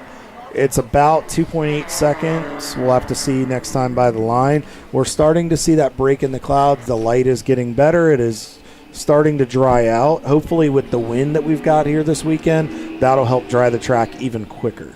Now you might be wondering, how can a team pass 53 cars for position? Well, we started the race with 95 some cars. In Champ Car, we don't qualify the cars. No, we do not. So most racing bodies, they'll have a qualification round before the race, and that sort of sorts the cars out by speed. You don't have so much discrepancy in speed, and we don't do that in Champ Car. It's actually a random draw that we pull people out from the pits, and so it because of that, the field's always kind of shuffled. And it takes a while to get things, to get people kind of back where they normally would be, performance-wise. But that's the way we do it. And it evens it out. It does it instead of qualifying. It puts different players up front. But then on the flip side of that, on usually how it works is, like Paulie was saying, we'll pick that pit stall, but then it's reversed. So if you start on the pole by chance through the draw on Saturday, when we get to Sunday, you're going to be starting tail and Charlie. So it doesn't give you an advantage either way. Yes, it helps you out being there, but it also allows for teams to have a chance to stay competitive and maybe not be back in the midst of the craziness, but allows you to also be up front as well, where you can get away and get an advantage. So there you have it, as my wife would say. And there you have it. My wife says it too, don't feel bad. And what was that one show with from Parks and Rec? I know more than you. My wife always does that with a smirk. I know more than you. So we've got a handful of classes that we run in Champ Car: A, B, C, D, E, C, and F. The A class cars are with an engine displacement of 1.91 liters and under. So that's a lot of the Miatas, your 4 cylinders. B class are cars with an engine displacement between 1.92 liters and up to 2.4. So this is where we end up with cars that have had engine swaps, and some of the, the 08 and newer Miatas that carry that 2-liter engine. And then we've got the C-Class cars, which generally makes up a larger percentage of our teams that race with us. So that's going to include the BMWs with the inline 6s, the Porsche Boxsters, typically fall into that C-Class with the 2.4 liters up to 3.9. And then D-Class is the larger displacement engines, the 3.92 and higher. One I typically refer to as the American Iron. This is where the Corvettes, Camaros, Mustangs, they typically fall into that group. And then we have the F-Class cars with a total as-raced VPI of 300 points or less. We have a vehicle performance index that is used to classify the cars, or maybe not classify, but it's used to give us the teams the ability to put their cars within a class so that they're not pushed into our exception class, which is EC, which are all the cars that ride outside of the rule book and are not eligible for a podium position. So code 35 now under caution. And some of the cars do get bumped up a class. If they're running a turbo on a car that wasn't originally with a turbo, if they were an A-class car, for instance, they get pushed into a B-class, that kind of thing. So you can find out more information in the rule book. Check out the 2.3 in the BCR. Paulie, it looks like we have in the BCCR. What is it? The biz something rule. The rules. So. We're not good with that. Basic competition. Yeah, the rules. Champ Car rules can be found on the Champ Car website. So it looks like the car stalled or was stalled. It looks like it may have gotten going reanimated? Maybe. Like Frankenstein, but different. Maybe Igor revived him.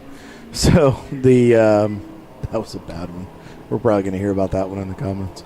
Anyway, I believe it was 173. It was the continuous rotation racing team in their Mazda Miata 1994. Yeah, back to caution. Yep, looks like they got going, and we're green again. Les back in the pits with the Blitz Racing Porsche. And it looks like he's gotten a break from the rain. We've got the sun now really beginning to open up on the racetrack.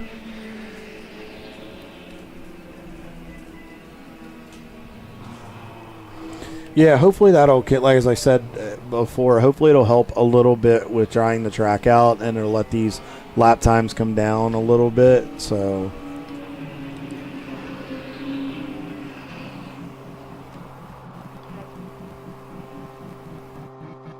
yeah, we can see some dry spots opening up on the racetrack, on the pit lane, it looks like. So looked like we had a little bit of a delay there in the Red Barn Racing. It was showing some yellow. There might have been something there in one, but we are still full green here at Watkins Glen, folks.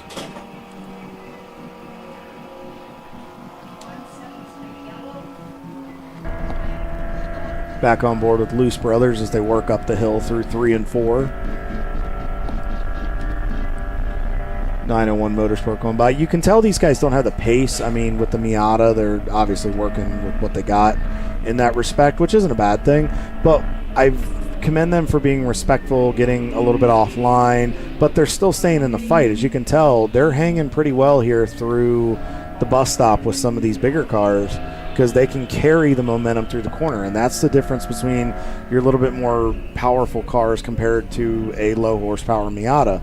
You kind of treat it like a go-kart, but if you have a driver that knows how to take advantage of that momentum and can get the car turned and do its thing, you can stay with some of these guys. As you saw right there, he just took advantage of one of the BMWs. So Rockwell Autosport Development leads this race right now, with Shut Up Racing in second, Premium Dudes in third, Parts Badger in fourth, and North by Northeast in fifth. Lots of racing still on tap. Just under 2 hours as we head to another commercial break. Stay with us, folks. We'll be right back.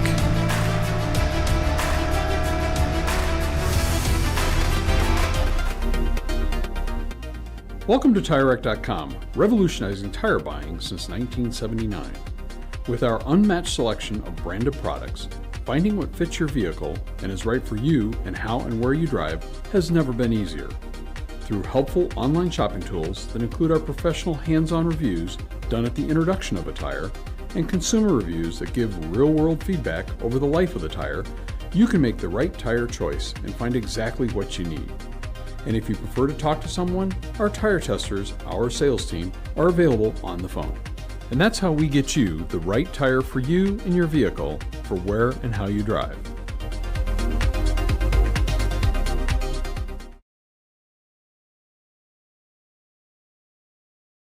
But he went to AutoZone, where a friendly AutoZoner guides him to the right wipers and makes sure everything is working smoothly.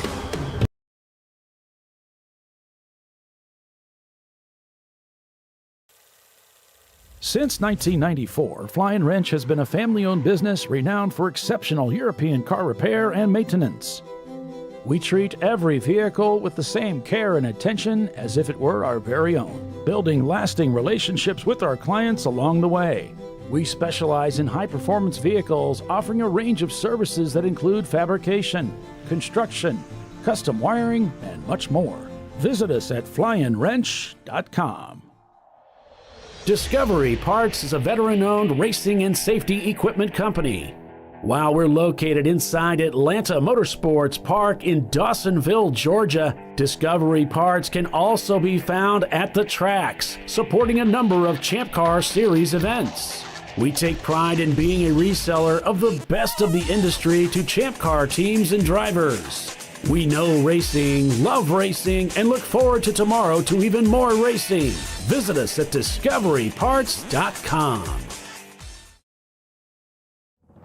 Lifeline's continuous commitment to research and development ensures that we supply the most innovative and cutting-edge products available. Used by the majority of the world's motorsport championship-winning drivers, teams, and constructors, Lifeline has a stringent and proven history of success. Lifeline's continuous commitment to research and development ensures that we supply the most innovative and cutting-edge products available. Lifeline's 0360 systems are the result of over 7 years of intensive research and development using 3M's Novik 1230 environmentally safe gas extinguishant. Lifeline uses only the finest quality components. For more information regarding our fire safety equipment and fire safety systems, please contact us at info@lifeline-fire.com. Jamie's on edge. It's her first time changing her own oil, but she went to AutoZone, where a friendly AutoZoner helps her find a deal on what she needs to get the job done right. In the zone, AutoZone.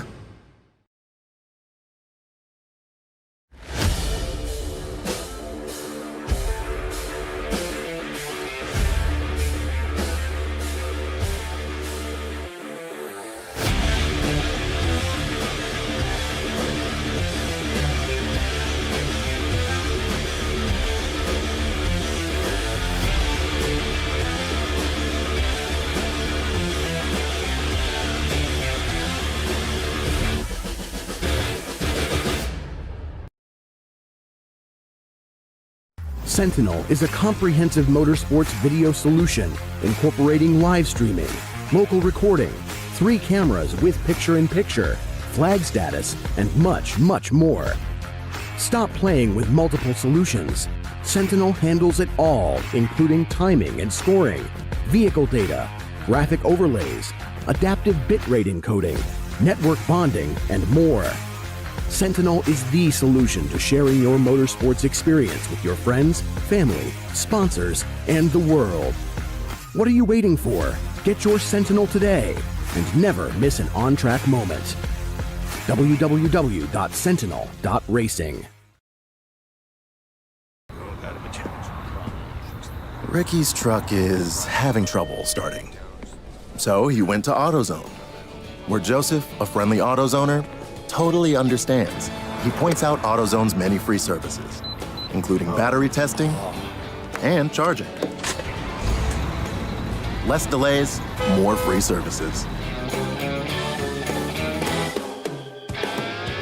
In the zone, AutoZone.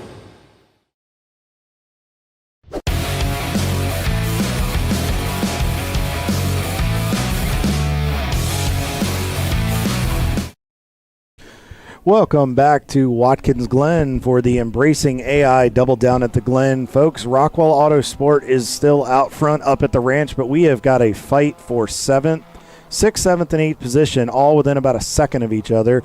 Team Salem Ketchup is in 6th with about a 1/10 of a second last time by the line. The 718 Atlanta Speedworks Porsche has caught them, and Wilson Daily Racing is about a second behind them. So we have a 3-way fight for 6th place right now, all C-Class cars. We will do our best to try to find that on the camera and bring that action to you here on ChampCar.Live. Thank you so much for everybody who's tuned in today. We have almost 180 people watching right now. Thank you guys, or just over that. Thank you guys so much. We greatly appreciate it. All the teams that came out to Watkins this weekend, we really appreciate it. Again, thank you to ISC and everybody for hosting us here at the track. We greatly appreciate the hospitality. And thank you to Tim Averill and his folks with Embracing AI for sponsoring this weekend's doubleheader. It's been awesome so far. Rockwell is up front, but we're not over yet. We have just under 3 hours to go now in today's contest, and we're not done yet. We have one more race tomorrow. So we are very excited about that as we're on board with Premium Dudes. It looks like they are in 3rd place right now. Shut Up Racing has worked by them, and they're about 15.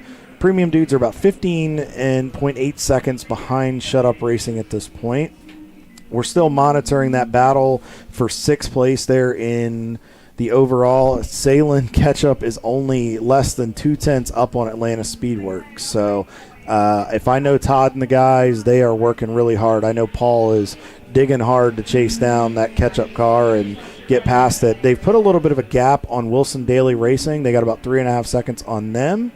So we'll have to monitor and see. And then it looks like a lap behind them is the Mustard car, but they may have just not crossed the start-finish line yet. And then Gorilla Sticker behind them. Turning Concepts rounds out your your first batch of C-Class cars. And then you got Parts Badger in 4th overall, only 17 seconds back of North by Northeast in 5th overall. So that is your top 10. Looks like North by Northeast has worked up into 4th position. They're 41.5 seconds back of Premium Dude. So we have got quite a healthy fight here. It looks like we may have a yellow flag.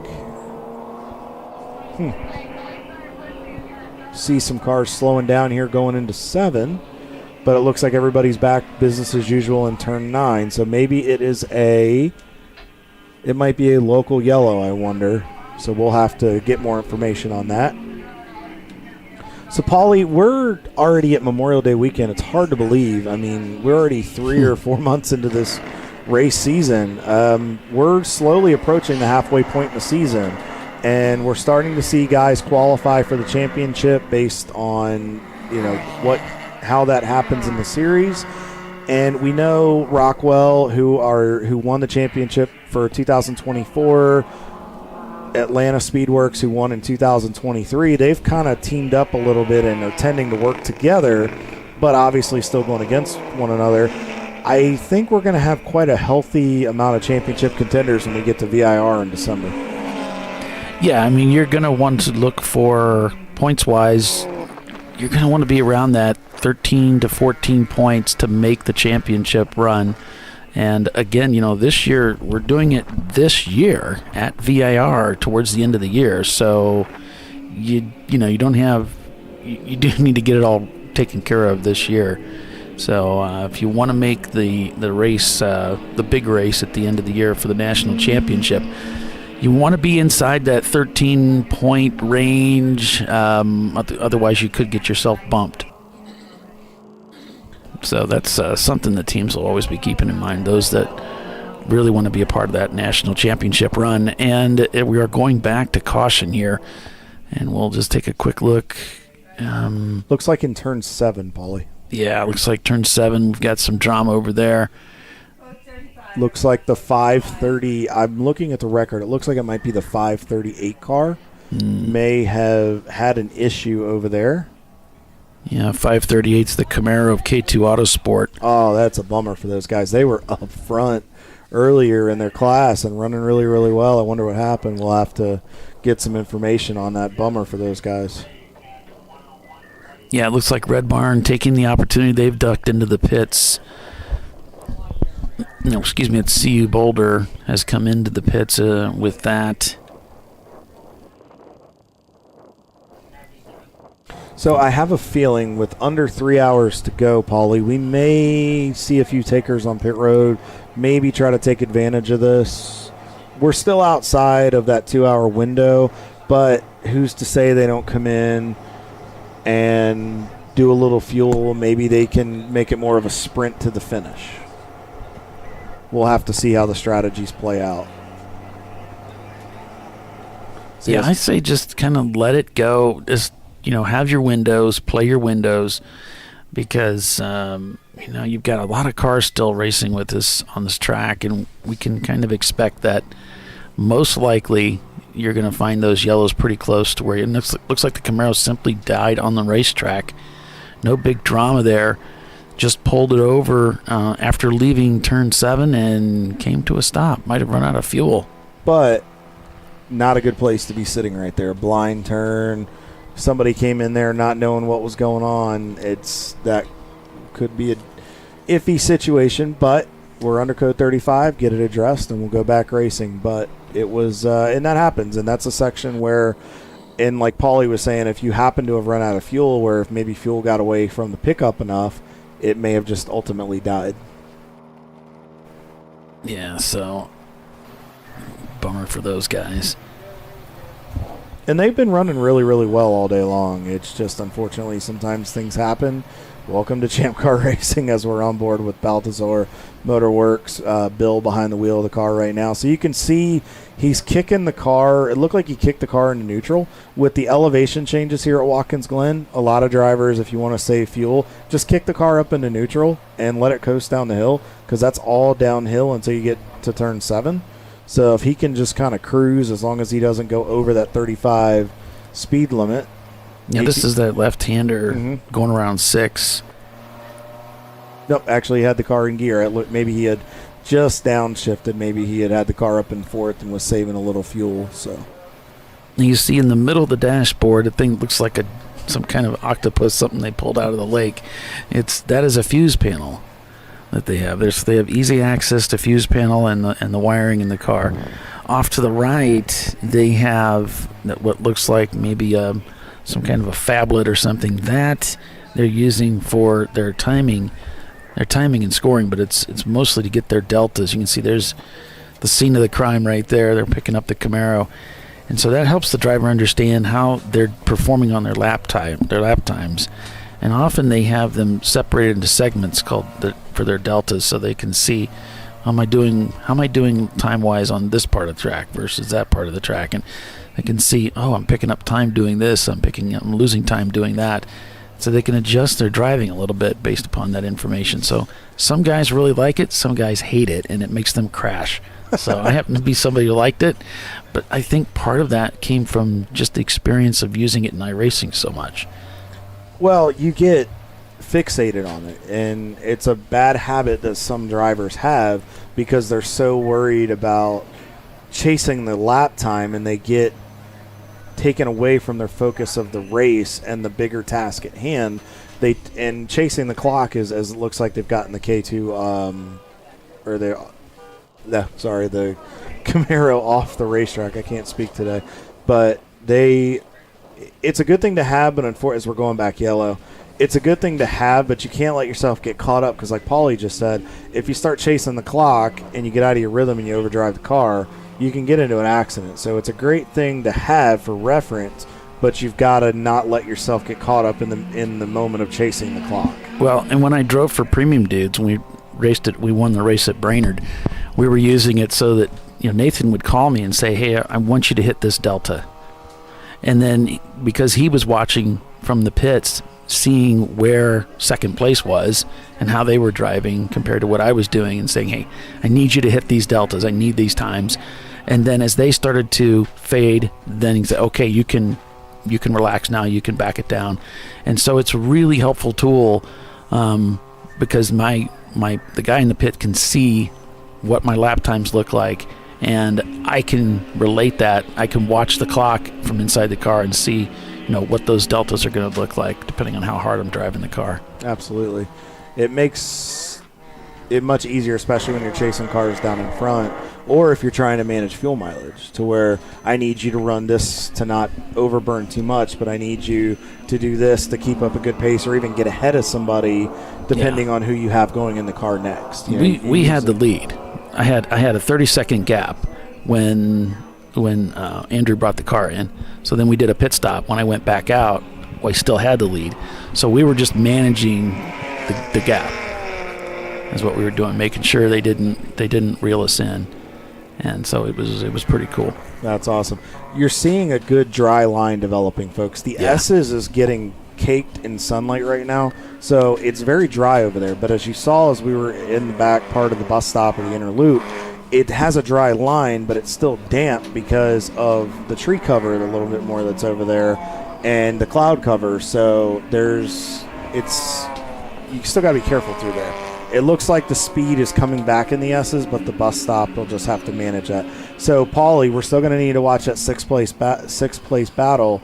Parts Badger. Ooh, big change there. Yeah, something. Parts Badger just got passed by both Porsches, Atlanta Speedworks, and Team Salem Ketchup.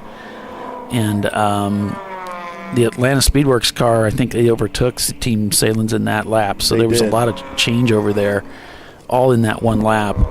Based on the lap time I'm seeing, Paulie, I'm wondering if Parts Badger got caught in some traffic or maybe had a catch with some of it. As you can see here, too, folks, coming from 6 to 7, that dry line is developing based on where the cars are running. It's still very damp offline, but it looks like some of the grip is starting to come back. Now, in the passing right there with the BMW and the Mustang, as you noticed, he wanted to go in, but because it's so damp, he knows the grip level's not there. He kind of has to just patiently and methodically work his way by the Mustang and find a spot where he knows he has the grip so he doesn't get himself in trouble. As we're back on board here, as we see Running Bulls Racing trying to navigate some of the Section 8 traffic in their Mustang.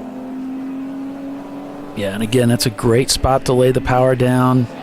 And he definitely did there. You can see that dry line, how it's just kind of a light gray versus the almost black to the right. That's the dry line. It looks like the dry line is back there in turn 8, which is good because you really want to get the car down to hit that apex. It's very optimal for that corner. We'll have to see what it looks like as we navigate through 9 here. It's a little bit harder.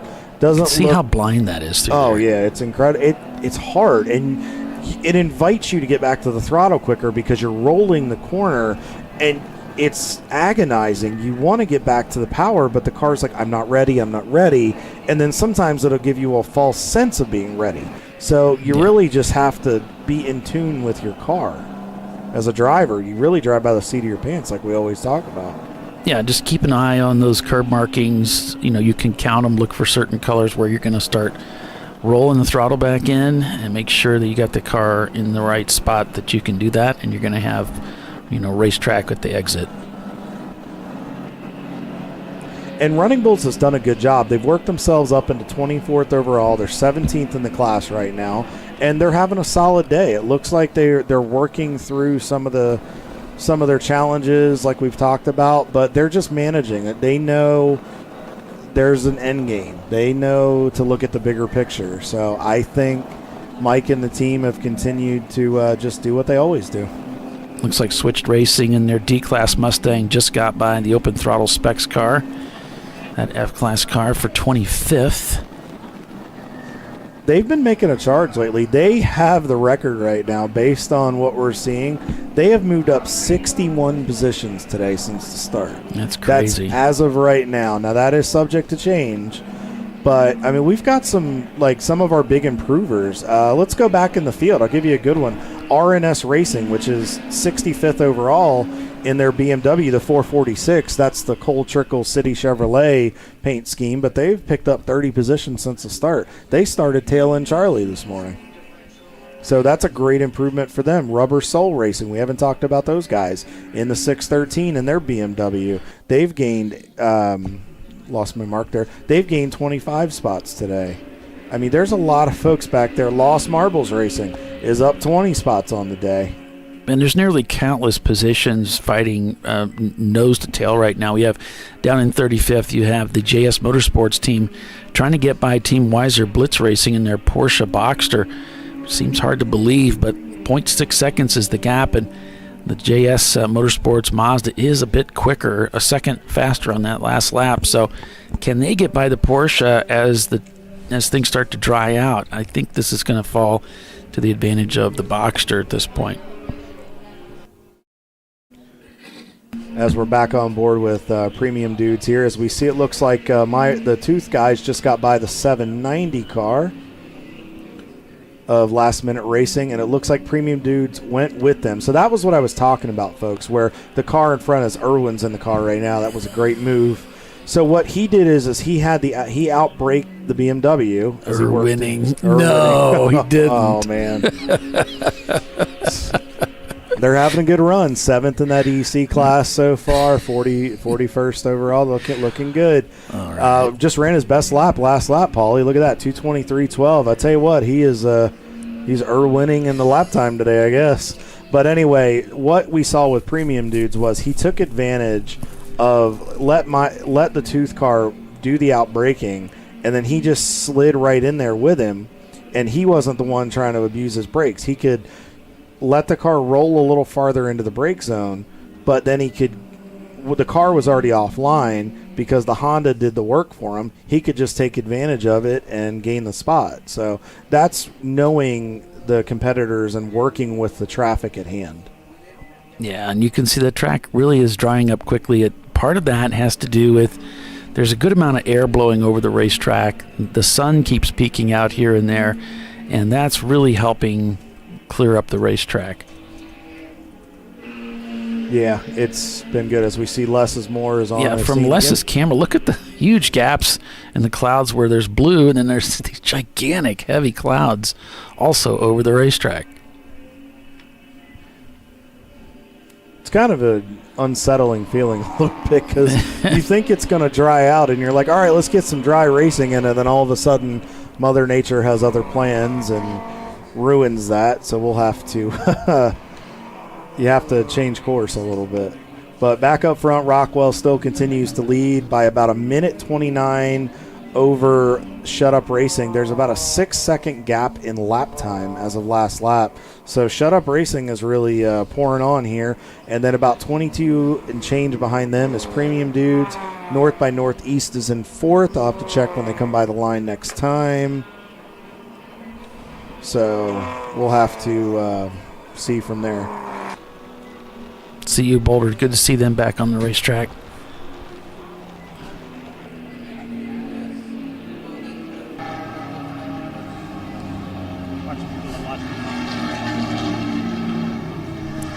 So in the pits with Les, looks like some of the teams watching their data, watching their laptops, probably watching the show.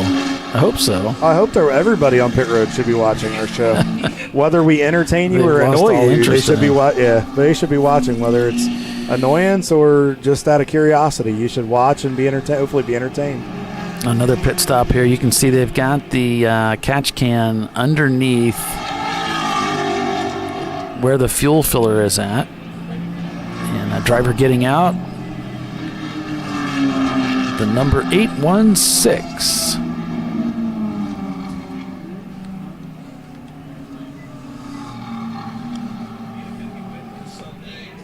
So just going through the motions. Looks like they're fueling the car. Now, for some of your teams that don't have designated crew members, your drivers have to double as crew members. So where it looks like there's nobody actively getting in the car in a situation like this. He was holding the bottle. He was holding the fire bottle, and then the other crew guy came over and did it. So then they traded off because that was the guy that was, that had just gotten, while they were exchanging the bottles there, they swapped out fire bottle guys, and well, I guess now they're gonna do it. So all right, man, I'll see you in a couple hours. Have fun. All right.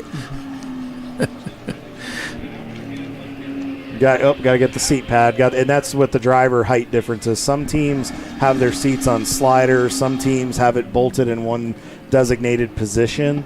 So a lot of times for shorter drivers like myself, for example, I'm always fighting to be able to reach pedals and shifters and buttons on steering wheels, so you have to make sure you keep pads at the ready. But most of these teams are pretty good with that as we're back on board with Race Right. Race Right.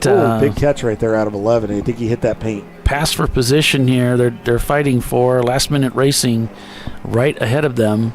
And it looks like they may have been the one. They were the passer. Now they're the passee instead of the passer, because they no longer in the windshield view. That's last-minute racing. So Race Right. It looks like, let's see, Race Right now 1 minute and 46 seconds behind. Hey, Paulie, guess what? Guess what I think it's doing outside? You'll never guess. Is it starting to rain again? I think it's starting to rain again. I'm seeing wipers on. I know. Everybody's clicked on their wipers.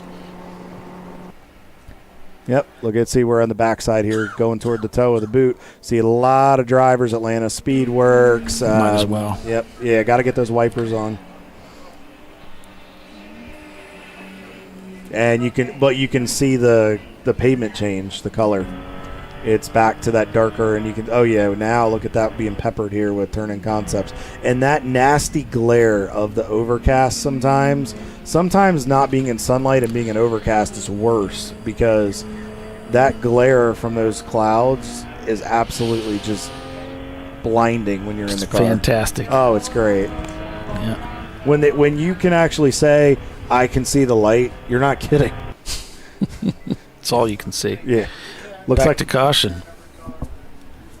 Let's see if we can find out. 26, we got a car that's impacted the wall over in turn number 1. Don't have a camera pointing that direction. We have a camera in turn 1, but not really pointing over there. Looks like it's the Ramen Racing Noodles car. Oh no, they were running top 15 too. These guys were having a good race. And it says the belt's down in 1A. What they're probably referring to is there's a belt or a band that kind of binds the tires together.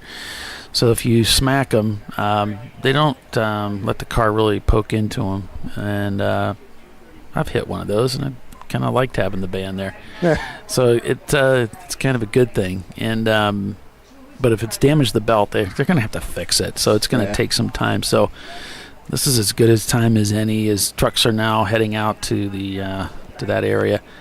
So go ahead and take a commercial break. So we're going to do that and come back in about 5 or 6 minutes and let you know what the status is as we have it. So stay with us, folks. You're watching Champ Car Live, presented by AutoZone. Rockwell Autosport Development leads this race by 1 minute and 51 seconds. Stay with us. We'll be right back. You know, I'd buy tires online, but then what? We've thought about it. We're TireRack.com. They should let you ship directly to a mechanic. Actually, we call them independent recommended installers. They should have like 1,000 mechanics. Try over 7,000 installers. Then you just make an appointment. At a time that's convenient for you. This could change tire buying forever. TireRack.com, the way tire buying should be.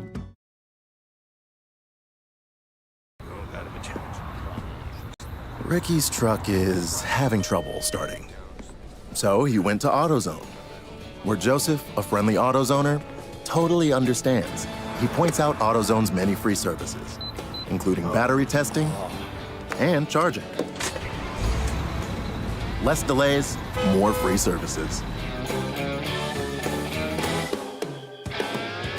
Get in the zone, AutoZone. Since 1994, Flying Wrench has been a family-owned business renowned for exceptional European car repair and maintenance. We treat every vehicle with the same care and attention as if it were our very own, building lasting relationships with our clients along the way. We specialize in high-performance vehicles, offering a range of services that include fabrication, construction, custom wiring, and much more. Visit us at flyinwrench.com.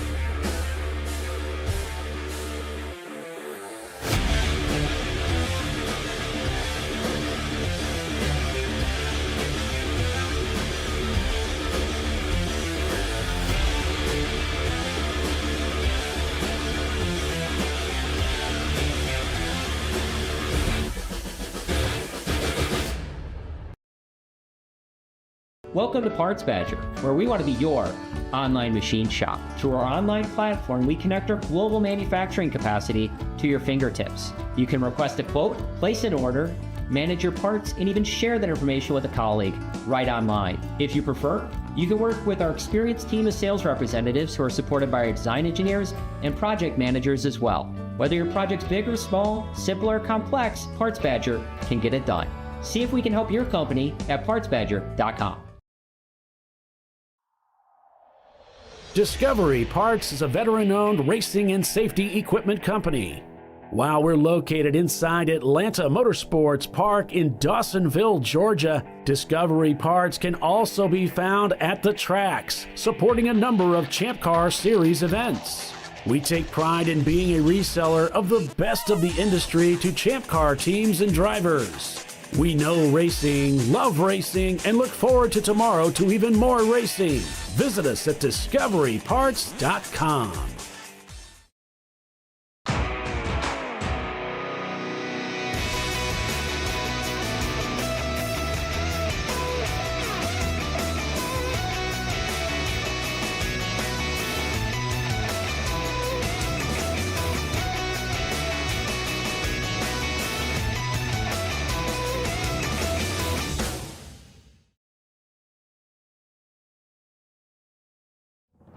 Lifeline's continuous commitment to research and development ensures that we supply the most innovative and cutting-edge products available. Used by the majority of the world's motorsport championship-winning drivers, teams, and constructors, Lifeline has a stringent and proven history of success. Lifeline's continuous commitment to research and development ensures that we supply the most innovative and cutting-edge products available. Lifeline's 0360 systems are the result of over 7 years of intensive research and development using 3M's Novik 1230 environmentally safe gas extinguishant. Lifeline uses only the finest quality components. For more information regarding our fire safety equipment and fire safety systems, please contact us at info@lifeline-fire.com. Sentinel is a comprehensive motorsports video solution incorporating live streaming, local recording, 3 cameras with picture-in-picture, flag status, and much, much more. Stop playing with multiple solutions. Sentinel handles it all, including timing and scoring, vehicle data, graphic overlays, adaptive bitrate encoding, network bonding, and more. Sentinel is the solution to sharing your motorsports experience with your friends, family, sponsors, and the world. What are you waiting for? Get your Sentinel today and never miss an on-track moment. www.sentinel.racing. The Jimenez family are having battery issues. But a friendly AutoZoner tests their battery and helps them find the right Duralast battery to get back on the road. Get in the zone, AutoZone.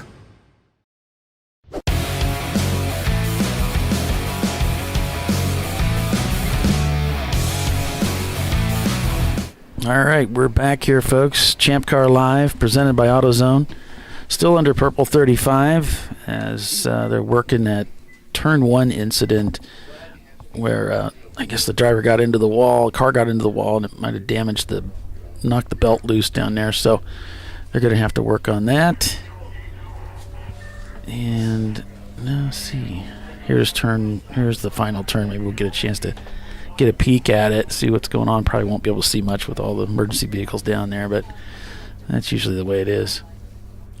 All right, so let's, while we got a few minutes, let's go over our top 5 here. So Rockwell Autosport continues to lead this race over Shut Up Racing, who have methodically worked themselves up into second. We're not going to give any gaps at this point. We'll wait till they get back into racing action and we kind of get a better indication. Yep. And then Premium Dudes is in third, North by Northeast in fourth, Team Sailing Ketchup in yellow. fifth. So that rounds out your top 5. It's all C class. As we should be going back green here momentarily. Yeah, it didn't take them that long at all. That's a perfect commercial break. Absolutely. We timed it well for once. No, yeah, that's the second time today. It's skill. We're just that good, Paulie. We're just that good. Our production team is just on it. So Atlanta Speedworks, absolutely. It's a one-man band, right? Parts. Yep. I got the cymbal, the harmonica, the drum thing in between my knees, the cymbals, the whole thing. There you go. So Atlanta Speedworks is in 6th in the 718 car. Your B-class leader, Parts Badger, and their Mazda Miata is in 7th. Wilson Daly Racing in 8th. Team Salem Mustard in 9th. And Gorilla Stick will round out your top 10. So 9 out of 10 C-class with 1 B. We'll go over your class leaders. Race Right in the Silver Bullet. Patricia and Pat have worked their magic with Dale and Andy, and they are up into 14th overall and are leading the A class. The EC class is being led by a car facing the wrong direction. That's not good. Is being led by Boston Winers. Switched Racing is leading the D class. They're 26th overall, but again, leading D class. And our F class leader is still Specs. Open throttle. Old Mikey Gorman is only a couple hours. He may get himself another win in F class today, but we still have a long way to go. And I don't see Boston Winers and EG Riders just giving it to him. I'm not sure this thing's getting updated because, yeah, they're calling for that car over in 5B that is got turned around and facing the wrong direction. So on board with Running Bulls here, we'll see. Once he gets through the bus stop and gets through the outer loop and heads down to the boot, you'll see that car parked to the left unless he got it up and going again.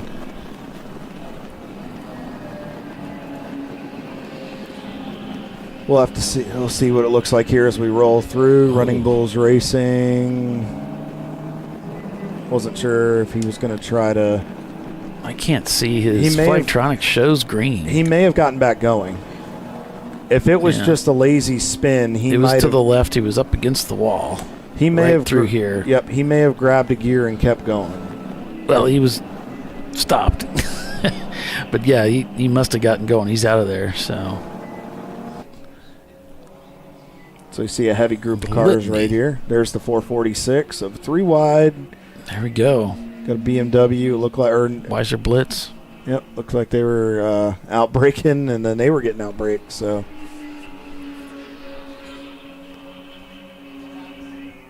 it has been a very competitive race. So all right, so now that we're back green and back up to pace, Rockwell Autosport still has about a lap lead on Shut Up Racing. 26 seconds behind Shut Up Racing, 26 and a half is Premium Dudes, and then about 8 seconds behind them is North by Northeast. An additional 26 and a half seconds behind them is Sailing Ketchup, and then we'll wait to see if they cross the line. It's showing a lap right now, but I don't think that's accurate, but that'll be Atlanta Speedworks in the 718. I did just look. Race Right is only about 30 seconds back from Equip Octane in the B-Class entry, so they are slowly working through there. Their best is a 2:19.11 today, but leading that A-Class.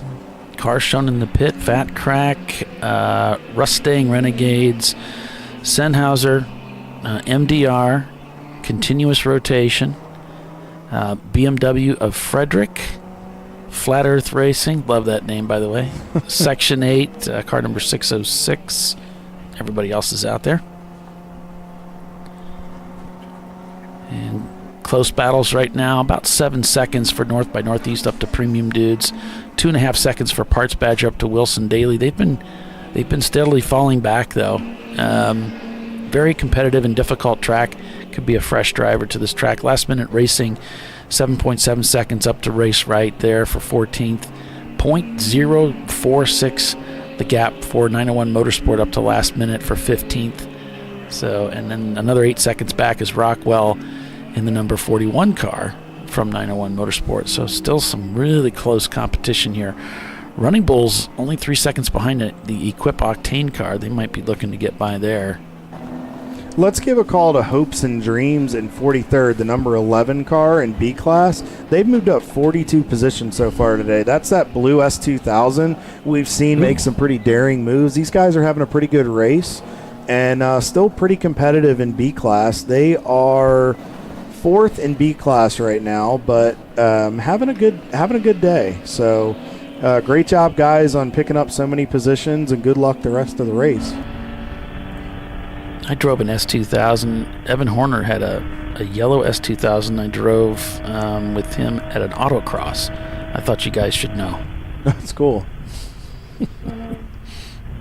Yeah, Evan is one of our Champ Car dedicated, but he likes to dabble in a lot of different series. But he's been very dedicated to Champ Car and been around for a while. Oh, big catch there for turn-in. It's very slick over there in 5, Paula. You notice that? Just with that, I'm still seeing some rain peppering the windshields here a little bit. So I wonder if it's not enough to where you can get the grip you want, but it's still where if you're just a touch off line, that maybe it's just not wanting to play the way you want it to. It's complicated coming through here because the painted surface is going to dry at a different rate than the asphalt surface. They hold different amounts of water. And so it's just difficult to get all of this dried up. And then you got guys running over the curbs and some not, bringing water back onto the track. It's the conditions are kind of tricky through there. Oh, yeah. It invites you to want to drive in hard, too, because you get such a good run off the bus stop. it wants you to drive in deep into the corner, but then you have to back off a little bit to get the car turned and down, because that sweeper looks like it's just a wide sweeping corner, but it actually gets tighter the farther you go through it. And you got to make sure you don't overstep, as Paulie stated. So there we got less down the pits, the 20-mile-per-hour sign. 20 miles per hour, the pit lane speed at 99% of our races. It's pretty much across the board. There's one track where we can't do that, but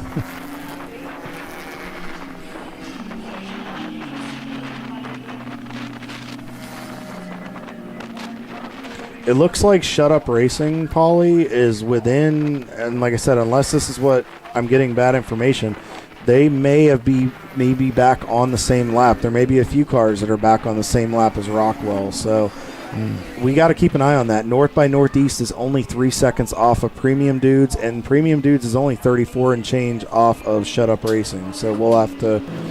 we got a car. Running Bulls is stranded on the racetrack. Running Bulls stranded. Looks like heading up to turn 3. They've come to a stop out there. It looks like the climb to turn 3 now. Oh, it looks like he's starting to roll again. This is the Flying Wrench Running Bulls team. Yeah. He's moving, but very slowly. Looks like he's talking to the team. But now it looks like he's moving again, but way under speed, maybe first or second gear. Yeah, and just letting the cars go around the inside there. Just trying to creep back to the pits. Hopefully, is he coming to a stop? Yeah, it sounded. He's trying to get over. I would just keep going to the bus stop and try to do it there or something. Don't try to pull across that racetrack. That's not a good idea. I commend him for trying, but that's okay. It looks like the marshal cleared him. He's got to go. All right, nice job there. All righty, that was interesting, but good job of Mike getting it back there. He's communicating with his team to try to keep it rolling. So Paulie, we've been invaded in the booth again. Our buddies from CU Boulder, Liam Dreyer, if I'm correct, right? Yeah. How's it going, bud? Good, how are you? Good, man. You guys are putting on a pretty good show so far. It looked like you had a little bit of a hiccup there. Yeah, we've had some electrical issues. It's been a consistent problem. I mean, at the shop, we've done almost everything we've tried, but luckily we're about back out there right now. Haven't had any issues yet. We're sitting pretty low right now. I don't think we're really in any competitive contention, but we're having fun. We have one new driver this race who got out there, put some good times down. Nice. Yeah, that's awesome. So right now we're showing you guys about 64th overall, which again, your expectation: finish the race, learn, develop your drivers, develop your crew guys. So for you guys, you're on a different you're in a different playing field, let's say, in that regard. You want to get better, you want to be toward the top step of that podium, but you guys know you're constantly building to get there. Yeah, I mean, so like we always do it. The way our whole team is about a team of like 200 people that are all CU Boulder students. So the way we decide drivers, we do a qualifying, and so we choose like our top 4 drivers. We normally have 4 drivers a weekend.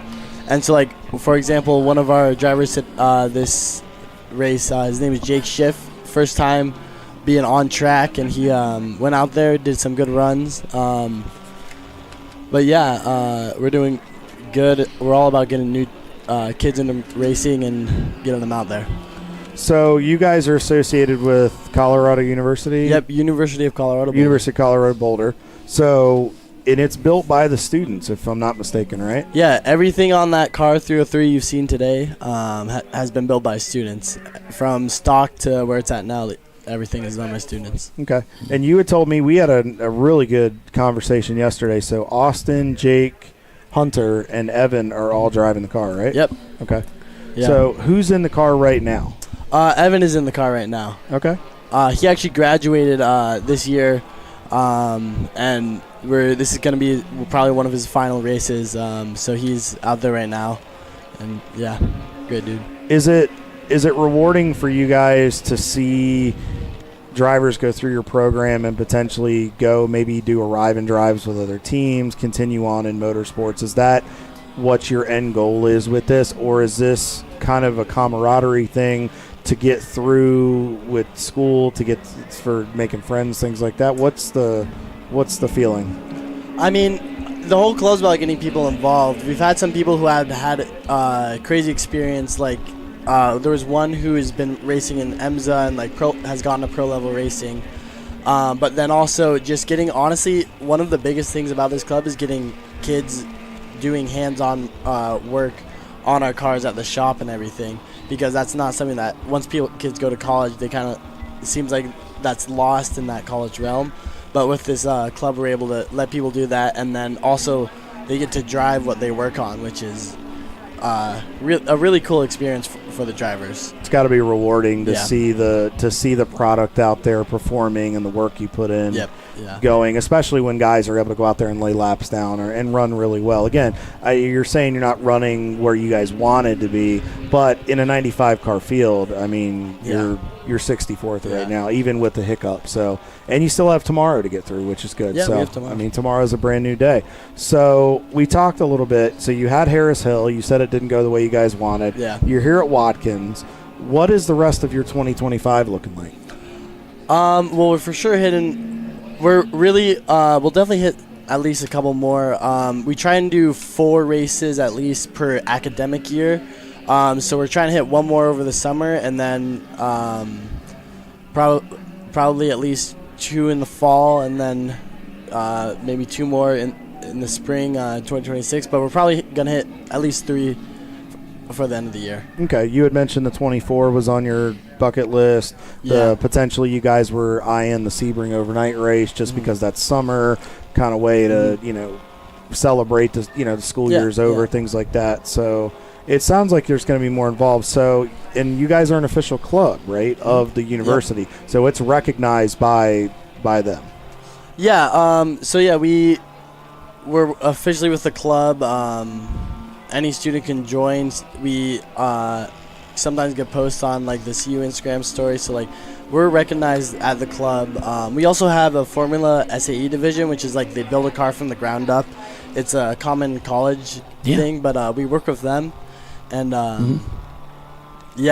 so it's recognized by the club. It's what we actually have some people who the whole reason why they come to the University of Colorado Boulder is because of this racing team. Okay. Yeah. So it's so the university, and especially with you guys, you're seeing it as a good recruitment tool.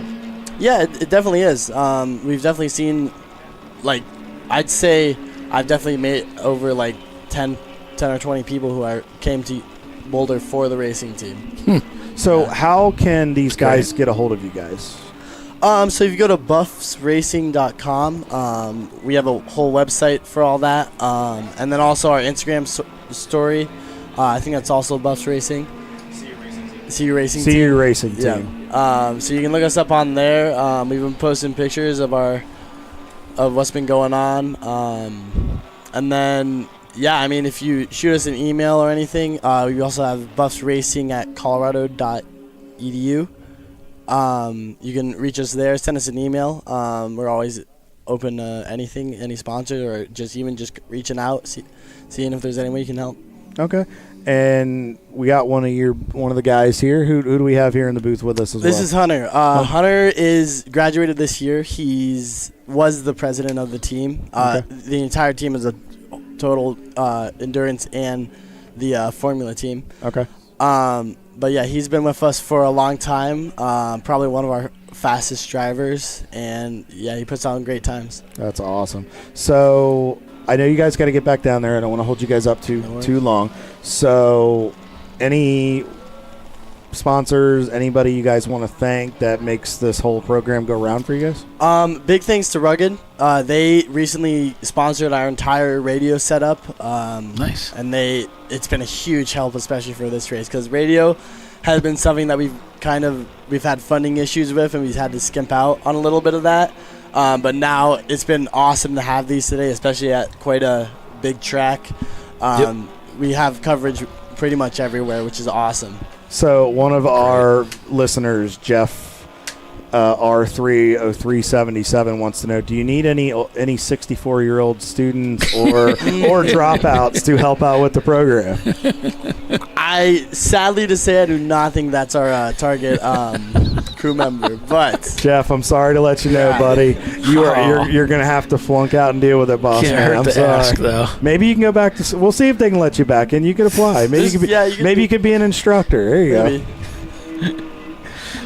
So, thanks for coming up, guys. It's really awesome. Of course. And love catching up with you guys.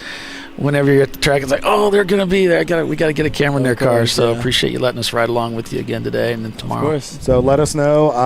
Let us know the next time you guys are going to be at a race if we're broadcasting, and for recruitment and things like that. I mean, let us know if there's any new students and that are in there. We want to highlight that. I mean, we're very big about teaching, but we know academics and education are very important, and we push that a lot. And I'm big on that. Yeah. Sorry, Jeff. Sorry, buddy. We tried. I asked. I can't help it, man. He's like, dang, LOL. Yeah. Anyway, but guys, thank you so much. We commend you. Congratulations on what you do, and good luck the rest of the weekend, okay? Thank you. All right, guys. Thanks. All right. So right now, guys, they are an A-class car, and they are running 65th overall in the running order, but they are in their respective class. They are, believe they're about 12th, I believe, in their A class. So not too bad so far. So good day for those guys, even with the issues. But they're still chugging along, and we still got 2 hours and change to go. So yeah, and I really appreciate those guys coming up, because this particular where we're located at, I mean, it's forever away. The track is, you could almost throw a baseball to the racetrack, but I think I could without hurting myself. But to get here from the other side of the track is quite the journey. Yeah. Yeah, thankfully. So it is really a long ride to get we have a taxi this weekend for them. So we arranged a taxi service. Nice. Well, so we're full service here. The wife went and got him. Yes. That's great. Appreciate that. Yes. Yeah, you definitely need a ride. You don't want to walk it. Yeah, my wife Tanya is, since I'm not racing this weekend and she's not having to babysit my goofy rear end, she's playing taxi driver this weekend. So. And Salen's coming through. Gorilla Sticker right behind them as they head into turn 10. By the way, Kyle, do you know how many tickles it takes to make an octopus laugh? I don't know if I want to find out. This is one of my favorite jokes. It drives my wife. Actually doesn't drive my wife crazy, but I said it. Because it's a T? 10? 10 tickles. 10 tickles. Oh, I got it. Oh, sweet. Okay. So whenever I'm leaving the house, I'll say 10 tickles and she'll get it, I don't know why. It's a dad joke. I can't let it go. I love it. As you can tell, we are 5 hours into the race, and we are running out of content to talk about. Right. So we can sum this race up in as Rockwell is up at the ranch leading. It's 10 tickles for something with an octopus, and Jeff cannot be a 64-year-old student with the CU Boulder guys. So it looks it's like been a banner day. Kaywood Racing had some side-to-side contact with something. Wilson Daly Racing had some side-to-side contact with the Running Bulls car. That might be why they had to pull off the racetrack. That was at 142. So it could be that contact that Running Bulls suffered was why they needed to pull the race car off the track. Looks like the driver's out of the car, and they are looking at the front end of that BMW, that freshly minted race car. You got to wonder if it knocks something suspension-wise out of whack, or maybe if it knocks something loose. We'll have to talk to Mike or Andrew or the other Mike and the guys and kind of find out what transpired there. So it's a bummer for those guys, but it's a doubleheader. They got time to get it calibrated essentially and go again tomorrow. Yeah. Looks like they're working on that door. So, yeah, he's pounding on that door. So it looks like they got kissed over on that right side. And so they're doing some body work. Not what they had hoped for today. No, but unfortunately, there are days like that at racing, and with the close quarters at Watkins Glen and some of the areas, it happens. As we see the field navigating through turn 9, headed to turn 10. Like we talked about, as you can see, you really see the cars leaned over as they come out of there. I mean, you're really loaded up right side, and then you got to get that thing straightened out, get to the power, and then get down and to turn 10 and continue on. It's a balancing act. We talked about this earlier. You got to find a way to straight line your exit. So. Yep. So with that, we'll go ahead and take a quick commercial break and be back in just a few. So stay with us. You're watching ChampCar.Live, presented by AutoZone. We're at Watkins Glen International. 7 hours of endurance road racing today. Another 7 hours on tap for tomorrow. 2 hours remain in this contest. Stay with us. We'll be right back.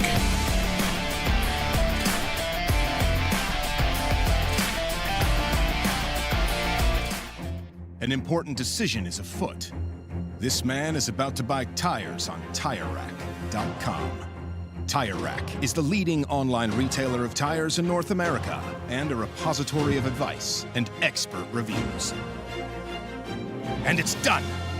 All that's left is to arrange for safe, easy installation at one of our independent recommended installers. Well, I guess he did that too. TireRack.com, the way tire buying should be. Jamie's on edge. It's her first time changing her own oil. But she went to AutoZone, where a friendly AutoZoner helps her find a deal on what she needs to get the job done right. Get in the zone, AutoZone. Since 1994, Flying Wrench has been a family-owned business renowned for exceptional European car repair and maintenance. We treat every vehicle with the same care and attention as if it were our very own, building lasting relationships with our clients along the way. We specialize in high-performance vehicles, offering a range of services that include fabrication, construction, custom wiring, and much more. Visit us at flyandwrench.com. Want to get started streaming your races or make your current live stream more captivating? We've helped hundreds of drivers create engaging live streams. It's simple. Create a new stream event, grab your camera, and start streaming. Head over to myraces.live to sign up for a free account. Or join us in our community Discord. Stream, share, engage. Lifeline's continuous commitment to research and development ensures that we supply the most innovative and cutting-edge products available. Used by the majority of the world's motorsport championship-winning drivers, teams, and constructors, Lifeline has a stringent and proven history of success. Lifeline's continuous commitment to research and development ensures that we supply the most innovative and cutting-edge products available. Lifeline's 0360 systems are the result of over 7 years of intensive research and development using 3M's Novik 1230 environmentally safe gas extinguishant. Lifeline uses only the finest quality components. For more information regarding our fire safety equipment and fire safety systems, please contact us at info@lifeline-fire.com. At Parts Badger, we're not your typical machine shop. An aircraft manufacturer had to deliver a new interior in just weeks. With hundreds of line items and tens of thousands of parts needed, they turned to Parts Badger. We have the connected manufacturing capacity, the experienced team of design engineers and project managers, and the proprietary software to get it done and deliver. See what Parts Badger can do for you and your company at partsbadger.com.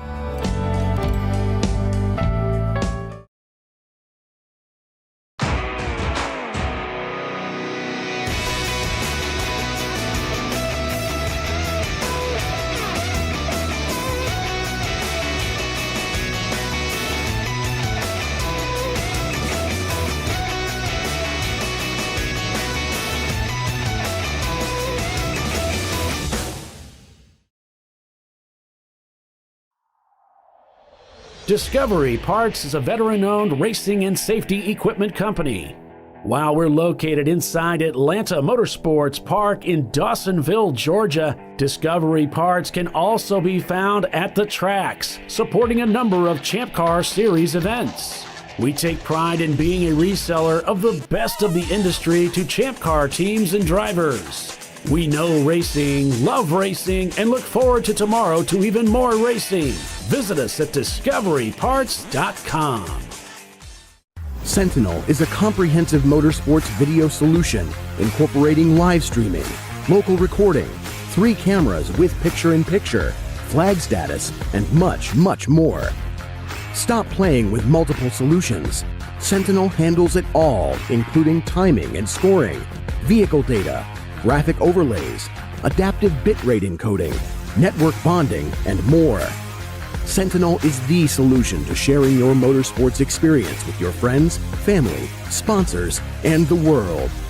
What are you waiting for? Get your Sentinel today and never miss an on-track moment. www.sentinel.racing.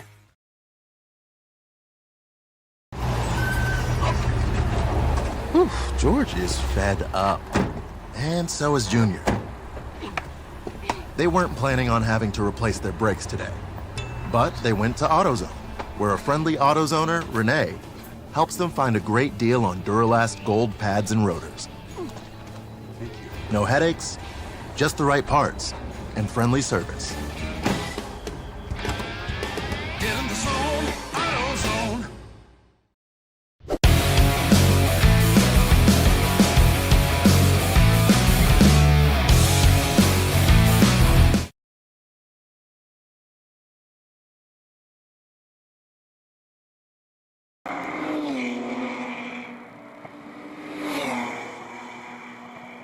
All right, welcome back to ChampCar.Live, presented by AutoZone, here at Watkins Glen International. It is the Embracing.AI Double Down at the Glen with Paul Velton, Kyle Lockrow, and Les Epps. Calling the race for you this weekend, folks.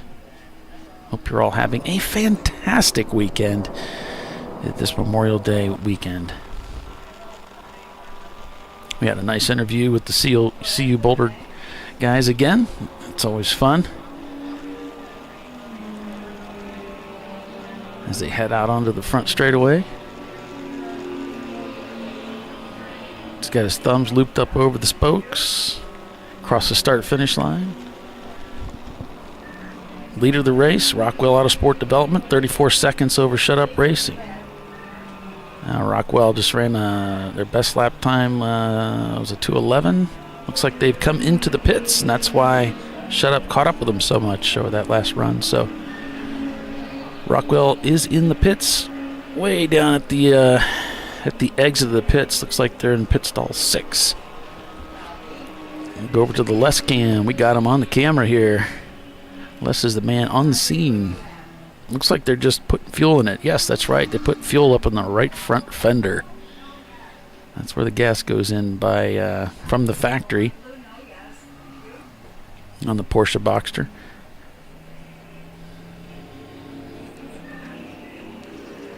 And there's the drip pan. They're pulling that out. Okay, now the fire bottle can go over the wall and visors can come up.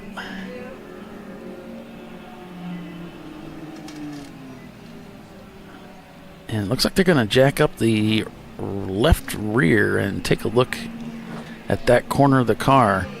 So the leader having some problems. They're going to pull that left rear wheel off.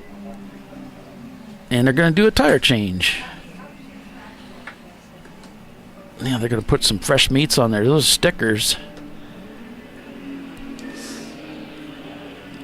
Kyle's back. Kyle, this is the leader of the race in here, and Les is man on the scene as they've come into the pits, and they're making a tire change. I just noticed that, Paulie. I stepped outside the booth, and I saw that one car on pit road, so it looks like they are getting loaded up here for the last 2 hours. Showing the tire. It doesn't look that bad, but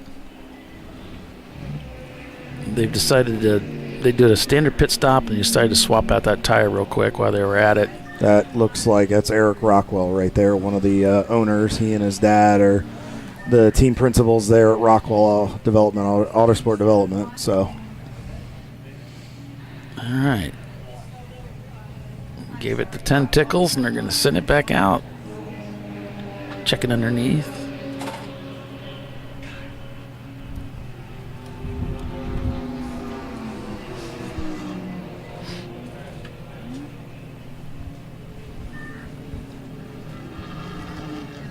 So far, it looks so good.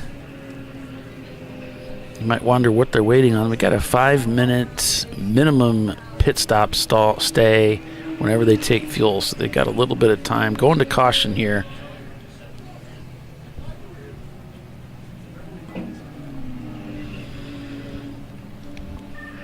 Let's see what we can find on this full course yellow. Now purple 35. So far, nothing on the logs, but I'll keep an eye on it for us. Everything looks normal here. It looks like Eric's just doing a once-over on the car. Pit stop service is done. They're just waiting out the clock at this point. So Eric's probably just making sure everything's good to go with the driver. We'll have to get hopefully we'll get some communication from Doug Oakley and some of the guys, and we can give us an indication of what's going on. Or looks like turn, is that? It's turn 8.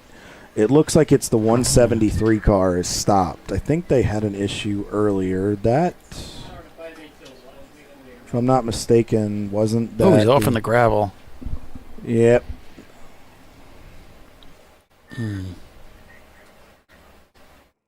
It's not good. You know, I was over there today putting the cameras up, and that gravel trap has some gigantic chunks of asphalt in it, and there were some very large chunks of rock I picked up and threw out of the way, fearing anybody that went into the gravel trap would probably damage their car. There's a lot of pea gravel, but there's also very large chunks of rock in there too. Yeah, hopefully it should be a pretty quick caution. So, Paulie, we got invaded. Yeah. We got invaded again. They found us. How you doing? So, Mikey Trejo, everybody. He is a regular driver with Atlanta Speedworks. Teammate of mine. I've driven with him at Daytona last year. Mikey's a good dude. Mikey, welcome to the shenanigans. So, welcome to the broadcast. So, how was your stint? I know you were out there in a lot of the wet. Yeah, it's good to finally make it. So, thanks for having me. Anytime. Yeah, absolutely. I was gonna say, Paulie and Kyle, you guys are doing a great job with ChampCar.Live. So thank you. We appreciate that. Really love tuning in with all you guys, and seeing you guys on here doing the announcements. Really great. But yeah, back to my stint. I had a terrible stint. So, no! It could have been a lot better, but what happened? Yeah, just made some mistakes at the beginning and couldn't get out of a headspace. So okay.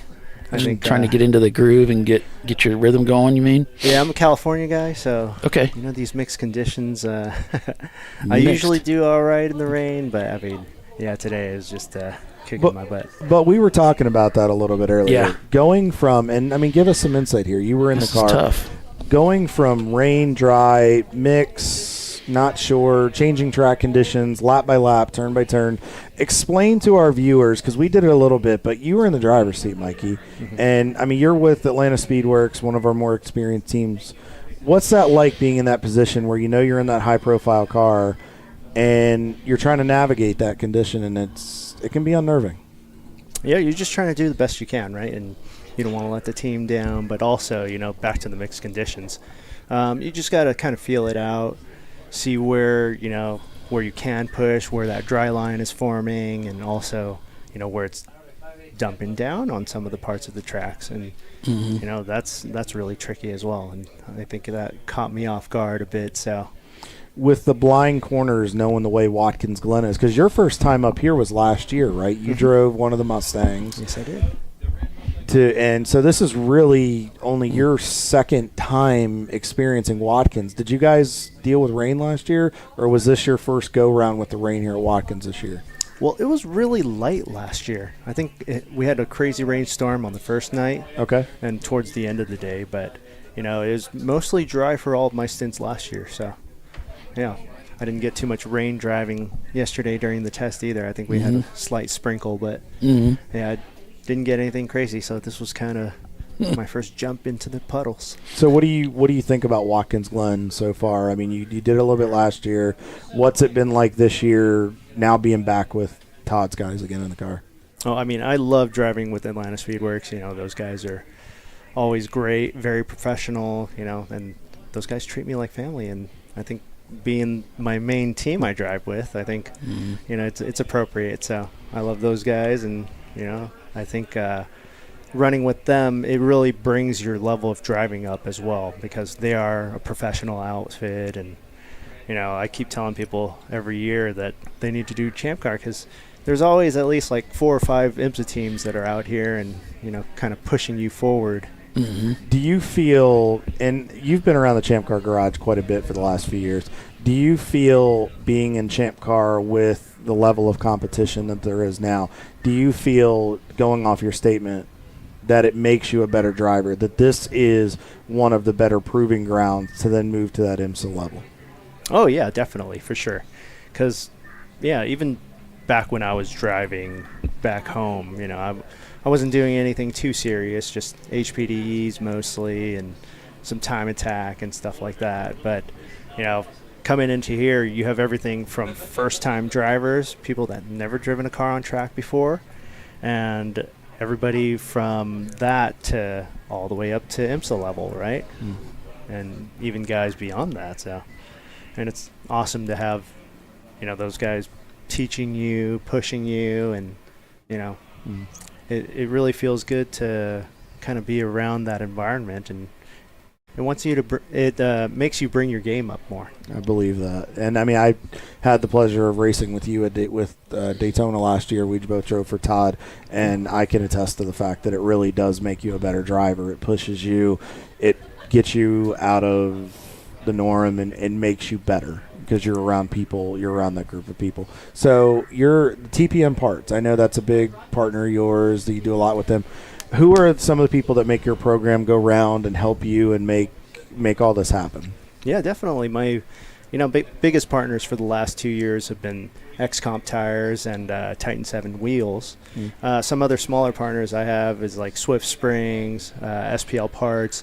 But yeah, TPM Parts is True Performance Motorsport, you know, kind of named after my name, Mike True, you know, so. Okay, great. Yeah, so that's my little shop out there, and, you know, we're a little parts distributor and parts and tire distributor, so nice. Yeah. Okay. We're always trying to help out the Champ Car community, as well as, you know, some other series that we support, like GLTC, AER, WRL, you know. Nice. All those guys out there. That's awesome. So so first of all, where can they find you? If we were to throw something in here so people could look, and people that are watching the broadcast, if they wanted to, you know, patronize your businesses, where can they find more about Mikey, and where can they find more about the businesses?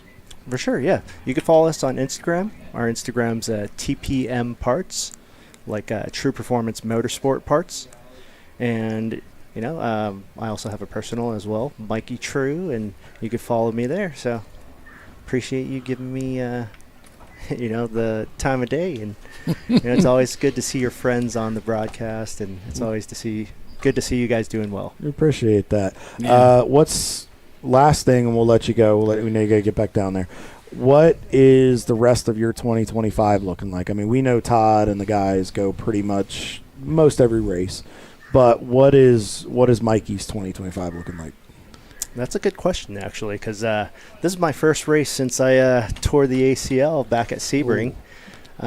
Yeah, so won that race with Average Joe's, but nice. You know, just been recovering ever since then, and you know, I'm back, and this is my first race, and we'll see how the rest of the season goes. How's it doing with, especially as much as you're in and out of the throttle here, the seating position in Todd's cars? How is that in the close quarters? How's it doing? You know, it's actually doing all right. I do have to wear the brace all the time, according to doctor's orders. So, yeah, we'll see how it goes from this point forward, and you know, hopefully I could do some more racing and maybe join you guys out at my next favorite track, which is Mid-Ohio. There you go. Man. That'd be a lot of fun. Let's hope for the dry. Huh? Yeah, exactly. Mid-Ohio is a monster in the dry to start. We don't need the wet, but it hasn't bad since the repave. So. Since the repave, it's not so bad, but still, I'm betting our man here would probably prefer the dry weather. I know Mikey would. Yeah. So, all right, man. Well, we'll let you get back down to it and be with the team. Of course. It was a pleasure to see you. So, Paulie. Yeah, absolutely. Yeah.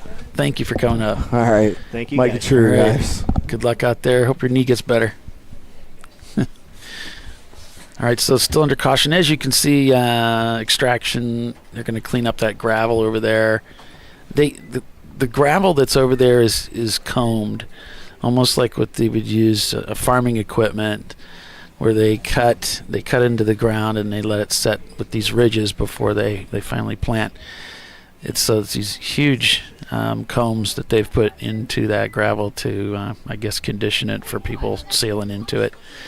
And it definitely looks like you get buried and stopping it pretty quick. And so looks like they're sorting that out. You should be getting back to green here pretty quickly. Les down in the pits. We saw the Turn-In Concepts on his camera getting their pit stop done. And so he's man on the scene there for that, as the this caution's probably going to come to a close here relatively soon, as those emergency vehicles still at the scene there. If there's any oil or anything that was dropped, they're going to clean that up. If there's a lot of pea gravel that was dragged back out onto the racetrack, they're going to get that. We also saw one of the jet dryers, as looks like one of the open throttle cars there in the pits.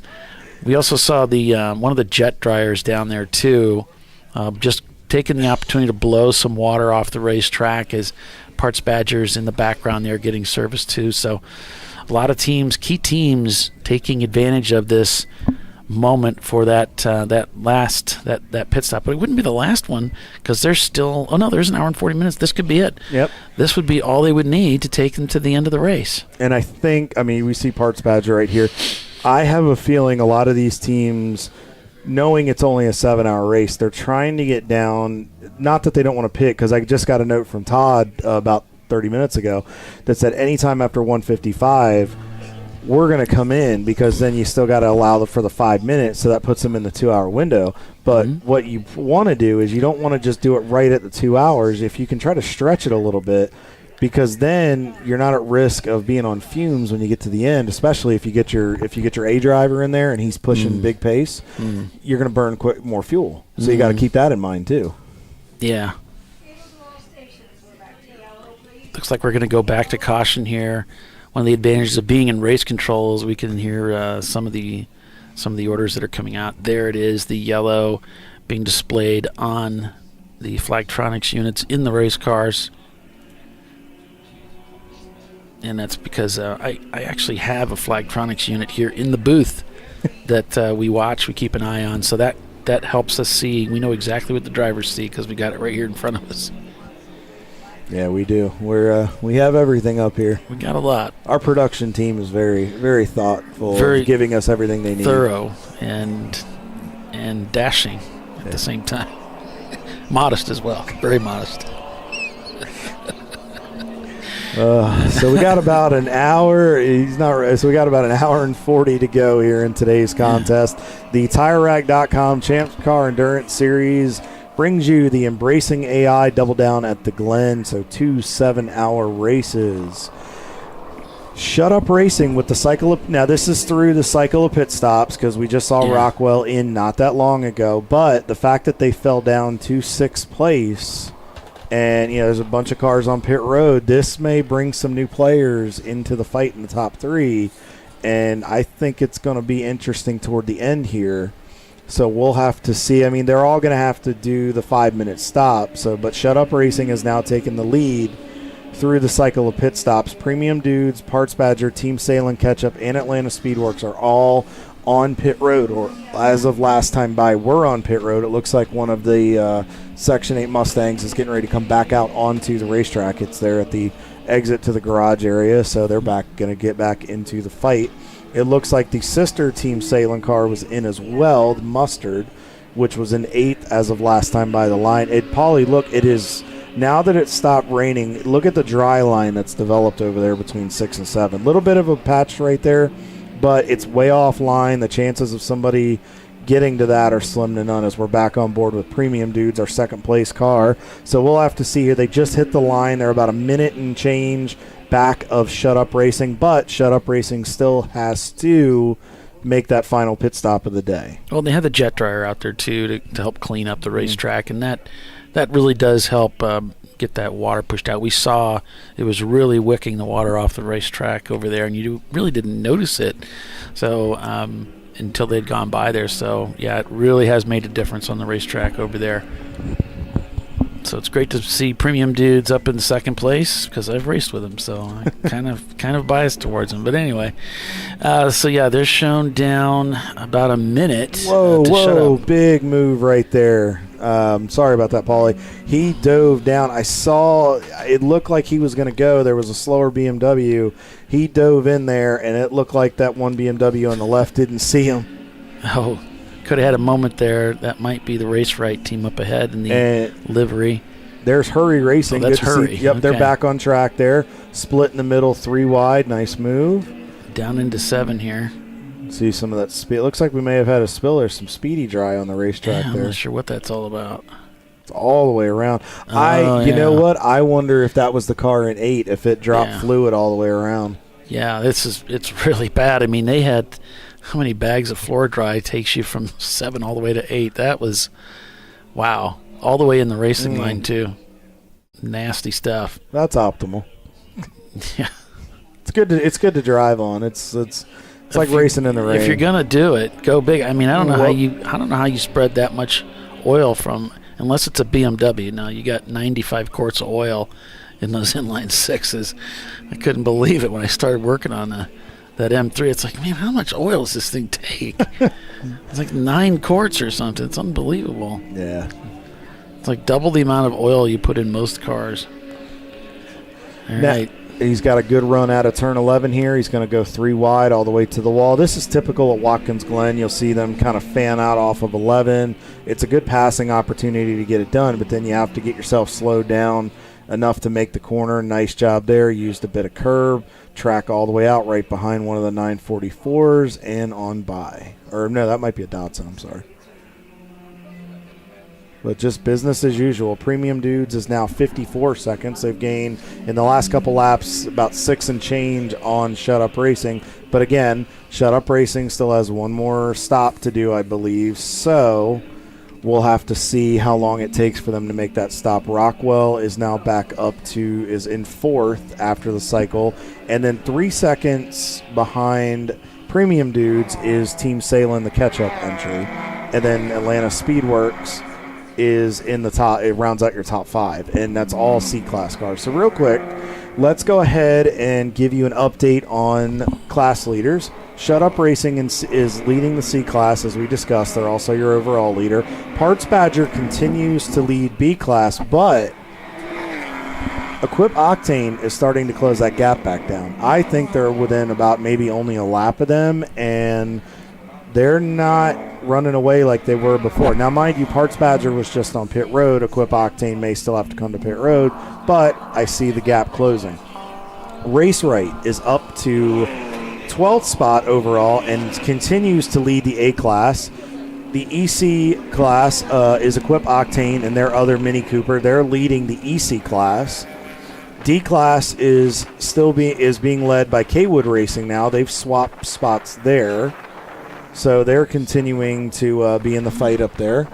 And then we have Switched Racing not far behind them in 2nd. But then as far as the F-Class, Open Throttle in 26th overall, with Specs is still leading that F-Class. So those are your class leaders here at Watkins Glen with just a touch over 90 minutes to go. Thanks for that, Kyle. Appreciate that. No problem. Trying to stay connected here with the Atlanta Speedworks car. Premium Dudes in 2nd. Shut Up Racing leads. Team Salem catch up there, now up to 3rd. So these guys, obviously, a lot of some shakeup up there at the front of the field. But we're seeing a lot of cars on the racetrack. I'm really surprised that we're not seeing more attrition than what we've seen in the past. Now, Running Bulls still in the garage area, apparently after some contact with another car. My Races Live, not having a bad race of it, really, in the 822. They've been doing well today. Race Right also not having a bad day up there in 12th place. And we're going to look to get a camera in the... we're going to ask if we can get the camera in the Parts Badger car for tomorrow. If you hadn't heard, the 630 car is done. There was some damage that it came upon it yesterday. And so they weren't able to compete with it this weekend. On board here with Les as the Embracing.AI car comes in for another pit stop.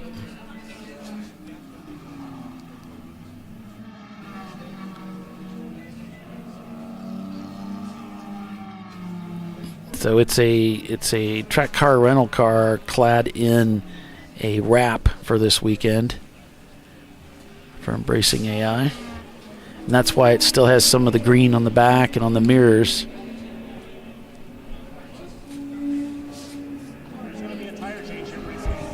Oh, and Les is saying there's going to be a tire change. Thank you for that, Les. You see these guys are going to do a tire change right now, or tire rotation actually, front to rear.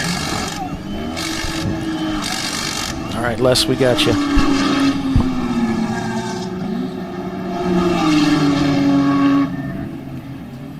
Well, there's some discussion here.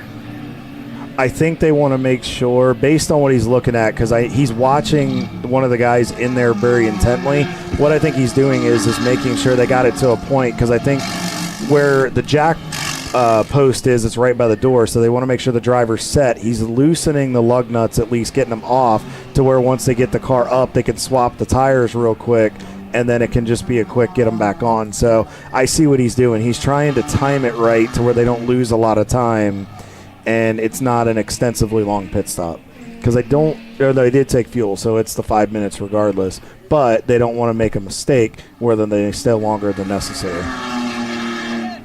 As we see the car going up. Yeah, that jack post is right where that door had to be open. Okay, tires come around to the back now. He's trying to get up high enough with the one jack to get the other tire cleared. And that's looks like that's what he was able to do. Yep, got it on there. Look, you're having all those lug nuts. Those lugs are hot, man.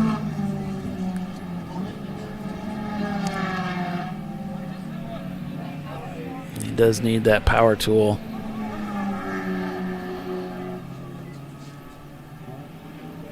Yep, he's got that torque wrench in there. So waiting on the gun to get it knocked out. Going to do the left rear tire there, get those lugs tight, and then once they get the car down on the ground, you get that stand out of there. Yep. There we go. Have the driver hold the brake, and they'll torque the wheels.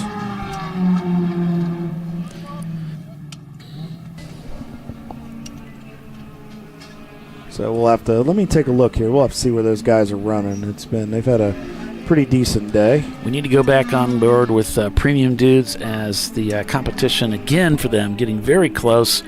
1/10 of a second to Team Salem catch up that last time through. That may be the battle right there. That may be Team Salem right up front.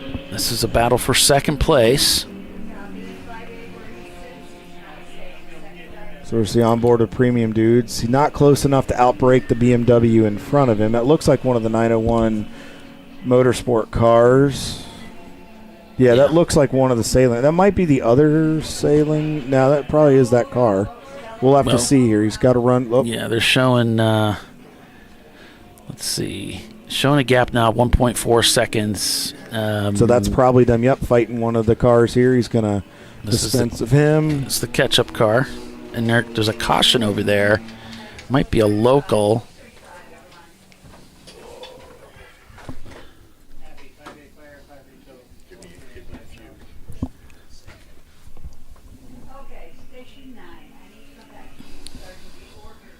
Looks like we are code 35. Paulie, there's a car off just to the right at the exit of the bus stop, the inner loop. I'm going to get in trouble. I'm trying to not get us in trouble. Yeah, I don't see it in this shot, but we know we've got a car stranded over there, so.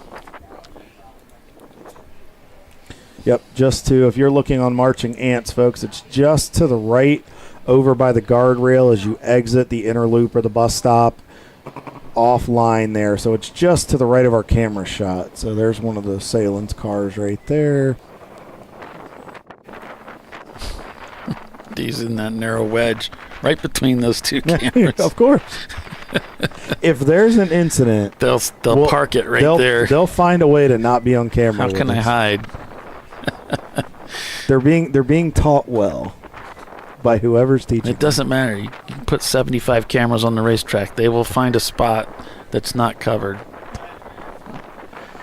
So, all right, while we have a moment here, top 5 still all C-Class. Well, actually, top 6 is a C-Class party. Shut Up Racing is still up front with Team Salen Ketchup now in second. Premium Dudes in third, but only by about a second and a half gap, so that'll get interesting. And now with the code 35, that brings the party back for a fight for second. And they're only 39 seconds off of Shut Up Racing, so we may have a three-way fight for the lead here very shortly. Rockwell behind them in fourth, Atlanta Speedworks in fifth, North by Northeast in sixth. Your B-Class leader, Parts Badger, in 7th overall. The sister Team Salen Mustard entry in 8th. Gorilla Sticker in 9th. And Turning Concepts in 10th. Race Right still leading your A-Class in their Silver Bullet Miata. So, and 12th overall, having a fantastic day for those guys as well, which has been very good. Like we said, Parts Badger is still there, but there is only I believe... There's a one-lap lead to Equip Octane in B-Class, so that's not a ton to overcome in just an hour. So we'll have to keep an eye on that. K-Wood Racing is about 2 minutes and change ahead of Switched Racing, so they're still hanging on to this D-Class lead. F-Class is still being locked down by Mike Gorman and his ragtag team of shenanigan makers there with Specs. Over Boston Winers by about a 5-lap margin. And then our E-Class is being led still by the Equip Octane cars. We are back under yellow flag condition here. Hopefully we should be going back green very, very shortly, but that is another roundup of your class leaders. And again, it is a 6-car C-Class party up in the top 10. 9 of the 10 are C-Class, with Parts Badger hanging on for the B-Class guys up in the top 10.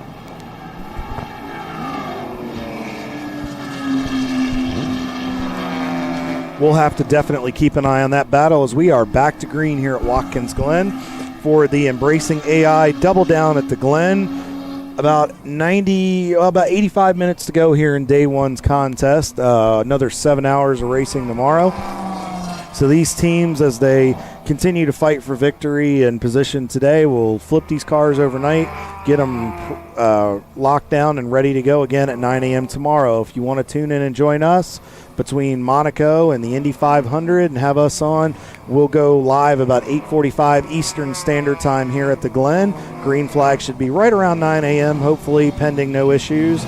And hopefully weather will be a little bit more favorable for us. And then so you can have a whole day of racing. You got Monaco with F1. You got us mixed in. And then you can keep us on while you're watching the Indianapolis 500 with Robert Schwartzman from Primo Racing on the pole. And then you've got, to end the day, you've got the NASCAR guys down in Charlotte with the Coca-Cola 600. Not sure who's on pole there. But just that's watch always, us. Just watch us. Well, we'll be over by then. They don't go racing till 5 or 6. We'll be relaxing by then. Okay. What I'm saying is what you're saying. You get up, get your cereal or get your breakfast, watch Monaco, turn us on, then get lunch, then turn on Indy while you have us on another TV, and then eat dinner, watch the Coke 600, go to bed, and then you don't have to go to work on Monday. Got it. Sounds like a plan. So. I'm trying to sell it and make it. Right now we've got consistently 171 people watching us. Thank you guys so much for supporting this. We greatly appreciate it. They're watching us and not watching anything in Indy or Charlotte or in Monaco. So hey, we'll take it. But we do have a guest in the booth, real quick. Title sponsor this weekend, Mr. Tim Averill with Embracing.AI. one of the open throttle drivers. Tim, thank you so much for joining us up here. First of all, thank you so much for sponsoring this race and just being so dedicated to Champ Car. We greatly appreciate it. You and I had a very extensive conversation yesterday. I work in the IT field. Paulie is very involved in the IT field with his consulting business. We are a booth of nerds right now. So what we briefly touched on it, but please fill us in. What is Embracing.AI? How did this get started, and what does the future hold for it? Yeah, thanks, Kyle. It's a kind of an alliance or a partnership of several different companies. We've been watching AI and working with different partners, and the common thread that I keep hearing is people want to know about AI. They want to know what it can do for their business, and there's a lot of hype around it and not a whole lot of substance, and there's a lot involved in successfully deploying AI in business or in an enterprise environment. And so I got together with Silicon Sky, which is a cloud provider, Tintry, which is a data management, data storage platform, Accure AI is a no-code AI development and management platform, and then also Pixforce, which is a video analytics and AI platform for vision AI with like static images and video.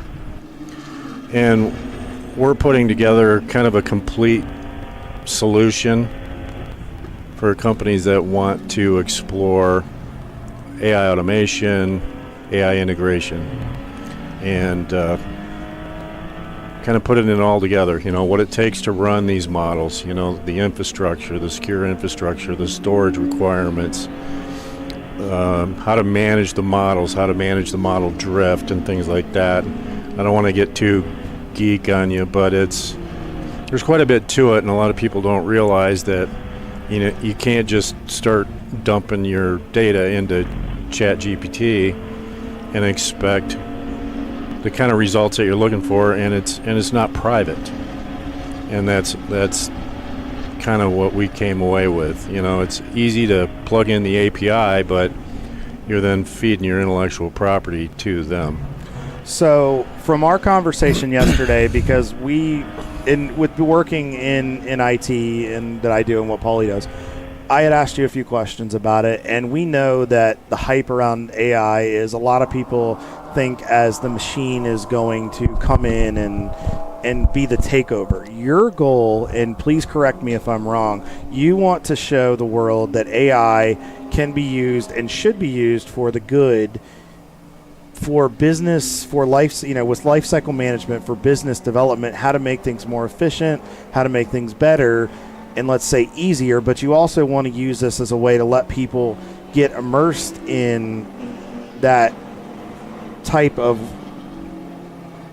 infrastructure and information technology to where it's not intimidating or daunting, and show that you do have that control over it, and you want them to embrace the concept based on what you told me. Am I correct? Exactly. Yeah, it's not something to be feared. Obviously you need to be wary. I mean, anything can be abused and misused, but I look at it as an enabling technology. People that get in and start learning it instead of being fearful and shunning it are going to have an advantage in everything that they do. It allows you to do things so much more efficiently, so much quicker. But you need to understand it and using it in the right context. I mean, there's bad actors using it to formulate sophisticated cyber attacks. And how are you going to counter it, right? They're coming up with attack payloads so fast and so sophisticated that your traditional cybersecurity defenses aren't able to cope. So the advantage of having this and embracing the AI technology, again, to help knock down the unnecessary fear, but also use it for the good to help against those bad actors in a sense too, correct? Exactly. And it allows you to consume information and data at an unprecedented volume.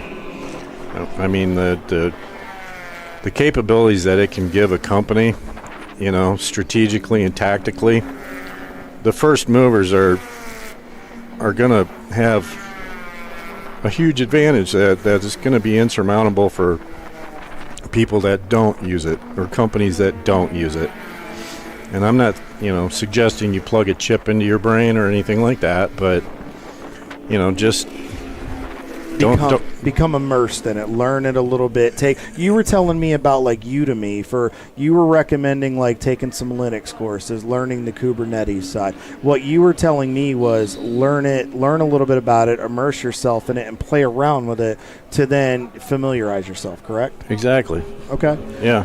So where can folks find out more about the Embracing.AI program? How can they get involved in it? And how can other companies and other organizations in the IT realm that do other things outside of the storage and like picks and things like that, how can they find you guys to get involved in this? Because it sounds like there's always an open door for new players. Yeah, it's Embracing.AI is the web address. And we've got a contact form on there. We're just launching publicly this week. Congratulations, by the way. That's got to be a great thing to watch, that you're kind of baby fly out of the nest in a sense. Oh yeah, and this is just an awesome venue to do it. And the ChampCar, the organization, has been fantastic. Mike Gorman and Open Throttle, they've been great. And I want to give credit to Tintry and Silicon Sky and PixForce and Acure that's made this all possible. And it's just fantastic with our new livery. It's America. It is America, baby. Patriotic and how more appropriate at Watkins Glen on Memorial Day weekend. And we also want to thank our veterans and for doing what they do. Absolutely. Everybody who actively, again, we've said this multiple times today, if you're actively serving, you're a veteran, we want to appreciate you, thank you for what you do, and we also want to pay homage to those that gave the ultimate sacrifice that are no longer with us, but allow us to be free and to do this. So, all right, well, let's transition a little bit to some racing. So you had never raced at Watkins Glen before until this weekend, correct? That is correct. How has the Glen been? Because everybody always says it's my favorite track. Paulie says it's his favorite track, but Paulie says every track is his favorite track. So is Watkins Glen your favorite track? I got to experience it in the rain. So that was different, but it is a fantastic track, and we got to go do a little exploring in Corning last night, and great little town, and the track is fun. I like the elevation changes. It's a highly technical track, and it's definitely tricky in the wet. Did you get to throw it into the boot real good, or throw it into the bus stop a couple times? I got to get it sideways in the boot. There you go. There you go. He's been properly initiated, Paulie. We're done here. So you got it in there. How was it bouncing it off those curves? You had to have a smile on your face. Oh yeah, it's fantastic. I actually the S's is my favorite. That's my favorite part. But TV doesn't do it justice how up the hill you go, is it? No. All right, so I know you ran Daytona this year. You now run Watkins Glen. You've been initiated. I met you last year. So what is, outside of the company, what's in store for Tim's race program? What's your next stop? Well, we're going to do Daytona again for WRL. Okay, what's your next Champ Car stop? You going to come party with us overnight at Sebring maybe? Or? Yeah, we're doing Sebring. We're doing BIR. You doing the 24 or the championship race? Which one are you thinking? The 24. Oh, so you're going to – oh, okay. Yep. Maybe you guys will let me Ironman it. We'll see. I'm kidding. Well, actually, if you're looking, you can Ironman that, or hey, some of our guys are asking if they can be 64-year-old drivers and crew members. So we're well versed here in Champ Car. So no, it's been pretty cool. So, what is there one bucket list track before we let you go and get back down there with the team? Is there one bucket list track that on the Champ Car schedule that you want to get to either this year or in 26? Dude, Daytona was the dream, and I did it, and I'm going to do it again. But Road Atlanta is a lot of fun too, so we'll be hitting that again. Okay, cool. So at least we know we'll get to see you at the season opener in February then. Maybe. Okay. Well, don't give away all your secrets yet. We got to keep everybody in suspense. But Tim, thank you so much again. We really appreciate it and truly appreciate you helping us out this weekend at Watkins Glen. We really appreciate it. It's great to see new companies and businesses involved. We appreciate it. Thank you for the advice you gave me as far as how to move forward as an IT professional and some advice there. I truly appreciate it. And we look forward to continue seeing the company develop, you as a driver, and enjoy the rest of the weekend and party like it's America. You're with the right team to do it. Thanks, Kyle. Anytime, Tim. Tim Averill, everybody, and Embracing.AI. Check it out. Don't be afraid of it. Embrace it. So we are still racing here at Watkins Glen. Shut Up Racing is still your race leader here at the Glen. It is still a top 5 C-Class party. Team Sail and Ketchup, we are getting a battle on our hands here, guys. 18 seconds back, 10 seconds back from them as premium dudes as we are on board with our friends in that BMW. They are hauling the mail, 120 plus down the back straight here, headed to the bus stop. Atlanta Speedworks has worked his way up into 4th. Rockwell is still hanging there in the top 5. So we'll have to see some of these guys. We'll see what happens with the pit stop. It looks like they had that advantage with the code 35 there, so it looks like that strategy may have paid off for some of those guys. All right, we're a little behind on our breaks, so we're going to take a quick commercial break and be back in a few, so stay with us. You're watching Champ Car Live, presented by AutoZone, the Embracing.AI Double Down at the Glen. Shut Up Racing is your leader. Stay with us. We'll be right back.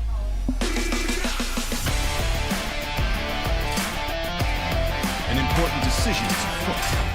This man is about to buy tires on TireRack.com.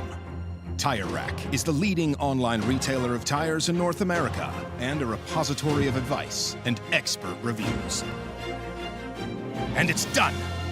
All that's left is to arrange for safe, easy installation at one of our independent recommended installers.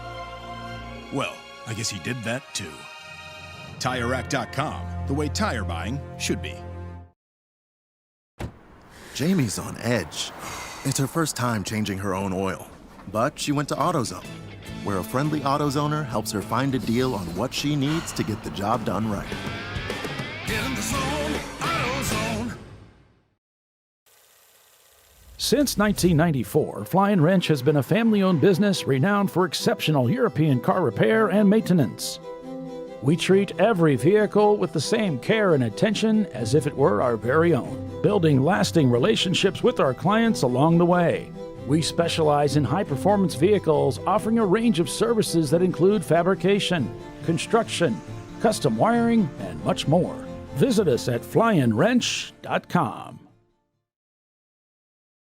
Want to get started streaming your races or make your current live stream more captivating? We've helped hundreds of drivers create engaging live streams. It's simple. Create a new stream event, grab your camera, and start streaming. Head over to myraces.live to sign up for a free account.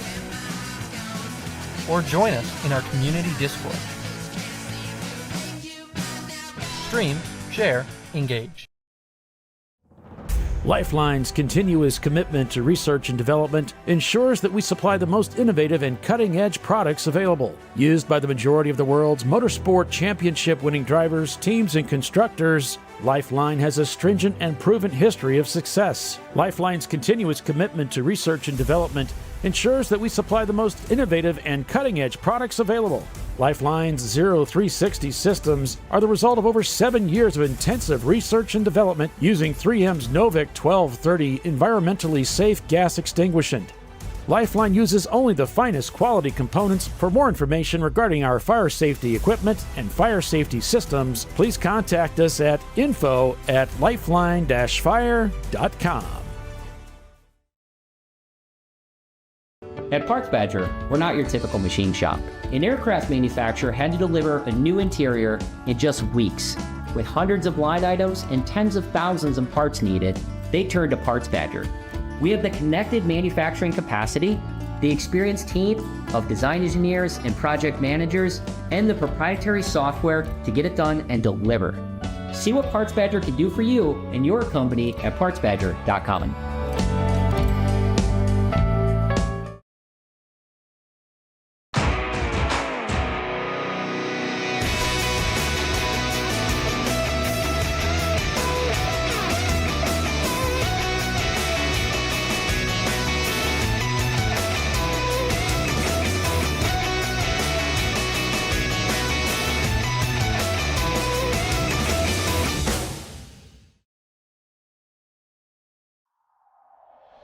Discovery Parts is a veteran-owned racing and safety equipment company.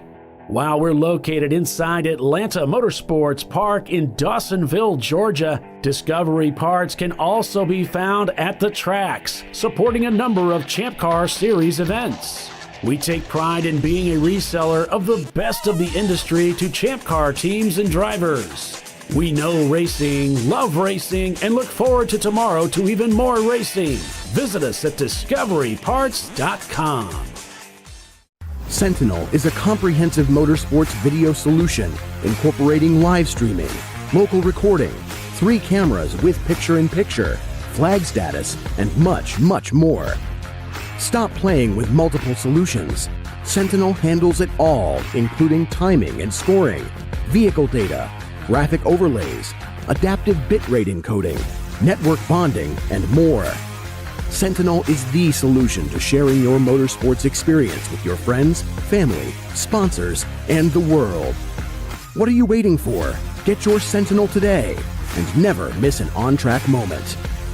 www.sentinel.racing.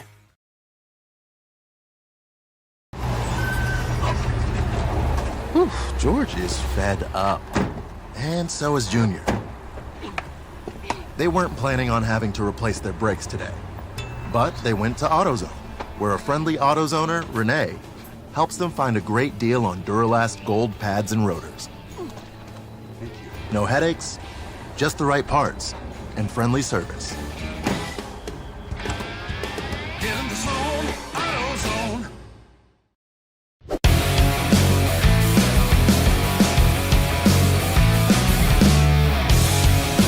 And welcome back, everybody. Welcome back to ChampCar.Live, presented by AutoZone. It's the TireRack.com Champ Car Endurance Series, Embracing AI, Double Down at the Glen. Welcome back, everybody. Paul Veltum along with Kyle Lockrow and Les Epps bringing all the racing action to you this weekend as we finished up the last, let's see, what is it, about an hour? Hour and 4 minutes to go.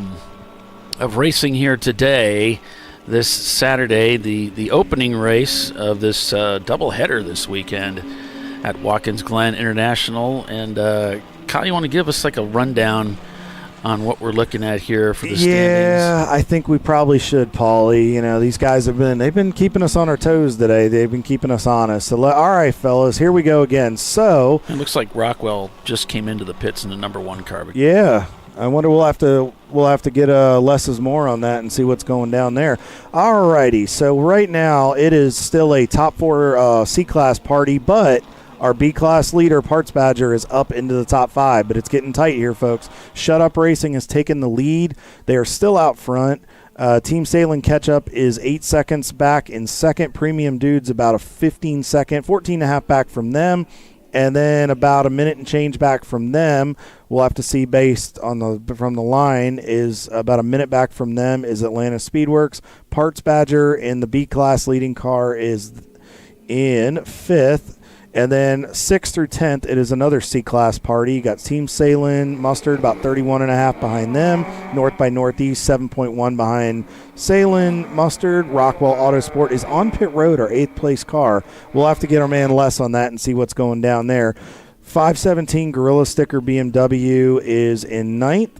And Turning Concepts is in 10th. And depending on how long Rockwell is in the pits, that may give the B-Class second place in B-Class car equipped Octane an opportunity to jump into the top 10. So let's hit the class leaders real quick while we have a moment. Our A-Class leader here. Whoops, something happened. My thing glitched fully. All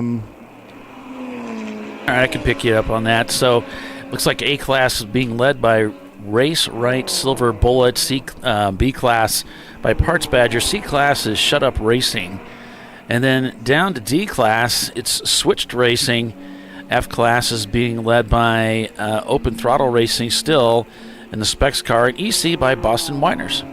All righty. Well, Paulie, thank you for covering me there. I'm not sure what happened there. I had a little bit of a glitch in my scoring when I was looking at some stuff, so I'll have to see what's going down there. That was kind of an odd one, but anyway, there we go. That looks a little bit better. I must have hit something. Anyway, we have a guest in the booth with us again, Paulie. They found us. We gotta hide better. Anyway, we have Mr. Walter from Maxxis Tire with us. Walter, thank you for joining us here today, sir. Greatly appreciate it. Thank you for having me. Anytime. How has, before we get into any tire discussions, first thing I want to know, is Watkins Glen your favorite track? Well, it's my first time here, but I did play this on Gran Turismo, so all right. I know the track qualified. layout.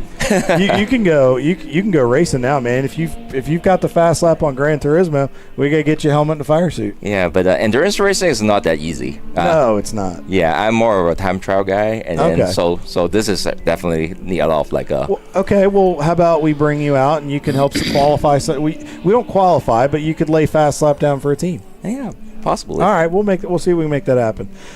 So you've been with how long have you been with Maxxis Tire? 6 years. 6 years? Okay. Yeah. And they're based in Georgia, correct? Our headquarters in U.S. is in Georgia. Okay. Yeah. So how is Maxxis handling some of the situations with you guys make all your tires here in the States, right? Actually, they're imported. They're imported? Okay. Yeah. Is it getting a little bit easier to get stuff over? I know for a while it was hard to get some of the suppliers with tires and with shortages. Are things starting to level out a little bit for you guys? So, well, during the COVID time is the logistic part is very challenging for everyone. So for us it's actually better because we do have good number of stock during those times. Okay. So the challenging part for keeping tires in stock will be shelf life. Because for these race tires, typically racers do not want to buy tires that's more than 4 years old. Okay. So we need to keep them fresh. But in order to keep them fresh, we need to make sure that we have enough stock and not overstock. So it's kind of finding a healthy balance. Yeah. Okay. And that's always one of the most challenging parts because certain popular sizes will stock more. But for some of the sizes that's not being utilized a lot more, we try to stock less. But when racers trying to ask us for those tires, then we don't have it in stock. And we also have multiple warehouses across the whole country, from east to west. So we try to supply the tires to the different regions that way. So we were talking a little bit during the commercial break about you guys have a couple options for this year that you think our Champ Car contingent might be interested in? Yeah, so we always have the VR1, which is the 200 short rear tires for endurance racing. Then we recently came out with the VR2, which the difference between the two is one is having a slightly faster pace versus the other one that's actually better in rain and wet weather. Okay, so this kind of leads me into a point I was kind of curious about, and we had touched on it briefly in the commercial. For a new team coming to Champ Car, because we're seeing a lot of, as we're under code 35 here, not to cut you off. We'll get back to you in just a second here, Walter. We just kind of, go for it, buddy. You pull up what you need to do there. So we're going to look here. Paulie is looking on, looks like we got a car stop just after the 90 in turn 1, Paulie, if that's what I'm seeing. Yeah, it looks like, I'm not sure exactly what the story was there because he's kind of in an odd spot to have pulled off at that angle. So I don't know if there was maybe some contact that sent him in that direction, but he's kind of nosing up near the wall there, but well after the exit of the corner, and it doesn't look as though this was something where you would just glide off the track and park it. So got some crews on scene, so we got the race guys taking care of them. All right, so let's transition back here real quick. So thank you for that, Walter. So you were getting ready to say there's a couple options, and you said it was the VR1 and the VR2. And I was getting ready to ask you a question. So we're seeing a lot of new Champ Car teams coming into the fray. A lot of folks are coming over from series like Lemons or Lucky Dog or WRL or AER, but they for some reason, and we appreciate this, they really want to race in Champ Car. For a newer team that is trying to be a little bit more budget friendly, but for to be also more of an even playing field because it's endurance racing of drivers that don't have as much experience, but then you have drivers that have a good amount of experience. What do you feel these VR 1s and 2s are going to do? Do you feel they're a good balance for what we do here in Champ Car? So I would recommend for the slightly more newer teams. I wouldn't want to say beginners because I think a lot of you guys have a lot of experience to go with the VR1. The way when we design the tires, we kind of can go multiple directions, either with really high traction and cornering speed and all that, and then but the tire can get really difficult to be driven.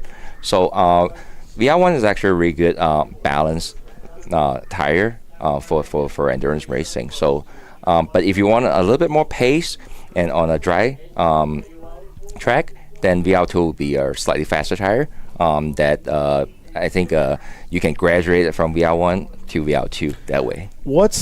Now we're always concerned about fall off, and especially like when we go to Bowling Green, when we go to National Corvette Museum, when we go to some of our places that tend to, let's say, eat tires a little bit, they're more abrasive surfaces. Do you feel that these tires will hold up pretty well, or does the team need to do a good job of balancing caster camber, air pressure adjustments to help the livelihood of the tire, and does the driver need to do a good job behind the wheel of taking care of it with fall off? How does Maxxis keep that in mind? So we sponsor the team Premium Dudes, and then they always give us really good feedback on how they do in the race. They're always like the top teams, like a top placing, and the way they do is with a lot of good setup and on the vehicle, and their drivers know how to manage the tires with both VR1 and VR2 because they just transitioned from VR1 to VR2 this year, and their limitation is the sizes because VR2 we're still expanding sizes, so they actually get the narrower tires for VR2, but they are still able to get P1 in Gingerman. So still good positive feedback even with the transition in the tires. And do you feel that based on what you're getting, you guys can use that to build other tires similar to that, make adjustments to it, or do you feel like this VR1 and VR2 is going to be your bread and butter in racing for a little while? For endurance racing, for time trials or like a track days, DEs, these two tires are great because they're street legal. And we also have tires that's RC1, which is 100 short wear, like a kind of like not slick, but that tire is more for dry competition, and it's still DOT legal. You can still drive it on the street, but just not in the rain. I've tried that before. I almost died. Doesn't end too well, does it? Yeah, but because you get to go to different kind of weather transition for endurance racing because it's hours long, and then plus it's all over the country. So for people with the dry weather, and then they love their RC1. But for endurance racing, our VR1 and VR2 will be the since they are not even legal for the RC1, which is 100 tread wear, and the VR1 and VR2, they're both 200 tread wear tire. Excellent. Yeah. So, Champ Car, you mentioned you guys sponsor Premium Dudes. They've been in Champ Car for a little while. So it sounds like you guys are starting to garner more interest in Champ Car Endurance Series competition. We know you guys have kind of been in and out, working in various forms and fashions with Champ Car. Do you feel, what is your opinion, what is Maxxis's opinion of Champ Car? Do you feel that this is a good proving ground, one, for your tires, and two, do you feel it's a good customer ground of people for, to patronize Maxxis? So this Champ Car series, I've been with Maxxis for 6 years, and we've been working with Champ Car. Bill Strong is great, that he got us a lot of good contacts and then also exposures. For our tires, we stress on value. We want to have the good balance of performance and the dollar. So it's a perfect series for us to be involved in. Okay, cool. Yeah. So going forward, what do you see as beneficial for teams? We know that tire wear is always a key. It's always something that's kind of a big thing. What do you recommend as far as going forward with a tire that would help competition, let's say? What does Maxxis feel would be beneficial to make it competitive but affordable?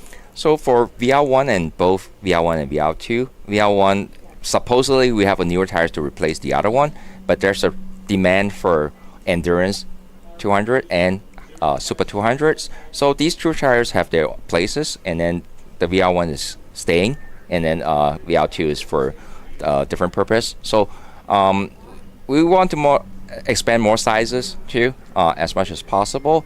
And so far, these two tires are doing really well with the Champ Car racers. So we try to offer options. Okay. Yeah. So if people are interested and teams are interested in wanting to purchase some tires and learn about them, what's the easiest way for them to get a hold of you guys? Okay. So you can go to Maxxis.com, and then you can click on VR1 or VR2, and then just you want to go to Buy Now, and you can go directly to our e-store. And we do offer a discount too for Champ Car racers. Then you can just ask us, and then we'll let you know. Awesome. Well, Walter, thank you guys so much. Thank you to everyone at Maxxis for continuing to support Champ Car Endurance Series competition. Thank you for coming out and being a part of it. Welcome to your first trip here to Watkins Glen. Hopefully this will be a nice cap on your trip you're telling me about. And you're headed back home tomorrow, so safe travels, sir. Thank you again. Thank you so much. And we'll look forward to seeing you out. Are you going to come out to another event later this year? Well, we shall see. I have a pretty busy schedule because I also take care of like off-road racing and everything. So this is part of it, and but I'm really happy to be finally here and then check out this track because flew all the way across the country just to check this out and say hi to everyone. Awesome. Yeah, thank you for having me. Awesome. Thank you, Walter, so much. We greatly appreciate it. And hopefully we'll look forward to seeing you and all your friends from Maxxis at another event, okay? Yeah, absolutely. Thank you. All right, guys. That's Walter from Maxxis. We threw the link for Maxxis in there. Check out their website. Reach out to them. I'm sure they're always open for feedback. And if you have questions, reach out. And they're a big supporter of Champ Car. So let's go ahead and dive back into our race here. It is getting interesting. As we have Team Sailing Ketchup is now in the lead by about, as we're under code 35. At last time, it was about 2.3 seconds over Shut Up Racing. Atlanta Speedworks in third, Parts Badger in fourth, Team Sailing in fifth. Race Right is still your class leader in A class, Parts Badger class leader in B. C class is being held down by the Ketchup entry in Team Sailing. EC is Boston Winers has worked themselves up into the class lead there. For D-Class, it is switched racing. They have now switched spots again. Those guys have been going back and forth for the last at least 2 hours. And then in F-Class, it looks to me as it is still being held down by a healthy 6-lap margin over the sister Boston Winers car by the open throttle Specs Miata. So we're inside an hour to go, Paulie. It looks like it's getting interesting as we see one of the S2000s on pit road get some service. They're still working on the incident down in turn 1 just at the exit, and that is right at the exit of the blend line. So it makes sense that something happened down there in that corner, and that car ended up getting shot across the track. So, it looks like they're working on that barrier there. So it looks like it's going to be a little bit of an extensive cleanup here. So, Paulie, we are we're getting down to the finish of this one. We got one more tomorrow. Why don't we take a second and look ahead at the rest of the schedule? Because we go into a summer, and then we've only done, we've done a few races this year, but the bulk of our broadcasting is really just going to be beginning here later in the summer.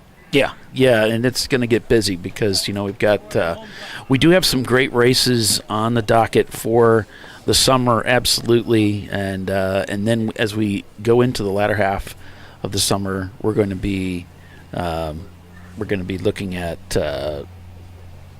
VIR, of course, and Mid-Ohio. But we've got, coming up here in June, we're going to be at Autobahn, which is a really fun little racetrack.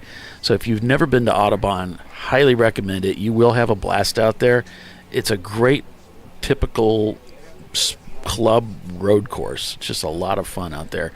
And we got looks like we got a decent turnout showing up there. So 39 so far, that's for Autobahn, that's a decent amount of cars. It's a fun track. You guys, if you haven't run out there yet, I really highly recommend either get a seat or take your car out there because it's a lot of fun.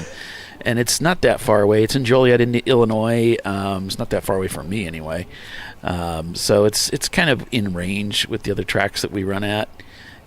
Certainly if you can run at Watkins Glen, you can run at Joliet. It's going to be a lot closer, I would think, for most of you. I'm looking through the teams that are coming out to that event. Looks like it's a 14-hour Under the Stars.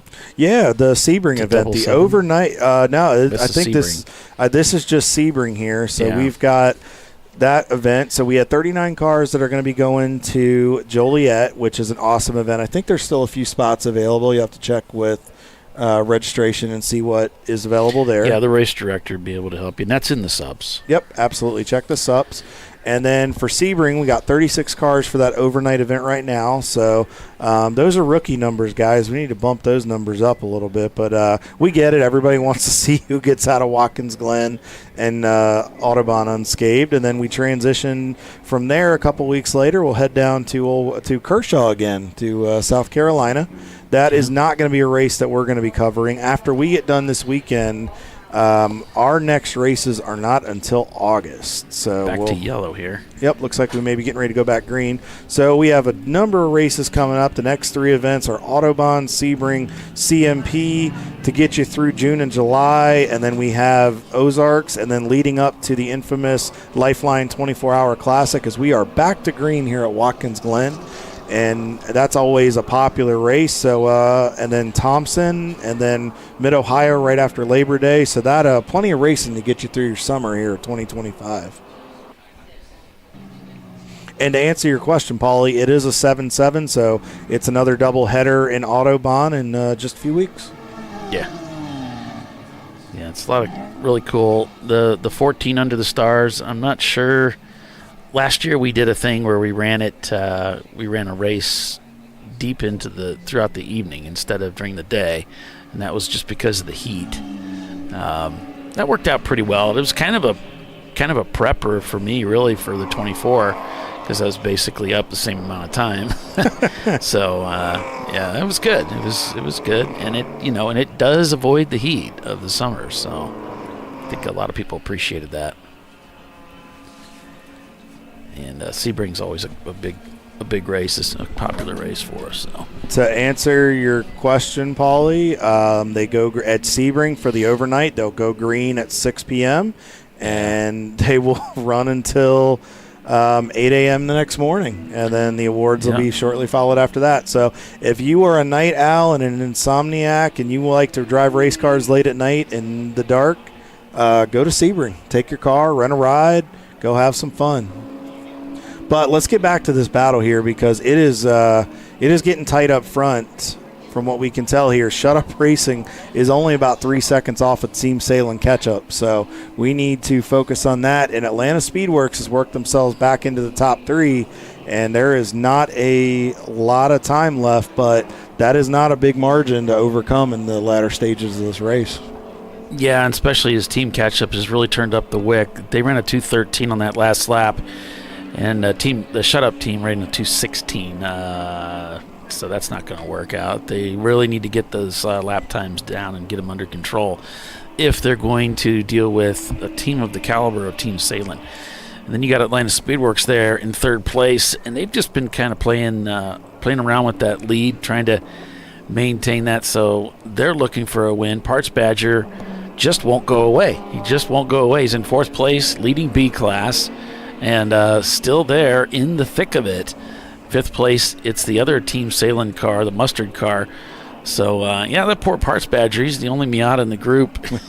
He's surrounded by all these Porsches and BMWs. So, we'll see what he can do with that. North by Northeast in sixth, Turn-In Concepts in seventh, Premium Dudes in eighth, Equip Octane in ninth, another B-class car. And then in 10th place, it's 901 Motorsport in the number 901. So, again, A-class. Being led by Race Right, Silver Bullet. Those guys have to be ecstatic right now to be leading the class in such a huge field after having traveled so far to come out and race with us this weekend. Parts Badger leading B class. It's Team Salem Ketchup leading C class. D class is Switched Racing. EC is Boston Winers, and F class still Open Throttle Specs. So for most positions gained so far today, Paulie, the winner of that has got to go to Switched Racing. They're 19th overall, and they're leading the D class, but they've gained 67 spots to this point so far today. That is quite a mountain to climb, and great job to you guys. You're still fighting, and they're only 10 seconds off of Baltazar in the C class car, so they may not be done yet. Yeah, it's pretty impressive stuff. Way to go, guys. Well done. So we're back on board here with Race Right in their Mazda Miata. Dale back behind the wheel. Looks like he's just nice and easy here, business as usual, navigating the bus stop. And it looks like it's finally eased up a little bit. Maybe for the last 40 minutes we'll get some dry track and it won't throw any unnecessary curveballs at these guys, because they've been through enough today as it is. Yeah, and we've got Running Bulls Racing, by the way, still behind the wall in that car.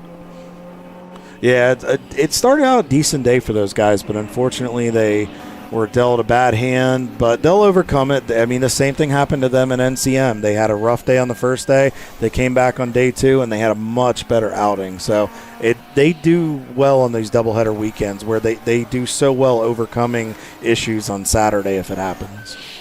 Yep. 40 minutes remain here in the race. Unofficially, that clock you see on your screen is just something I typed in this morning. It has nothing to do with official time. So please don't bank on anything you hear or see on this show.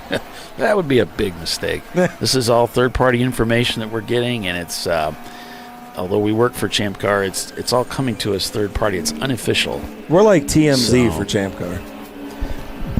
Okay, I don't know what that is, but they do all the stories and scoop on all the people in Hollywood. Oh, and, okay. Somebody has like a goiter growing out of them, or somebody was seen at Starbucks. What's the latest divorce? Yeah, exactly. Yeah, exactly. Who's dating who? Right. We're like the TMZ of Champ Car. Got it. They might be more accurate than we are. Probably. But anyway, that's it's not official. So someone's asking about somebody's transponder. I'll check on that. I don't know if I can do anything, but put our best man on it for you. How about that? And Timothy, thank you so much. We appreciate the compliments. We're just plugging along like we always do, and Les is doing his thing on pit road. He's the trooper. He's down there dealing with the chili and the rain, and just always keeping the less is more positive attitude. So we want to give him a shout out, and he's a great teammate, and we appreciate all the work he puts in. So as we're on board with Carlos here with Balthazar Motorworks, he's navigating some traffic here following one of the Porsche Boxsters through turn 5 as he's headed down to 6 and into the boot section. May try for a late outbraking maneuver. Not there yet. Wasn't close enough. I believe that Boxster in front, I think that's the 603. I believe that's Dave Kekik's car. And they've had a strong day today. I was talking to Dave, and all the guys were coming in today, and it seems like they've had a decent day out on track. So hopefully they can get that thing to the finish here in about a little under 38 minutes. Now, here's an example right here. The Boxster is going to outbrake the BMW, and watch Carlos go in. Whoop, looks like never mind. That took my plan out of the water. So he's going to dive in, but had some traffic go with him. But if he can stay in line, maybe he can go with the Mustang if they try. It looks like a late break here for the Boxster. Oh, looks like they're going to get him out of line. This is kind of like a restrictor plate race now in NASCAR where they get in line, or IndyCar where they get in line, and he's going to be the odd man out here because now he's going to be offline for turn 11. Carlos will dive in. He's right up beside him. Nice downshift to third going into 11. Throttle up, drive out, clear him, and another lap done. Checked on that transponder thing, Adrian. It's just a race monitor thing. The data is, we've got the data, but for some reason it's not digesting properly at race monitor, and I don't know why. So up front, Team Salin, as we just saw one of the cars go by, they're about 10 seconds up on Shut Up Racing, and then Atlanta Speedworks is closing in on them. They're about a second and 1.2 seconds or about a second faster than Team Salin per lap, and they're on the same lap. So I think we may have a fight on our hands here, Paulie.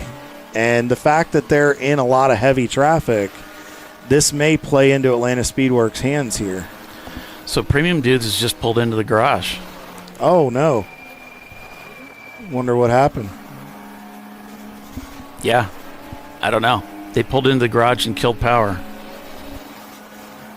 We'll have to get less on that. But as we're still on board here, now you just saw the Salins guys were trying to get by that BMW, and they were giving them a fit. If that is our race leader, that is going to make it very difficult for them to continue to keep that healthy lead that they've got. We'll have to see how it pans out.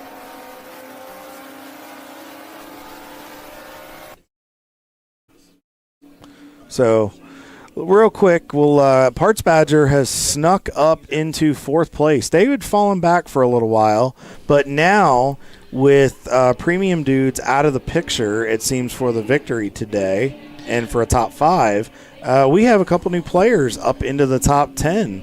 That brought Equip Octane back into the top 10, so it's kind of broken up that C-Class party a little bit. And right now, I believe Race Right has just cracked the top 10 and still leading A-Class, top 10 overall. Those guys have had an exceptional day. Looks like we have a little yellow here in turn 8. Not sure. We'll have to see if we can find out what's going on. Everything looks okay in turn 9, but we'll have to see if it's an isolated incident in the corner. Oh, there we got a car backed up against the fence there. Looks like somebody spun. And he's still backing up. And by the way, Troy was doing some math because he likes to do this and when he has a second, and he's saying it's going to be pretty close between Salin and Shut Up. I think so. I believe it will. Whoa!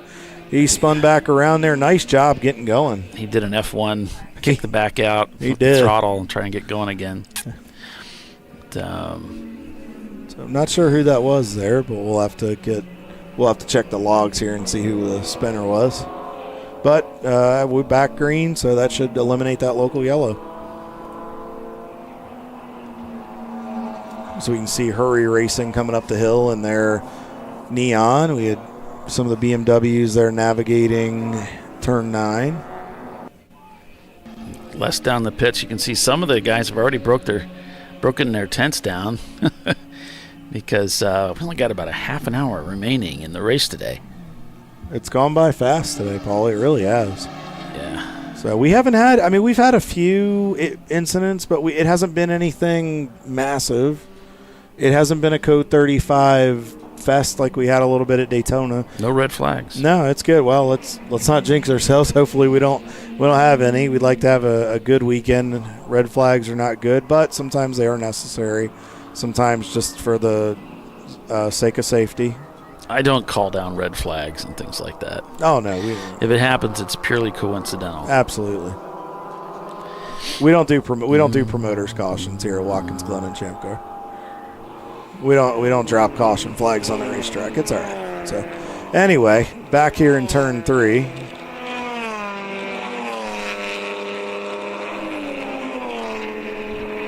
As you see these guys coming up the hill, you can see they'll roll through turn 2, and you just stay far to the right, and then you see them cross the racetrack, and you try to straight line through there, and it looks like we just saw Fawn Group. They got a monster run up the hill there, and they're able to hold on through the power, so it enabled them to make a pass. Now, a lot of times guys will try to go to the left side, but most times you'll want to see them set up and then off of turn 4 at the top of the S's. They'll want to go to the right, which then gives them the inside line going into the bus stop or the inner loop at the end of the straightaway, as we just saw the Embracing.AI open throttle entry go by. So it seems like it's spaced out a little bit. We'll have to keep an eye. Atlanta Speedworks now, as of last lap, Paulie, 48.5 seconds, and it is shrinking. They are closing in on these guys. It's going to be very close. Last lap was a 2:15.30 for them. Last lap for Salem was a 2:16.92, so it's going to be close here. Shut Up is about pretty standard at a 2:17. They're about 2 seconds off Atlanta Speedworks. Roy's guys are pretty standard right there, but they're about a lap back, so we've got about 3 cars on the lead lap with 30 minutes to go. That's not bad. Not bad at all. So, and even that, we've got only a few more cars really right there, only a lap off the pace too. So it's not over yet. Yeah, premium dudes, I don't know. They pulled it into the garage and shut the car off. So something must have happened to their car. And if we hear anything, we'll certainly let you know, folks. But that's a heartbreaker for those guys. They were strong all day long, and for them to suddenly have to bow out, that's tough. Boy. Well, that's racing sometimes, folks, but stay with us. We'll be right back. Just 30 minutes remain in this contest at the great Watkins Glen, and we'll be right back.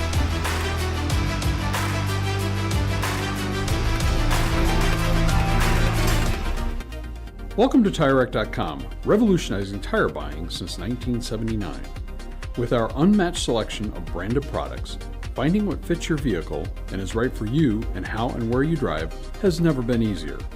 Through helpful online shopping tools that include our professional hands-on reviews done at the introduction of a tire and consumer reviews that give real-world feedback over the life of the tire, you can make the right tire choice and find exactly what you need.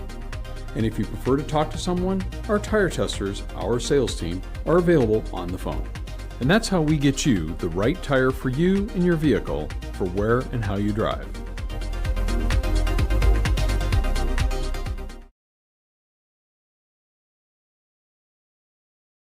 But he went to AutoZone, where a friendly AutoZoner guides him to the right wipers and makes sure everything is working smoothly.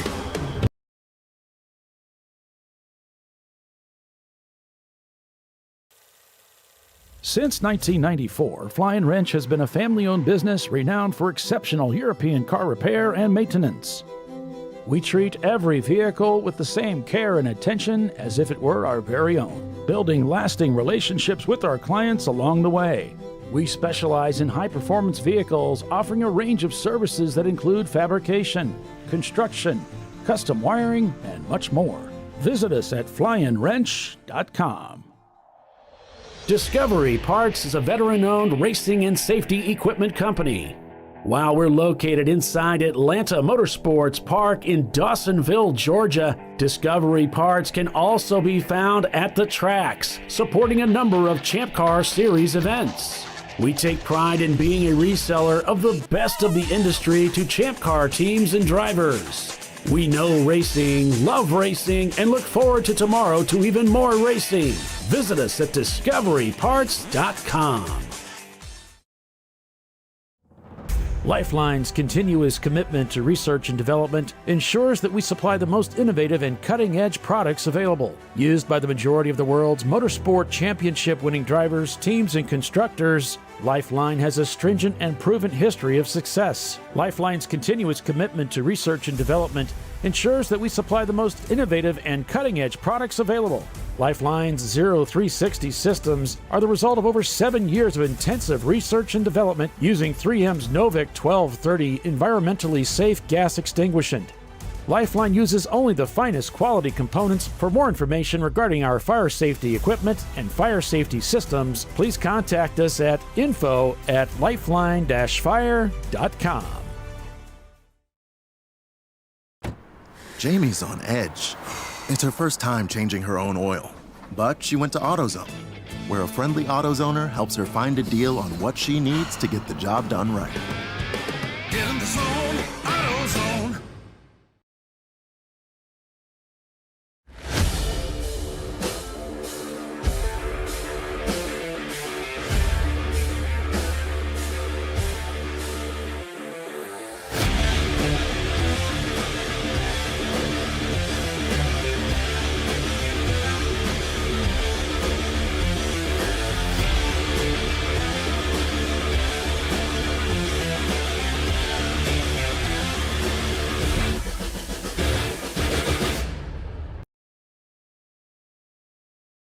Sentinel is a comprehensive motorsports video solution incorporating live streaming, local recording, 3 cameras with picture-in-picture, flag status, and much, much more. Stop playing with multiple solutions.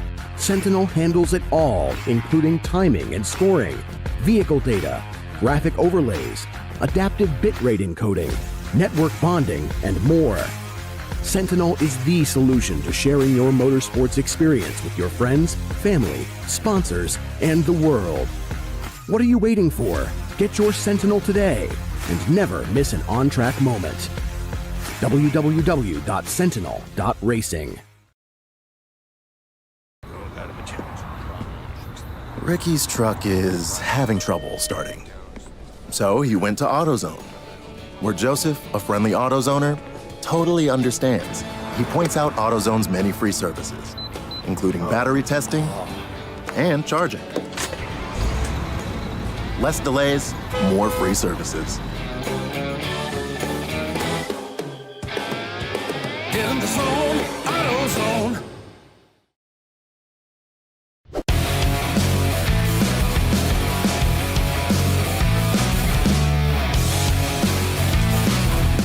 Welcome back to Watkins Glen for the Embracing.AI Double Down here at the Glen. I am Kyle Lockrow. He is Paulie Veltum. The Less is More cam with Lester Epps is on pit road. Caution back out here. We're under code 35 as we're on board with our friends at Red Barn Racing. It looks like we have a stopped vehicle over between turns 10 and 11 just before the pit access entry right there, the blend line. Team Salem is out front. This is going to close the gap, Paulie, with Shut Up Racing running second. Atlanta Speedworks was on an absolute tear the last 3 laps, consistently over a second and a half faster than the Team Salem catch-up car. So I think this is going to definitely give us a fight to the finish. Yeah, I can see the emergency vehicle from here. Looks like a car just stopped on the racetrack. Like you said, between 10 and 11 there. And they've already got crews there to help pick that car up and bring it in the rest of the way. All right, Paulie, so we're inside 30 minutes to go, about 20. All right. So He's with the Atlanta Speedworks guys. The back. Going hard. Who's in your car right now? Oh, Todd's in it. Okay, so team owner. Okay, got it. He's pretty good. Yeah, he's pretty good. So he's pretty good. Todd's a new driver to Champ Car. New driver in racing. But so what are you thinking? You guys thinking you gotta have enough or? It's gonna be real close. All right. So we just went code 35 right now. That's hurting us. We needed to stay green. So Can't make any ground up here. We're out there to stay green. that's true. You can't. Seems like you.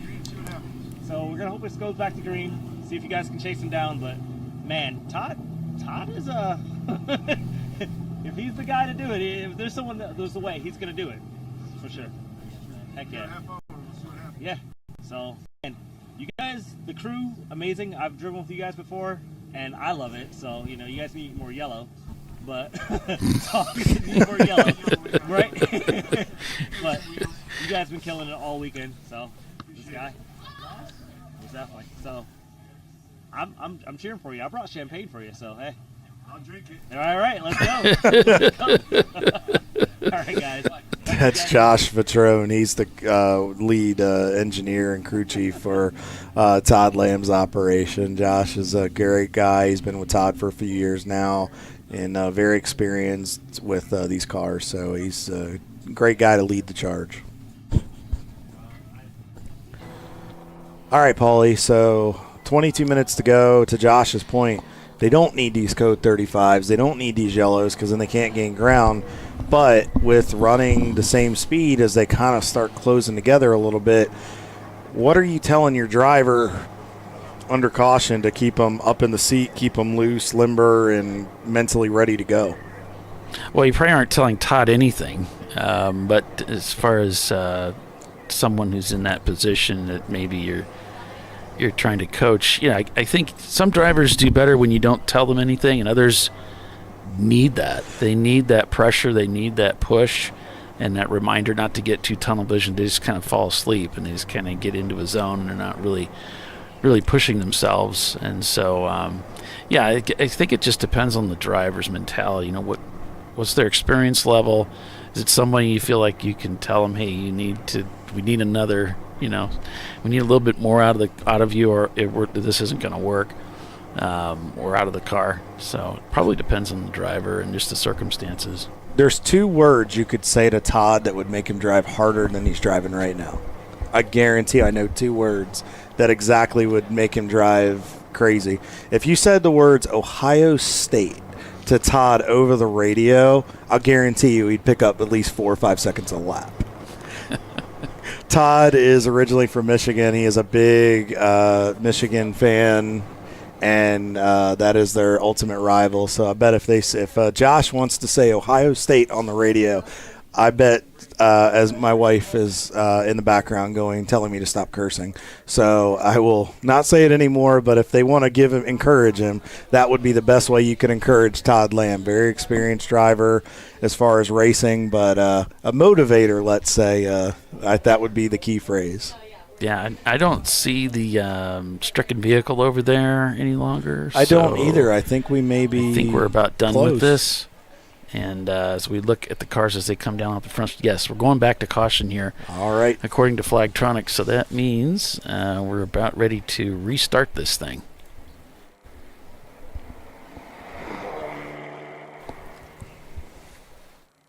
And we're just going to keep an eye here. Team Salem Ketchup does lead the race here.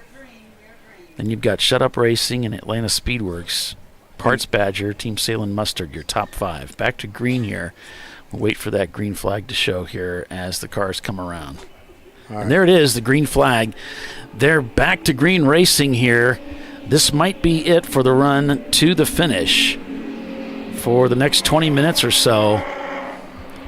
And we're going to watch this battle up front very, very closely, folks, because the Atlanta Speedworks Porsche with Todd aboard was closing in like gangbusters before that unexpected code 35. So we'll have to see how this goes down here. We'll have to check. Next time they come by the line, we'll check and see what that gap is. We don't want to give you a gap because we're just coming off of this flag here. So we'll let you know. Is that a car turned around right there? That is a car turnaround right there off of 1. Is that a Section 8 Mustang that's turned around? It may be. It looks like from the front, but I don't want to. Oh, yeah, and he's trying to start it. Yep. Somehow, looks like one of the cars got backed into the wall there between turns 1 and 2. Safety is right there checking on him. He's right at the guardrail, actually. Maybe there was a crowd over there. Might have been. He didn't want to be late. Didn't want to be late to the party. So but it's up. Back to caution. Uh-oh. This is going to absolutely. He's actually got it fired and he's pulled back on the racetrack. That does look like one of the Section 8 Mustangs. But he does have it going again, so maybe this won't take long. As long as they decide that the guardrail's all right, I would say from this distance it's perfectly fine. That's my professional opinion. So it looks like the guys are just checking the arm code. They don't seem to be in any frantic hurry. It looks like there's nothing that could be a detriment or hurt anything at this point. Back to green. Yep, here we go. Green flag. All right, guys, let's see what happens here. All right, so it's really all in Team Salen's hands right now. They have the opportunity to win this race today, and it's really going to be up to them. There's one of the Porsches from Team Salen's coming through now through turn 7, and then we'll watch here at 8. We'll have to check as the cars come by the line next time to see what we're looking at as far as really true gaps between the top 3 cars.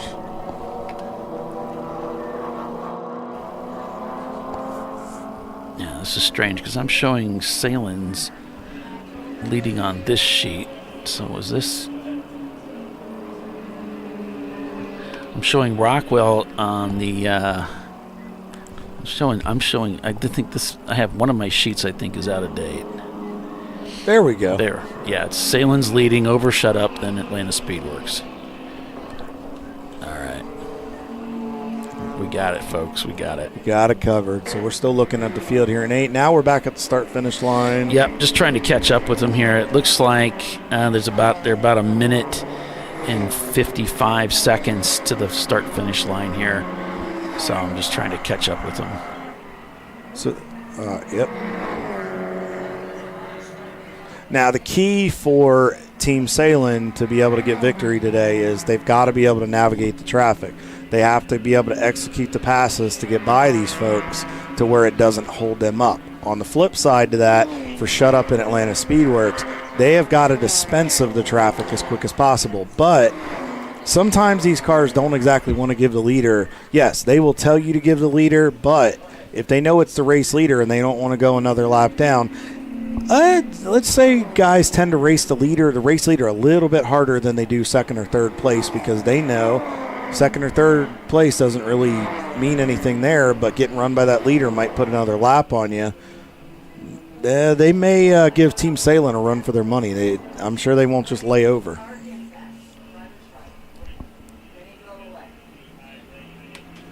So last time by the line, Shut Up Racing 28 seconds. That's a weird one, Paulie. How did the gap grow? And then another 25 seconds back to Atlanta Speedworks. That's a weird one to me. I don't know how that gap would grow that much when we're all running the same speed. But you're not.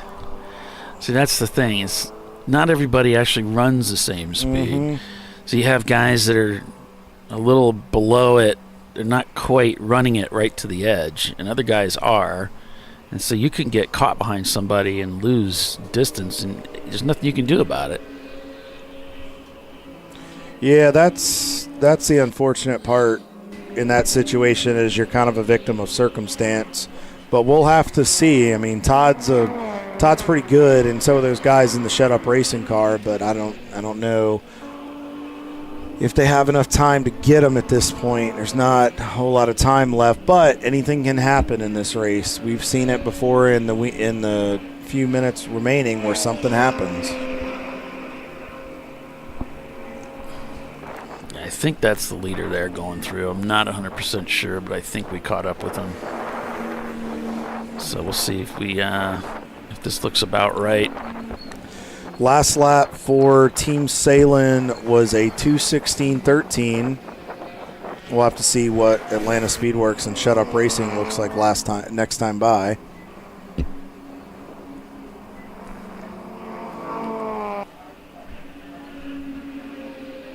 $2:17 for Shut Up Racing, 2:17.7. Let's see what Todd runs when he comes across the line here.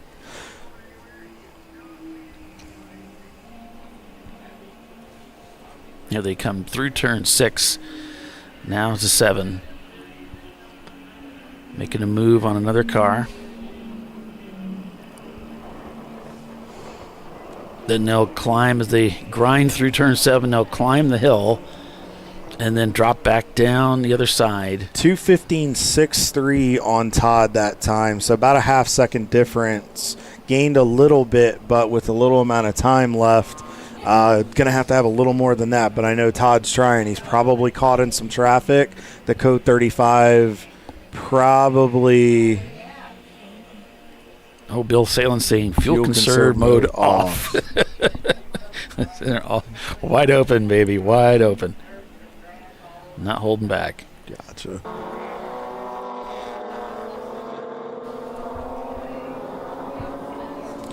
So we'll have to see how this plays out.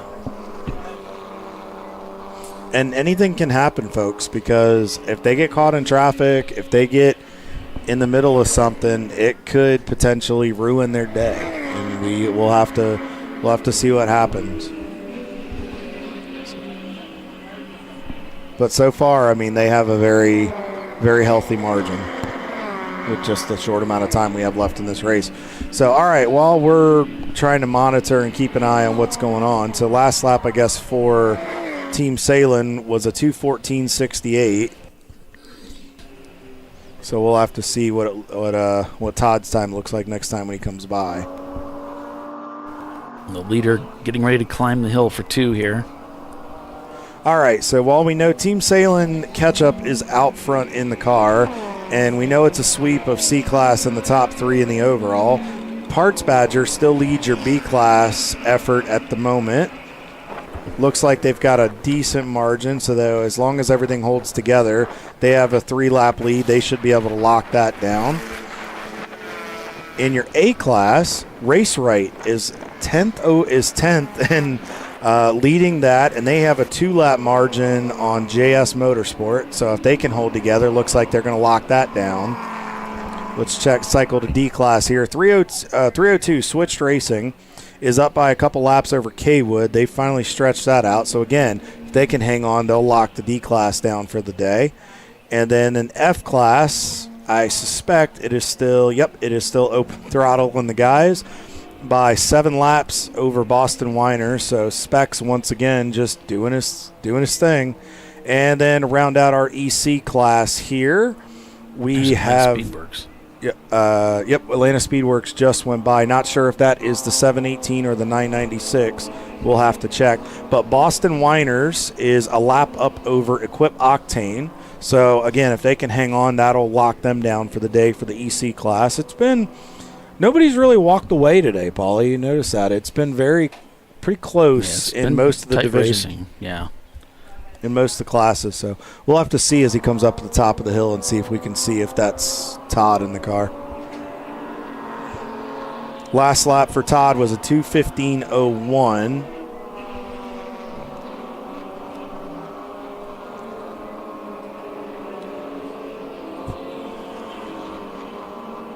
Here comes the leader, looking to make a move here on a silver BMW as they come down the front straightaway.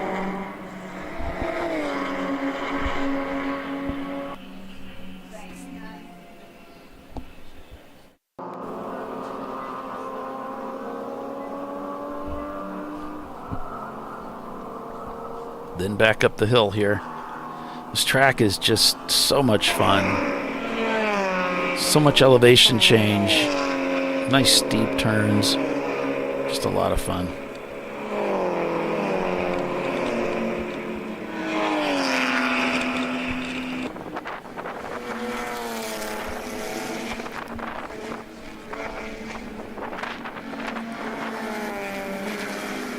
Turning concepts going by. The S2000, I believe that's a race leader right there. Going into turn 5.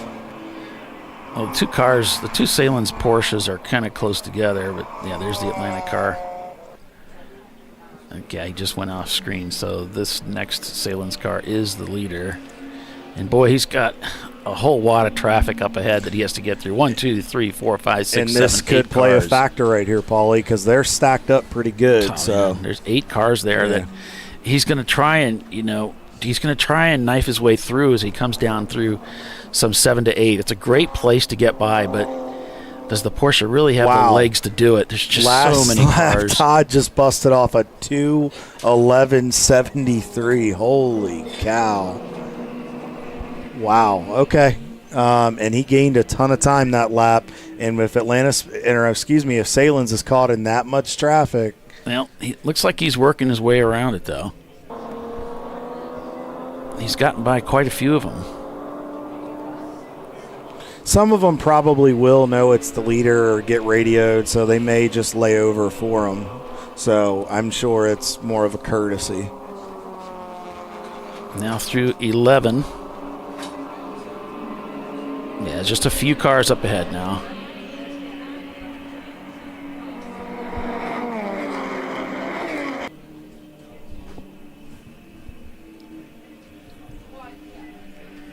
So outbraking one of the saw some tire smoke there. Yeah, I think he overbroke or outbroke himself a little bit there. Now they'll go up the hill. Looking like the Porsche is going to get the advantage on at least one car to the inside. Yep, gets the pass done. Now just one car ahead to clear that gaggle, which looked pretty ominous going into turn 7. Doesn't look like he must have lost very much in this process.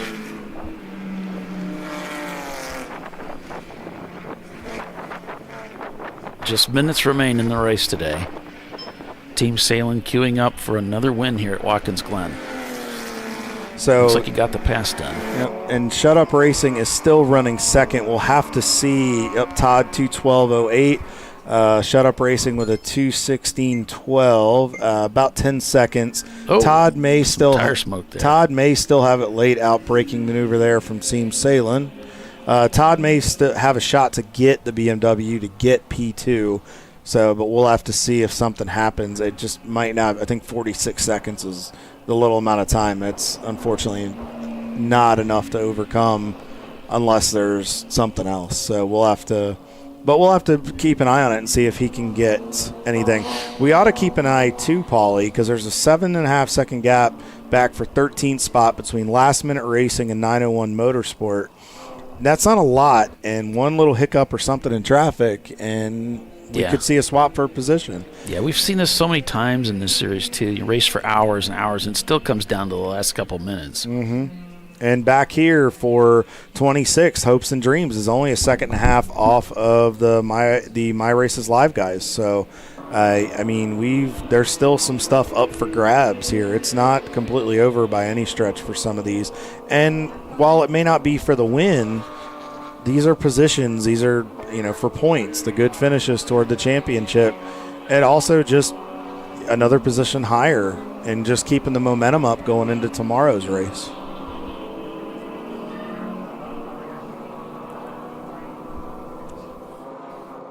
It looks like, I wasn't sure about 20 minutes ago. I thought maybe we were going to get some more weather that came into this. So, it is heavy. Oh, it is definitely heavy in the sky right now. As the Salem's Porsche chasing down another BMW. So it looks like it's holding off for the time being.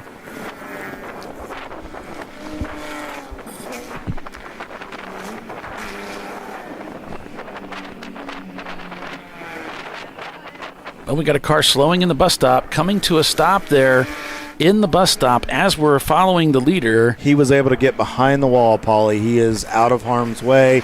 He got to the cutout. Great job by that driver, whichever car that is, of getting there. That shouldn't result in anything. It should be able to let us keep going racing. Just checked again. Todd has shaved another 3 seconds off of Shut Up Racing, so there may be a change for second place here very shortly. It's going to be close. It is going to be very close. It depends on when that white flag gets thrown. So from what Kaywood Racing is saying, they lost oil pressure getting towed in. So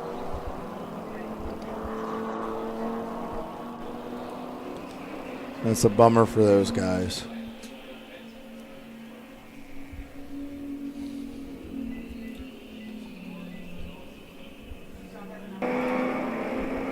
So looking back through the field here a little bit, just trying to hit some of the players we haven't talked about today.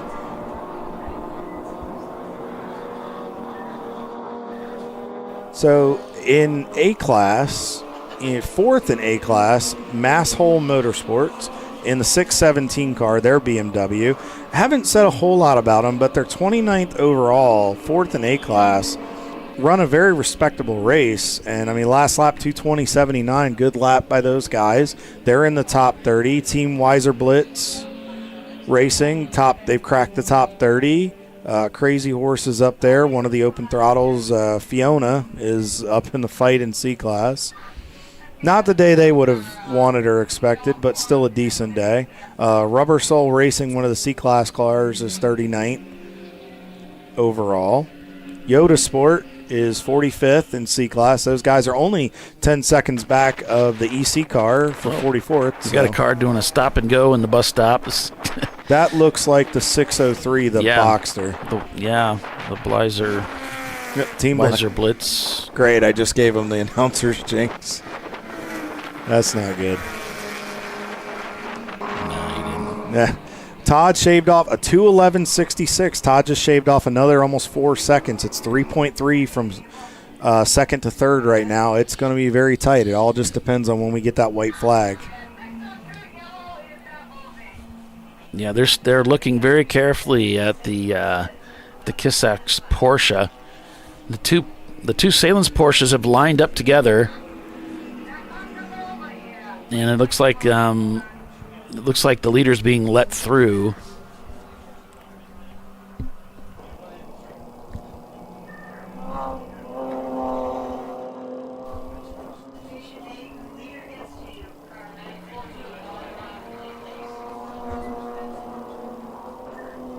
And that the Weiser Blitz Porsche is still parked there in the bus stop. Just moments before the end of the race here. This could be the final lap.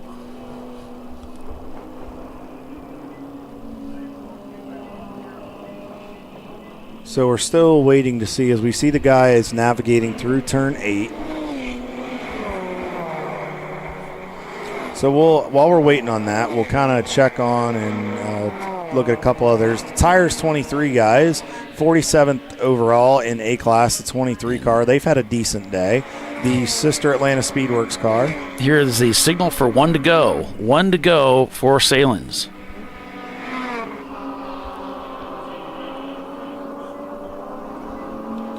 All right, thank you, Paulie. I appreciate you doing that.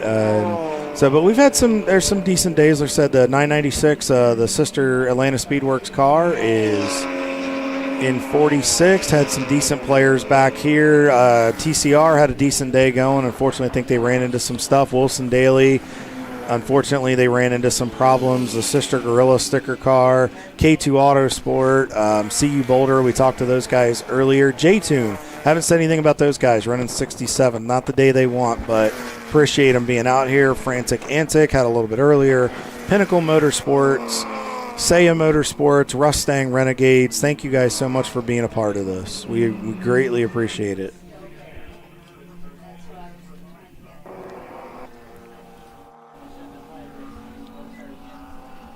And the clock is run down, but this would be the final lap here with Team Salins leading the way, coming down into turn 7 for the last time.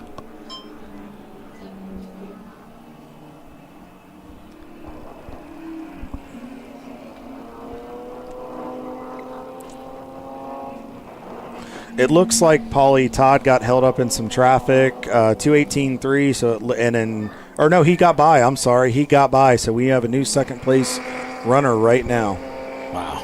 So great job by Todd on the last lap. Too. On the last lap, he got him coming. That's awesome.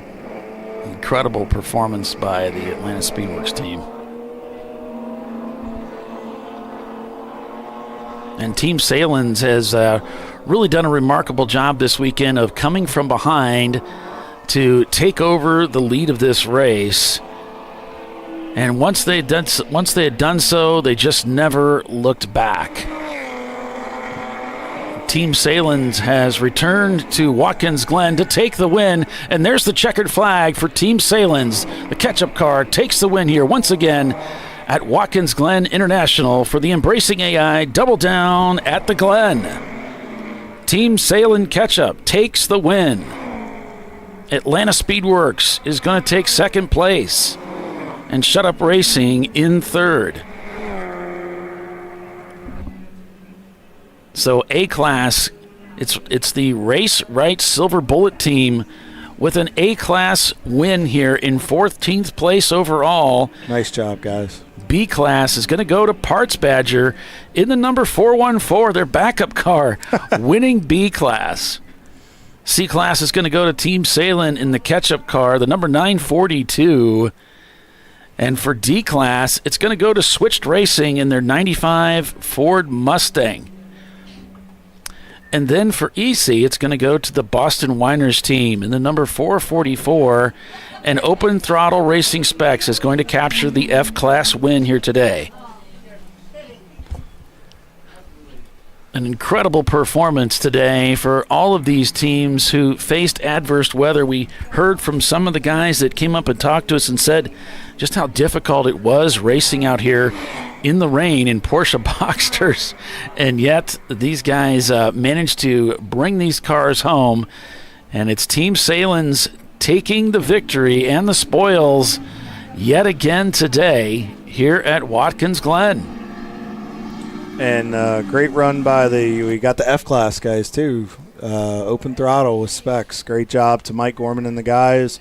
Looks like they knocked on another F-Class victory. And 20, let's see. Looks like they're going to be showing 21st, but with the EC cars mixed in there, looking like they're going to be about 16th overall. So nice job by those guys. Well deserved, and good momentum going into tomorrow. Yeah, that checkered flag, it just feels so good. It doesn't matter how rotten your race was. It doesn't matter how nasty the weather is. When you get to take that checkered flag in Champ Car, it's a special thing. And thank you for that, Spencer. We appreciate it. We appreciate you signing in and spending some time with us today, watching this race here at Watkins Glen on ChampCar.Live. Thank you so much. And thank you so much to all of the teams who came out to race with us today. But hold on, it's not over yet. We have another race on schedule for tomorrow. That's right, it's going to start tomorrow at 9 a.m. Eastern Time till 4 p.m. Eastern, and another 7-hour race on the schedule. That'll give these teams a chance to go for that trophy once again. So everybody will get a chance at it. CU Boulder, who had some problems with their car, can they get their car fixed and get back out there? And what about Premium Dudes, who did so well today for most of the race and had to pull it into the garage with just moments left in the race? You know, what's going to happen to them? And what about Parts Badger? You know, maybe they will be able to parlay an even better finish for that Mazda Miata tomorrow. It'll be interesting to see if the momentum can carry or if we get some new players into the fight tomorrow. It's always the 903. a new day. You know, 901 Motorsport, again, was always right there. And, you know, talking to Frank, he said that's really all we can do. We're not really fast enough to run away with it, but if the front runners go down, we're there to pick it up.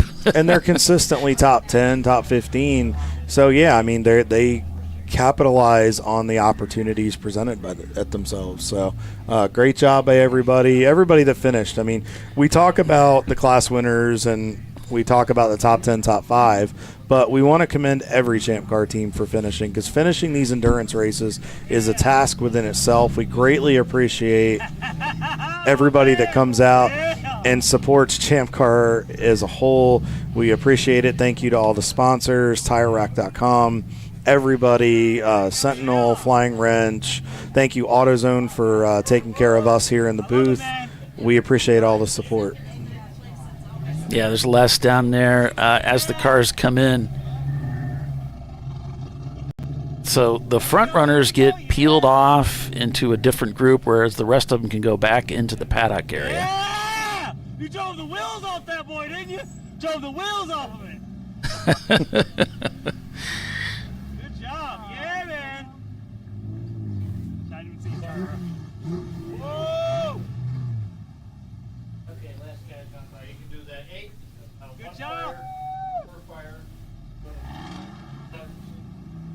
Awesome. It's so great. Just love it. You're coming off the racetrack, you're tired, your hands are starting to cramp, you're usually overheated, you just want to get out of the car.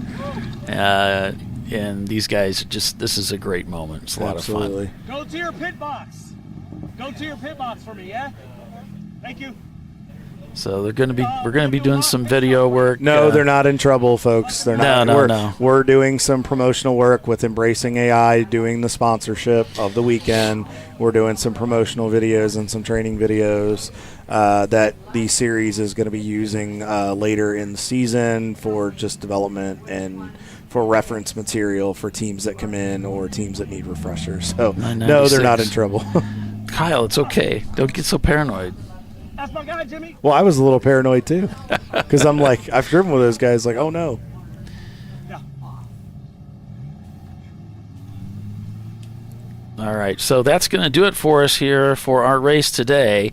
But be sure and sign in with us tomorrow so you can catch all of the racing action here again on ChampCar.Live. So for Lester Epps and Kyle Lockrow, I'm Paul Veltum, and we will see you next time. Some after race interviews soon. Right now, I gotta go grab a team. So. There you go. He's going to get us those interviews, so be sure and tune in for those on our social media platforms. So, again, we'll see you folks tomorrow, so make sure you tune in then. So long. Bye.